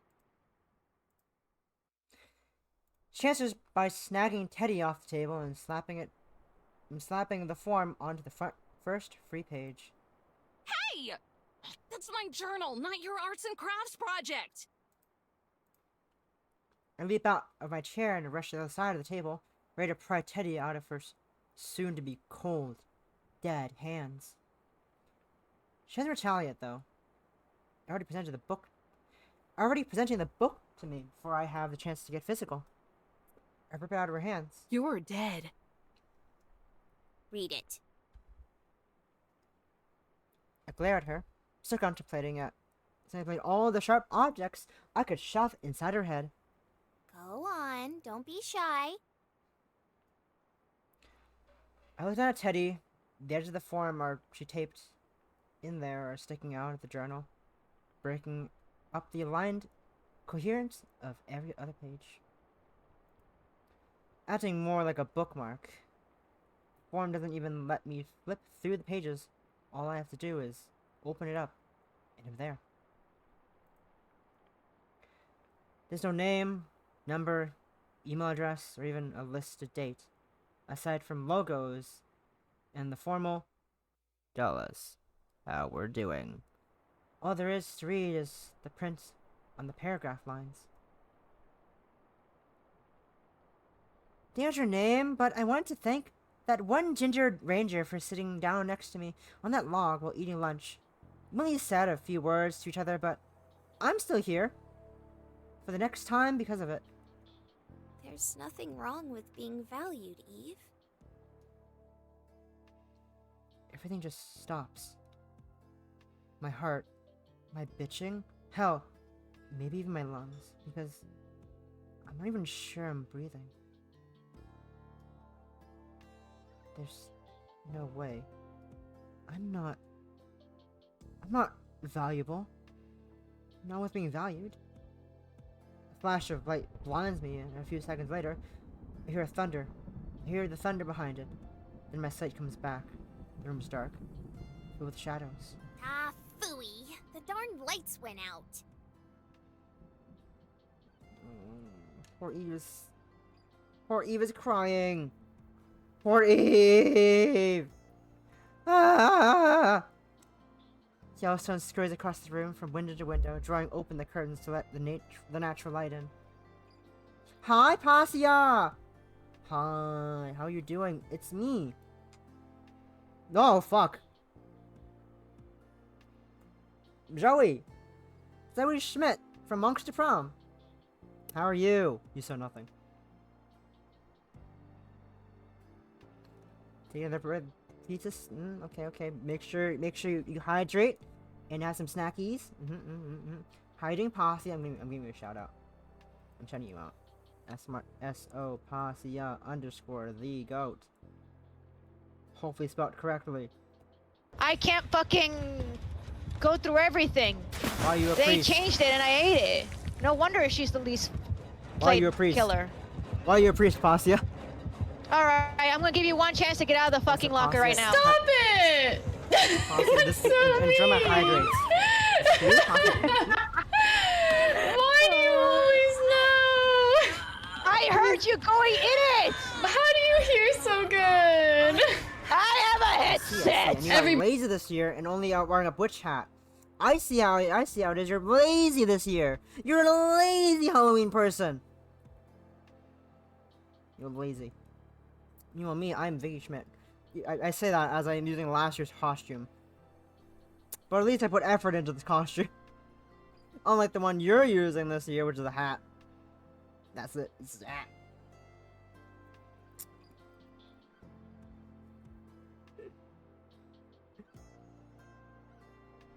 That's fine. That's fair. That's fair. I just made this whole last thing like last year because Vicky Schmidt from Monster Prom is Pog. I love Monster Prom. It's a great game.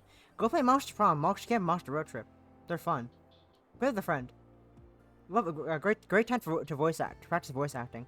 It's a great time. I see.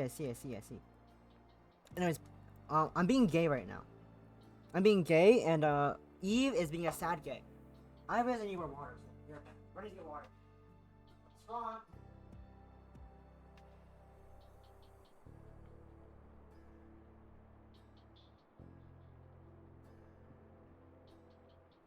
Everything's going well, Passia. Hope you're doing good. Thesis.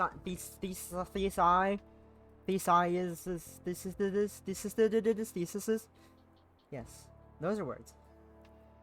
But I think stop by if you're just lurking, just do all that stuff. Thesis. If you're just stopping by, I think stop by and hope you enjoy. If you can lurk, do whatever, I appreciate your existence. You're awesome. Excited for things. We're excited for things that totally aren't happening next week. Totally nothing's happening next week. Totally nothing. It gives enough time to iron out the lump in my throat and choke down the stray sobs.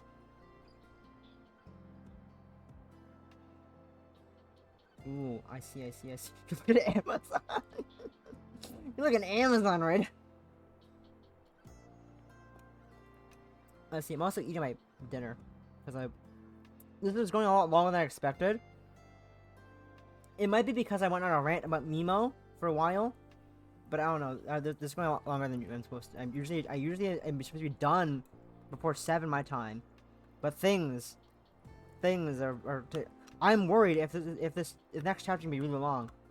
Okay. Possum, how long is the next episode? Is it longer than the average of how long you played it? How long is episode 4? Do you know, Possum? Is it longer than your run of episode 3? I'm not valuable. Oh, great. Okay, cool. Let's hope it again. I don't go on a long ass tangent then. Hopefully. But to one person, I guess I was. Because at the end of the day, it didn't matter if they had the wrong impression of me or not. As long as they saw the end of the day.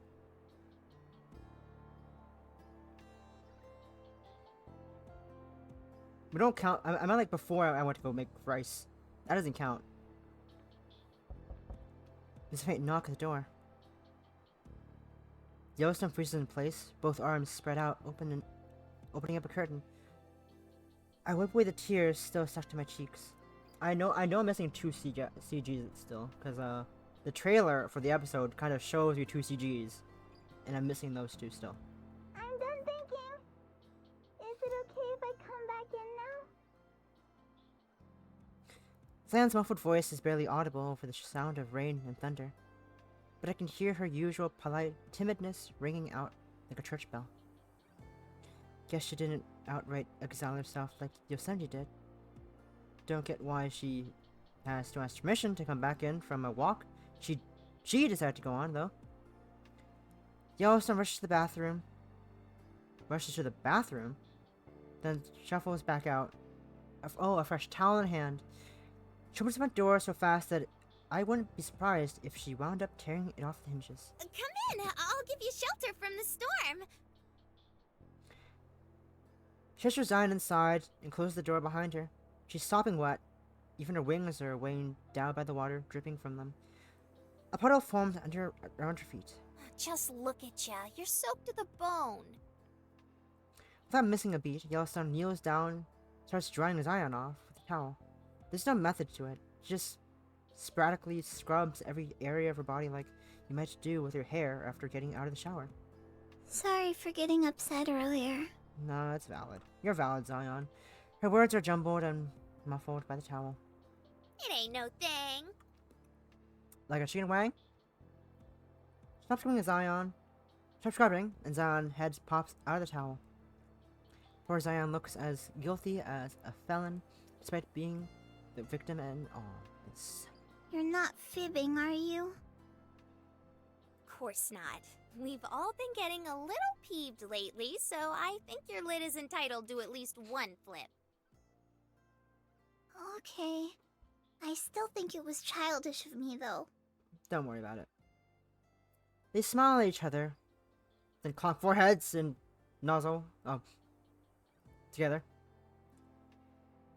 Yellowstone mentioned that Yosemite had a bad case of mama bear syndrome, but looking at this, I have to wonder who might have it worse. You got back here quick. Sure you did enough thinking out there? She jumps at the sound of my voice, my presence making itself known from the shadows. Probably not as much thinking as you do, Miss Eve. Ouch, but also fair. Too much of it, if you ask me. Yeah. It's better than thinking too little. Probably. Ooh, burn! It's not. She breaks away from Yellowstone, who was still in the middle of drying her, and gets a few steps closer to me.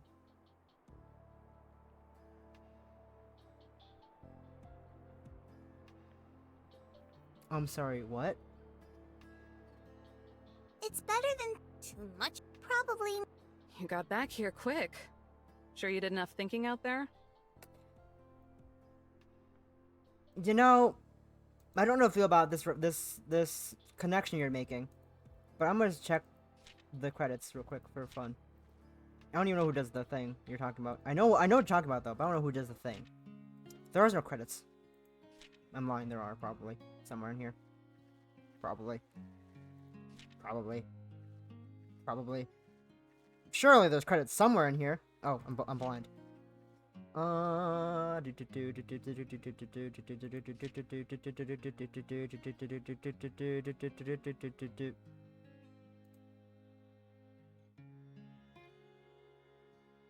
Natalie Von Stein.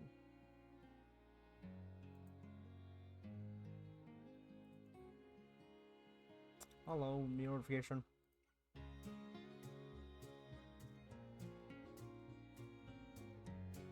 Thank you.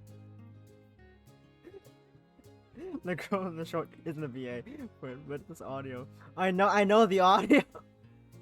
Pasia just casually sent me a YouTube video, pissing all alone. Hey, if you're gonna send it to guys, I know what it is. It's just funny. It just sent it to me.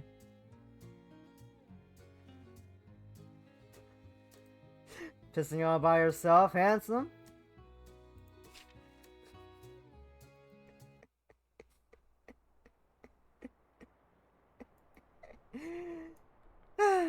Hello, Adi Rosa.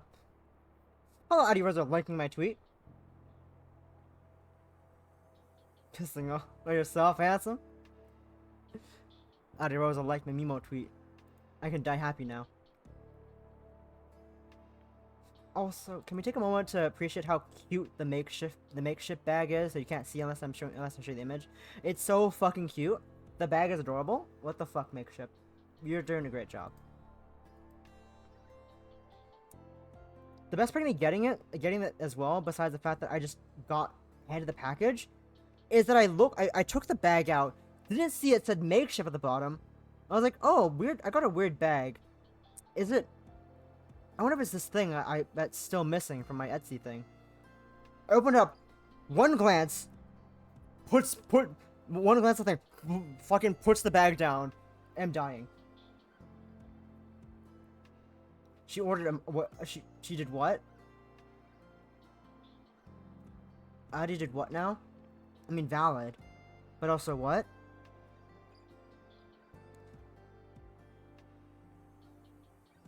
And Rat's gonna get 4.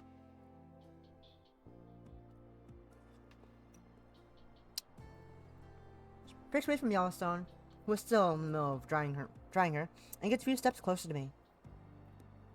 Yellowstone pouts as she wipes up the drops of water behind her. Actually, the reason I came back is because I wanted to talk to you. To me? Little old me? To me?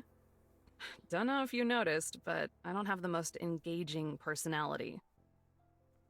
That's not true. Yosemite wouldn't like you as much as she does if that were the case. She likes me? Little old me? She likes me? Oh, that's cute. The words start to stumble out. A bit just end up sputtering to a stop. No response for that. Yosemite doesn't actually like me, right?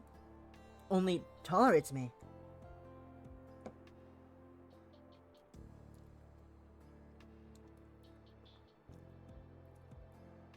Unless she really does. My god, that's horrifying. I'm trying to fucking eat my food. Let me eat my food, game.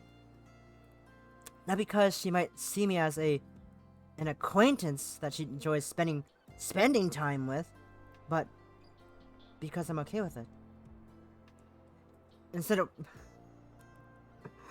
there's me just dipping. It's gonna try to fucking eat my food. Instead of walking the rest of the way to me, she gets up and floats to meet me eye to eye. Could you possibly take my hand? I'd like to go somewhere special for this.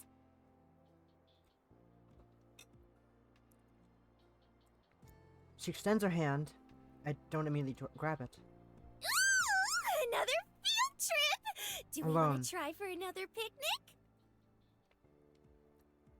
Sorry, Yellowstone, but just Eve this time. Actually, Yellowstone. Yellowstone scrunches up her face like she's trying to do long division. I'm a little worried at first, but she finally gets the right equation. Oh, I see how it is. You cats think you're too cool for school. A bumpkin like me would just cramp your style. Sam gasps the notion. She tries to speak, but Yellowstone turns around and waves us off. Go on, get. Old Yellowstone will hold down the fort like she always does. Thank you, Yellowstone. Her tips of hand slips to a thumbs up. Sam breathes a relieved sigh. Thank you. Hold on, I haven't agreed to anything yet. That's okay. You'd end up doing it anyway. I'm sorry, what? Bye, Passia. Good luck. Don't die. Make sure to stay healthy. Hydrate. Snackies. All that jazz. Love ya. Your pog. Well, she's not wrong. She clasps my hand and smiles. Ready? Boy! Yeah, fine. Static. I'm swept away. The ground gives way beneath me.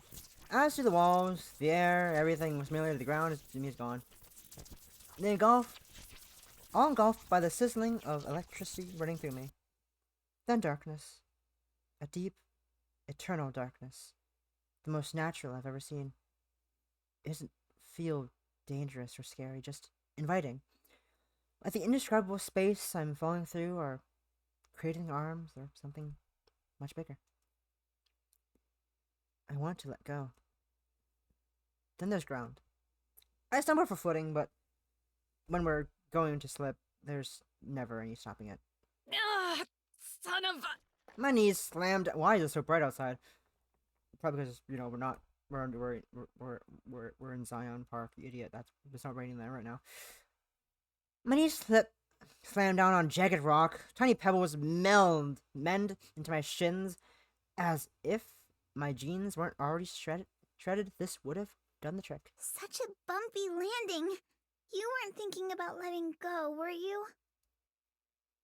Sand gently floats down beside me. Her wings tuck in as both feet gently touch the ground. Does it matter if I was? Ouch. It does! You mustn't even think of it. Never, ever. Before I can let myself truly mediate the pain. Meditate on the pain. Meditate on the pain. Zan bends over and helps me up. I dust myself off, but try not to look at my knee. If it's going to leave a mark, I'd rather not see it. So, I'm guessing we're somewhere in Zion. A chill wind blows right through me, tossing my hair. Red and orange mountain cliffs booked. Oh, bookend a winging, vibrant valley. It encapsulates the area tightly enough to be a canyon. The only proof that there is something beyond here, that there's an end, is the river, curving through the green inferno, bending out of sight behind a mountain, to a place I'll probably never see, never step foot in. Feeling enraptured? Only so many vistas you girls can show me before that stops happening. I don't believe that's true. Yeah. It's not. The smell here is different from Yosemite. I don't catch a whiff of that familiar alpine scent I love so much. The air here is so thin and crisp it could almost be called odorless, if not for the faint hint of sage that peppers the back of my throat. It's all so clean. Is this where your painting is? Angel's Landing. That's correct. Although, I'd like to think of it more as a portrait. Anything with a frame usually is. Semantics, technicalities. Though with a name like Angel's Landing, it's not always this blunt. She smirks. It seems the best of us is rubbing off on you. Then closes her eyes, taking in a deep, steady breath. It all feels so cynical in a way. She's taking in air from her land. It filters through her, then she breathes it all back out. Assuming she has lungs. Assuming anything.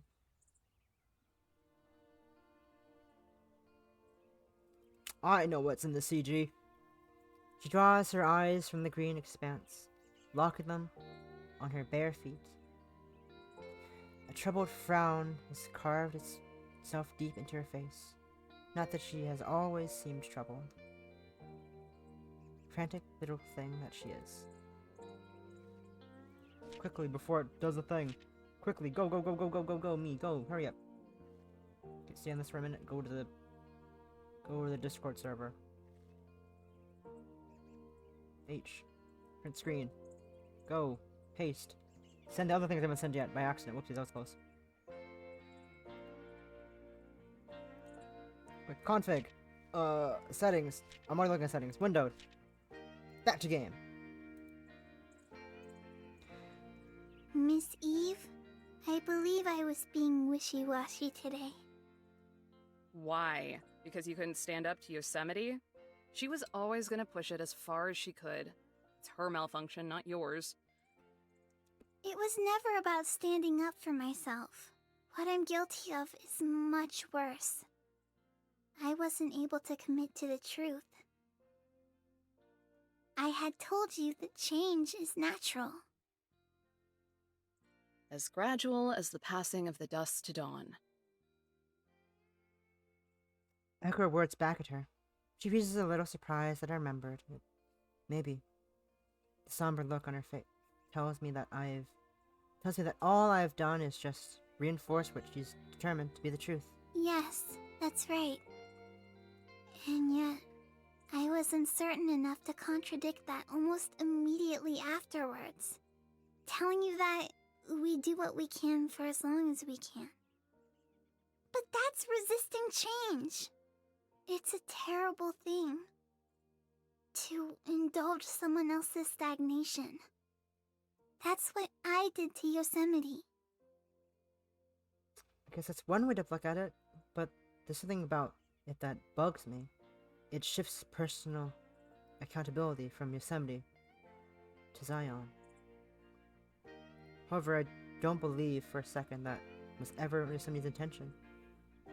I have my issues with her and how she's acted, but there's always something about it I can relate to. There's no way I could ever read her mind, but I think it would only make her feel worse if she knew Zion was blaming herself in this way. You know, after she ran, I went and tracked her down. That was a very kind thing to do. To chew her out. Oh. Every reason and justification she gave me sounded selfish and brain dead. For someone who exclusively speaks with words that are over 2 syllables, she sure has trouble articulating herself. But after cooling off a little, I think I sort of get it. It's interesting. Even from up here, overlooking everything that there is in the valley, I can still make out fine details. The biggest one is the flow of the river's current. Unlike Zion's portrait, there aren't any white or black dashes in it, in the water to communicate movement to the viewer. All I have to do is look at it, and I know it's moving forward. She's afraid. Not of change, but what can be left behind because of it. Who you used to be might be different than who you are now, even if you still think you're that person. New isn't scary, but the idea that the old might not be there anymore is. The drama queen compared it to obliteration. And she said that's what happened to you. I've been dancing around the subject with Zion for long enough. We can talk all day about symbology and analogy that hint at what happened to her, but that's not honest. I think she knows it too. She smiles like an old master thief, finally caught in the act. It's an expression suited for someone far older than how she looks. Do you know what happened to you? It's not about knowing, Miss Eve. Anyone can tell their sunburn if they've been outside long enough. I don't remember. It's like you said. Whoever I was is much different than who I am now. A dull sadness pulses somewhere hidden in my chest. I'm not sure if it's anything deep, just a shallow wistfulness. But to say that I've been obliterated would be a true disservice to whoever it is that I was. A sharp wind pushes at us from behind. Zion's satisfied smile gets a little bigger as her eyes sneak to her peripheral. I make a subtle turn to see what she's looking at. Behind us, Yosemite's tall figure watches from the bush. She stands still, careful to do nothing but make herself known, and failing in the process. But who cares?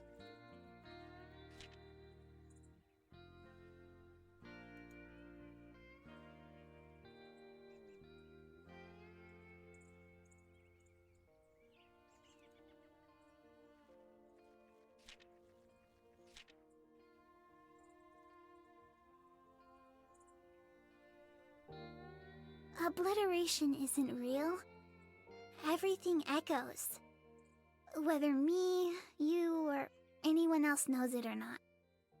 everything is passed down. No one ever truly leaves their old self behind. The old informs the new.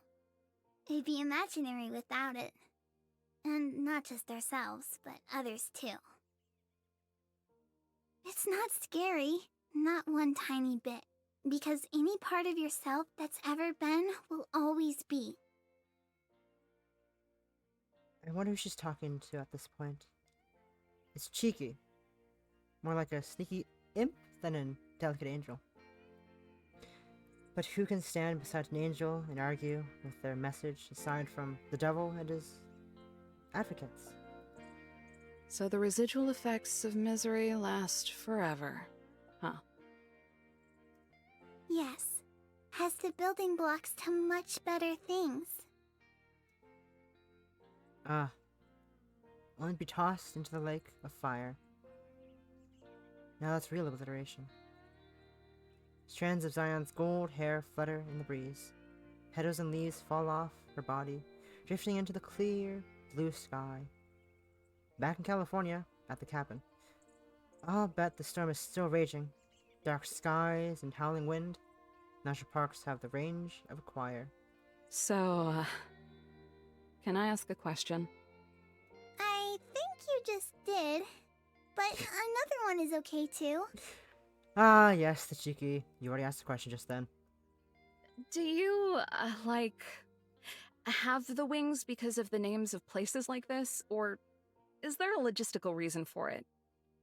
I don't understand why you girls look the way you do at all. The twinkle in her eyes dulls. Her sage smile goes flat. Miss Eve, stop overcomplicating everything. I also pass my plate up. I see you there. We see you there. We see you there playing plate up. You're playing plate up, I see you there. Sweet. Zion and the Rangers stand for a while longer. The conversation lapsing into a discussion about Zion National Park and the sights of the area. Eve isn't one to get excited about very many things, but... Hey! You didn't call me the Ranger anymore! But she talks about all the sites she wants to camp at and the trail she wants to hike. There's a real light that exudes from her.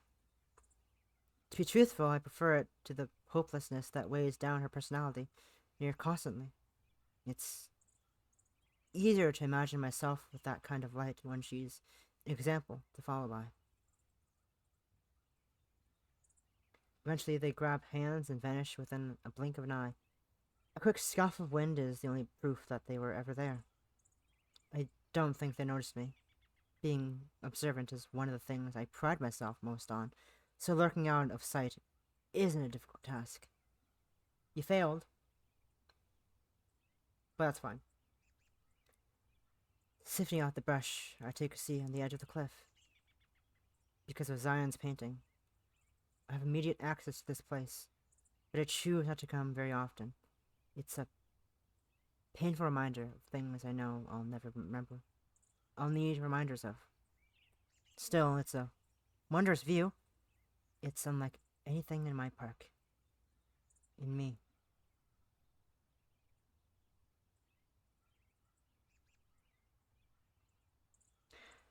The sky turns a magical gold orange. It's as if the sunset is jealous and has chosen to copy the colors of the very mountains it sets aside. That's behind. The river is not jealous, however. It naturally reflects whatever surrounds it. Never can be, however. It wants and whatever it needs to be. So I sit there, hoping that the blue strands of my hair can do the same as the rivers they invoke. To reflect the things in front of me, even if they're not what I am. So I can chameleon myself as those things, perhaps eventually becoming them in earnest.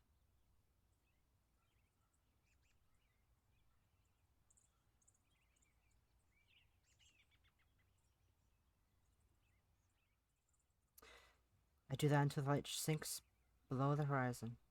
Then, the river only reflects the darkness. And eventually, the moon. They are static. The collision of the natural and unseen. Then there is darkness. And now there is rain. I stand in front of the door, immediate access to anywhere within the confines of this park, and I'm still too much of a coward to let myself inside. The lightning sizzles through the sky, and for precious milliseconds it lights up the dark shadows of the surrounding mountains as if it were day. Its younger brother, thunder, moans, booing at me, demanding that I face what my panic has wrought. I could stay out here forever and ignore it, but I choose not to. I twist the door and I twist the knob and creak the door. The inside of the cabin is blanketed in shadow. No electricity, not even fire. The dim luminescence of the outside, the light that could be there if even the sun itself was snuffed out, bleeds through the windows. There is no such thing as pitch black. Yosemite? Is that you? Her voice is a groggy whisper, yet even that feels like a challenge. As do most things from her. The urge to answer it is just too great. No, I'm an intruder, here to desecrate your federal property. I love you, Lordy. No, I'm an intruder, here to desecrate your federal property. I love women. Shh. Not so loud. The others are sleeping. Oh. I didn't know. I said not so loud. Why fucking still talking loudly? My banter just got shot down. Utterly. It feels embarrassing. Well, don't just stand there. You're letting all the cold air in. I heard somersaults as I hurried to shut the door. Quietly, of course. The atmosphere is so strange here, as if the entire cabin's axis had been shifted. Subtle, but noticeable. The floorboards creak as I tiptoe across the cabin.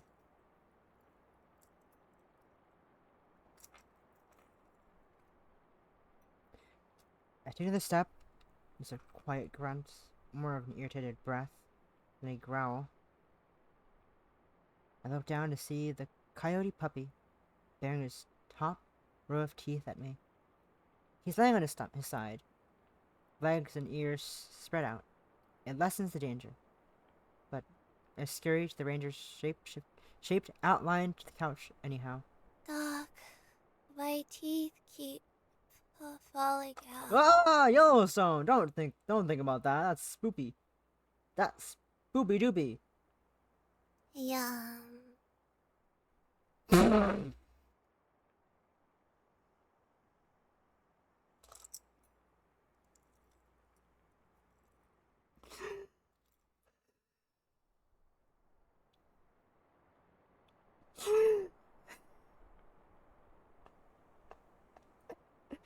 I'm sorry, what? Doc, my teeth keep falling out. Yum. Yellowstone, never change. Never change, ever. Yellowstone is also sitting on the couch, slouched over on Eve's shoulder and drooling. Incoherent dream words split out from beneath her snores. Betwixt her snores. Look. Her eyes signal down. Curled up like a fetus, Zion takes up the last free cushion, but is small enough for the cushion, for the couch to still feel spacious. There's a soft rhythm to her breathing. Her sleep always seems so peaceful. No murmurs or snores. It's such a constant of the panic she carries with her throughout the day. It gives me the impression that the life she leads when she's dreaming may be the real one, and all of this is just a brief and bittersweet vision, a byproduct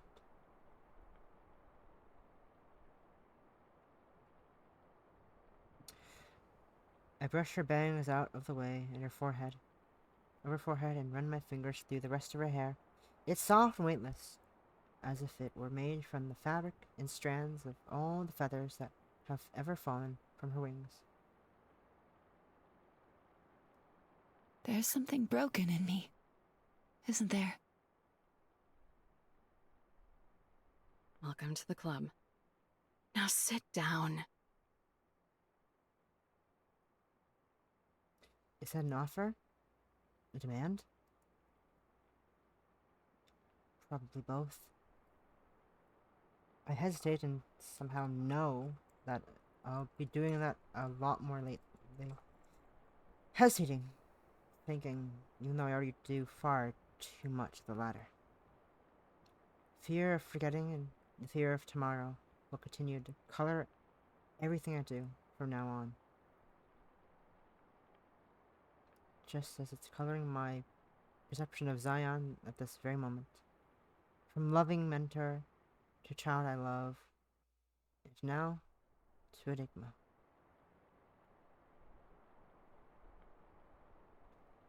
Everything is shifting, I know.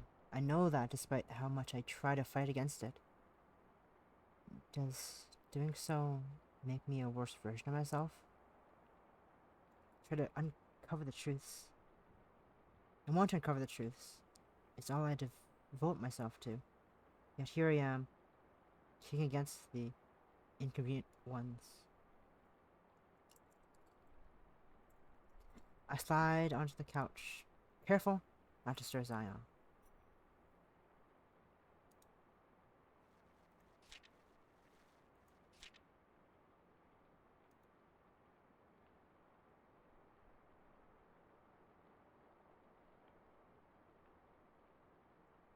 This is pretty gay. Just your wife, your child, and your child. It's your wife, you, your wife, and your 2 children.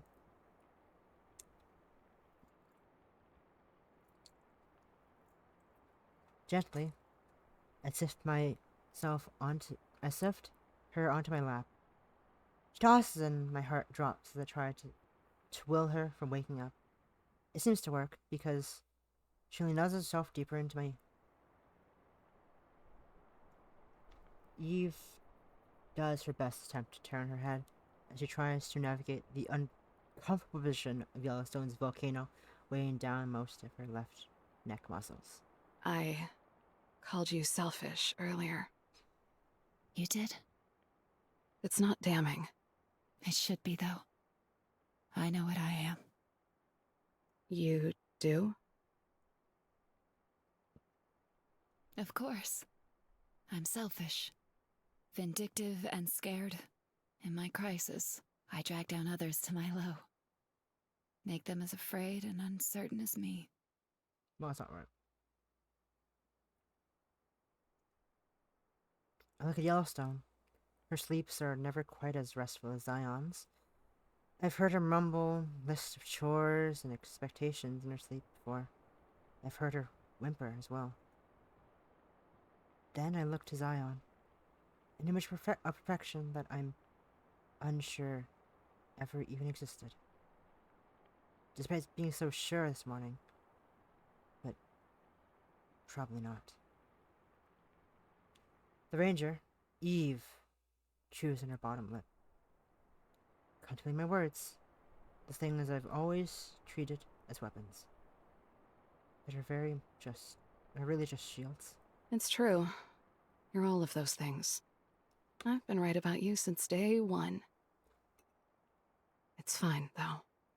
I am too. She reaches to pat the back of my hand twice, then draws it away. A smirk forces its way across my lips, although I can't describe it as anything but cynical. Well, you are only human after all. Fog presses against the window across the room. Water trailing down the glass. The patter of rain taps against the roof. Until it's over. I don't believe any of us will leave this couch.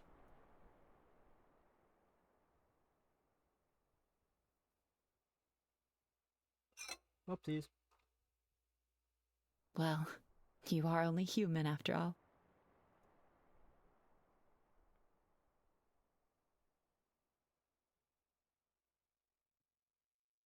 Yosemite! Wherever are you hiding? Oh dear me. If she doesn't appear soon, I won't be able to tell her a story. Our picnic will be ruined. Whatever shall I do? Wait, I'm right here! I want to hear the story! Oh, I'm not so sure now. It's getting rather late. Perhaps we should return to the cabin. Preposterous! It's preposterous, dear. Preposterous! Please, Zion! I want to hear the story about the swallow again! Tell me the swallow story! Goodness. I suppose I have no choice then. No, you certainly do not. Very well. Come sit down, little one. You can't listen to a story from all the way over there, now can you? Coming! Straighten your posture.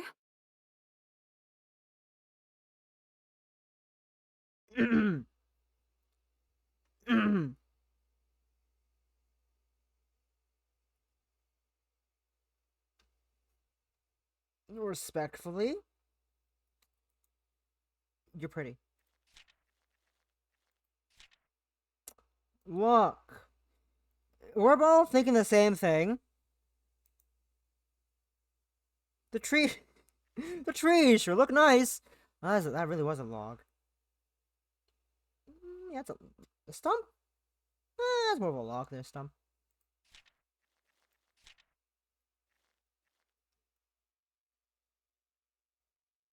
Not just because booba? Sure.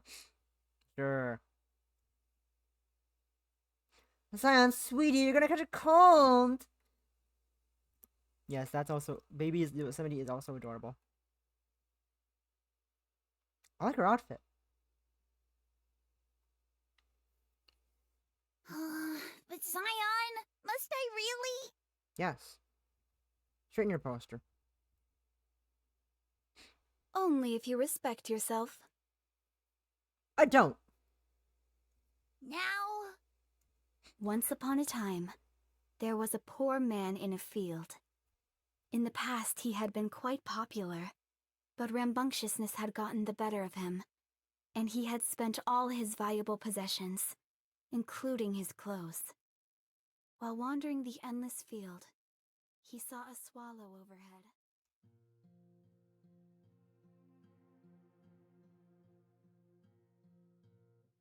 You don't come back from this, not like before.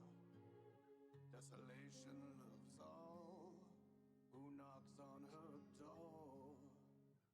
Ghost stories for supper time. That was a very heavy episode. Lots of things have gone by. We learned lots of things. We learned that Yosemite is really bad at cooking. And she's absolutely atrocious. Hey, song on. Absolutely atrocious at doing any type of cooking. She can't cook to save her life, and it's really sad. And real concerning. And real sad. Teddy's now pinging people.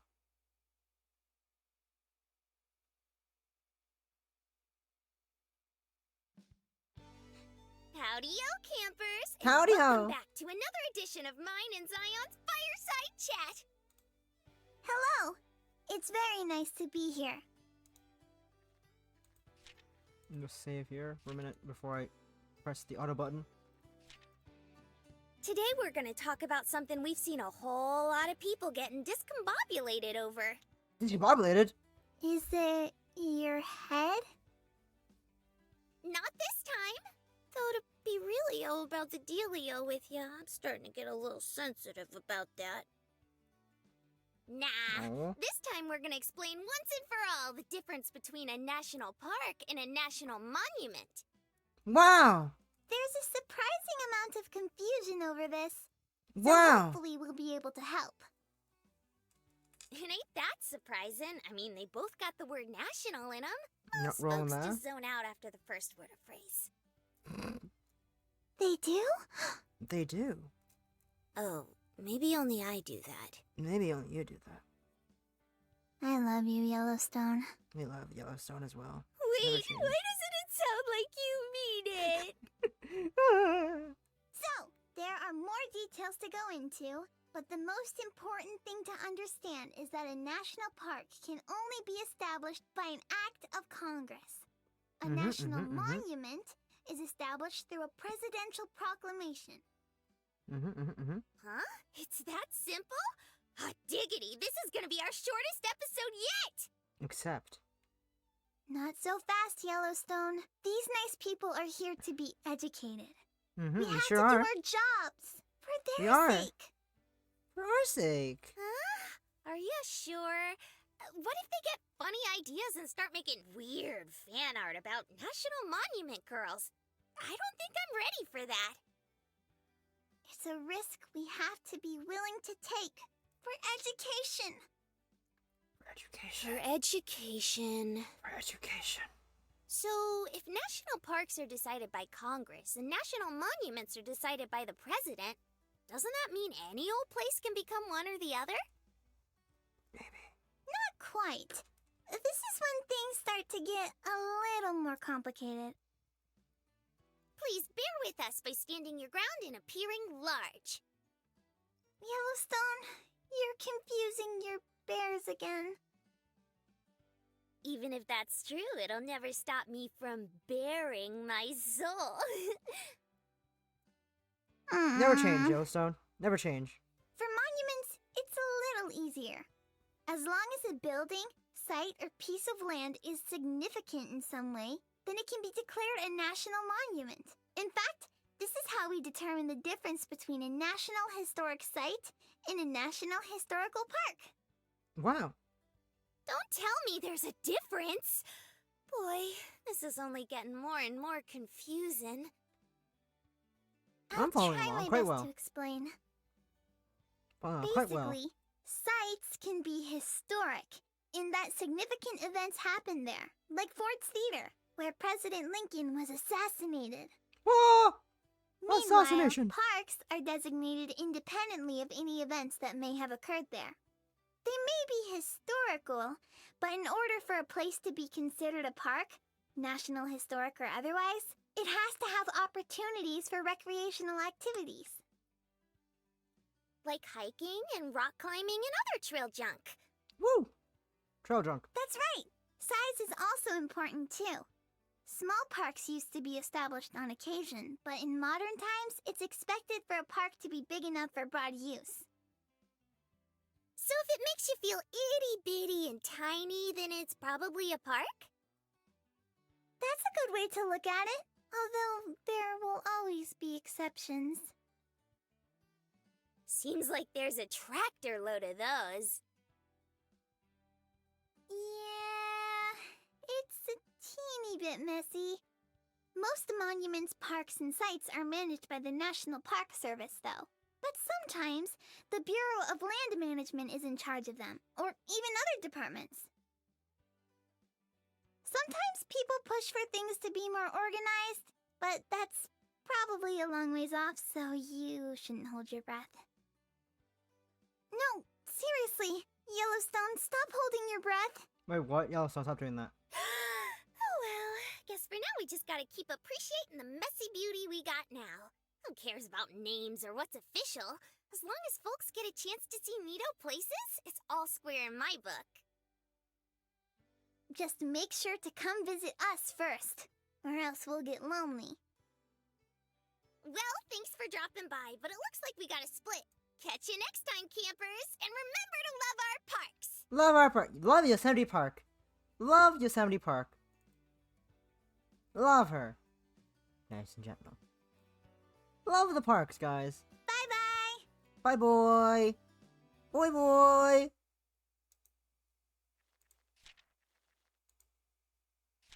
I should take the save, actually. I don't need this. I'll take the save. Run! Run! Run! Run! Get out of here! Run! We're running away! We're running away as fast as we can! We're running away! We're going to the quote-unquote face cam. We're running. Anyways, let me turn the music back on because it's just quiet and awkward. That was National Park Girls. Hope you all in episode 3. Daughter of Zion. I think that was the title name. Right. It was Daughter of Zion, correct? I believe it was. Anyways, I hope you all enjoyed. I can't believe Mimo is real. It's crazy that Mimo is real like that. I can't believe it. Hope you all had a lovely evening. This went on for a lot longer than expected because I went on a whole tangent about Mimo that I got today for Cyber Sunday. I'm hugging it right now. I got my head and over there in the corner. Corner? On the bed. And I want to again thank Possum for the Polaroids back there. And thank Tomo who is not here, but thank Tomo for the art that's over there in the bottle. Right there, right there. And Mimo. We love Mimo. Let's go see if anyone I know is live. Looks at phone that has a live stream open already because I was gonna plan on doing that anyways, lol.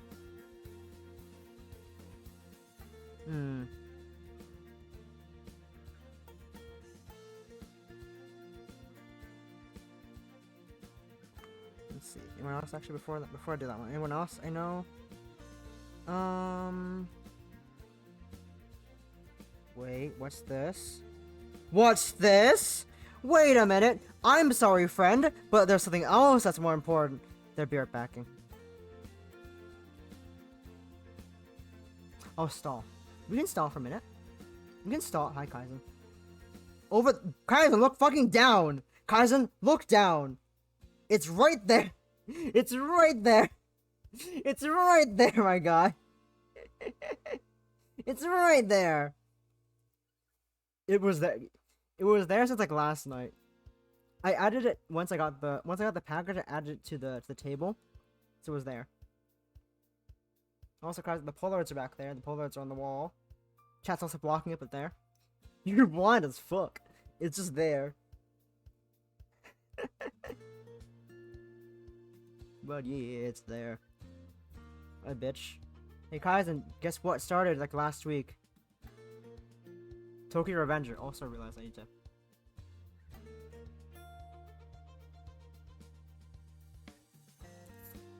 Yeah, the new season came out. I only watched one episode of it. I also remember I need to do squats. I need to do my squats right now. Yeah, there's already 2 episodes out. I need to do my squats because I gushed. I do squats now. I got 12 to do. That's a lot. That's a lot, but not as much as 69 for Rat. Not as much as Rat do for Subathon. Not as much as Rat do for a goddamn Subathon that she can't finish because we all keep donating. It's funny. It's funny how we keep doing that. It's real funny how we always do that.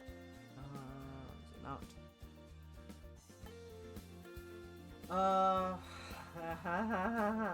Good question. I don't know. That's quite the question you got there, guys. I'm having a damn clue. I know what you're talking about, but also I have a damn clue what flavor it'd be. I have a goddamn clue what flavor would be at all.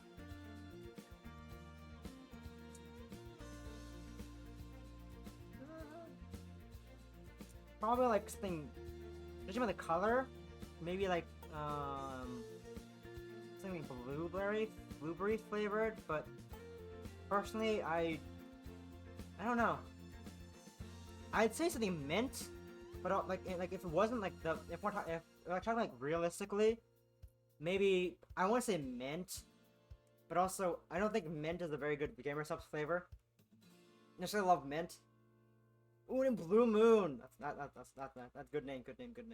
But also, I think Blue Moon's something else. But I got 12 spots, dude. Nemo is gonna spots. We did squats with Nemo. Nemo is gonna squat too. 1,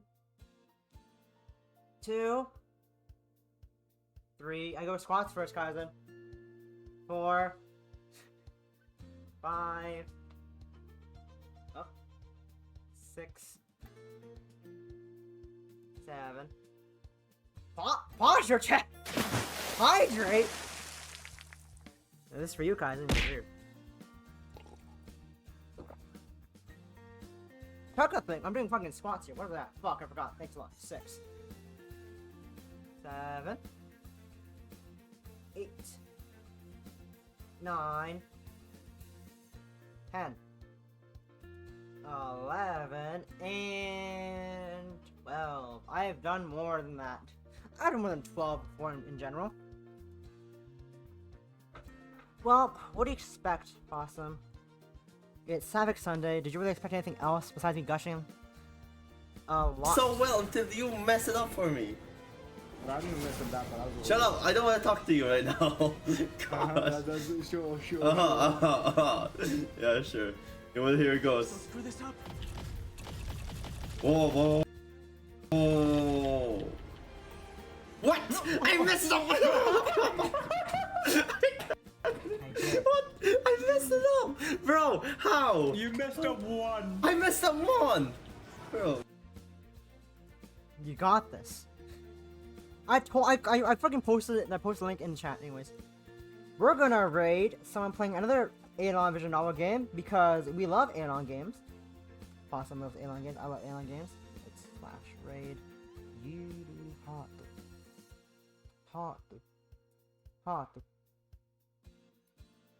Anyways, yep.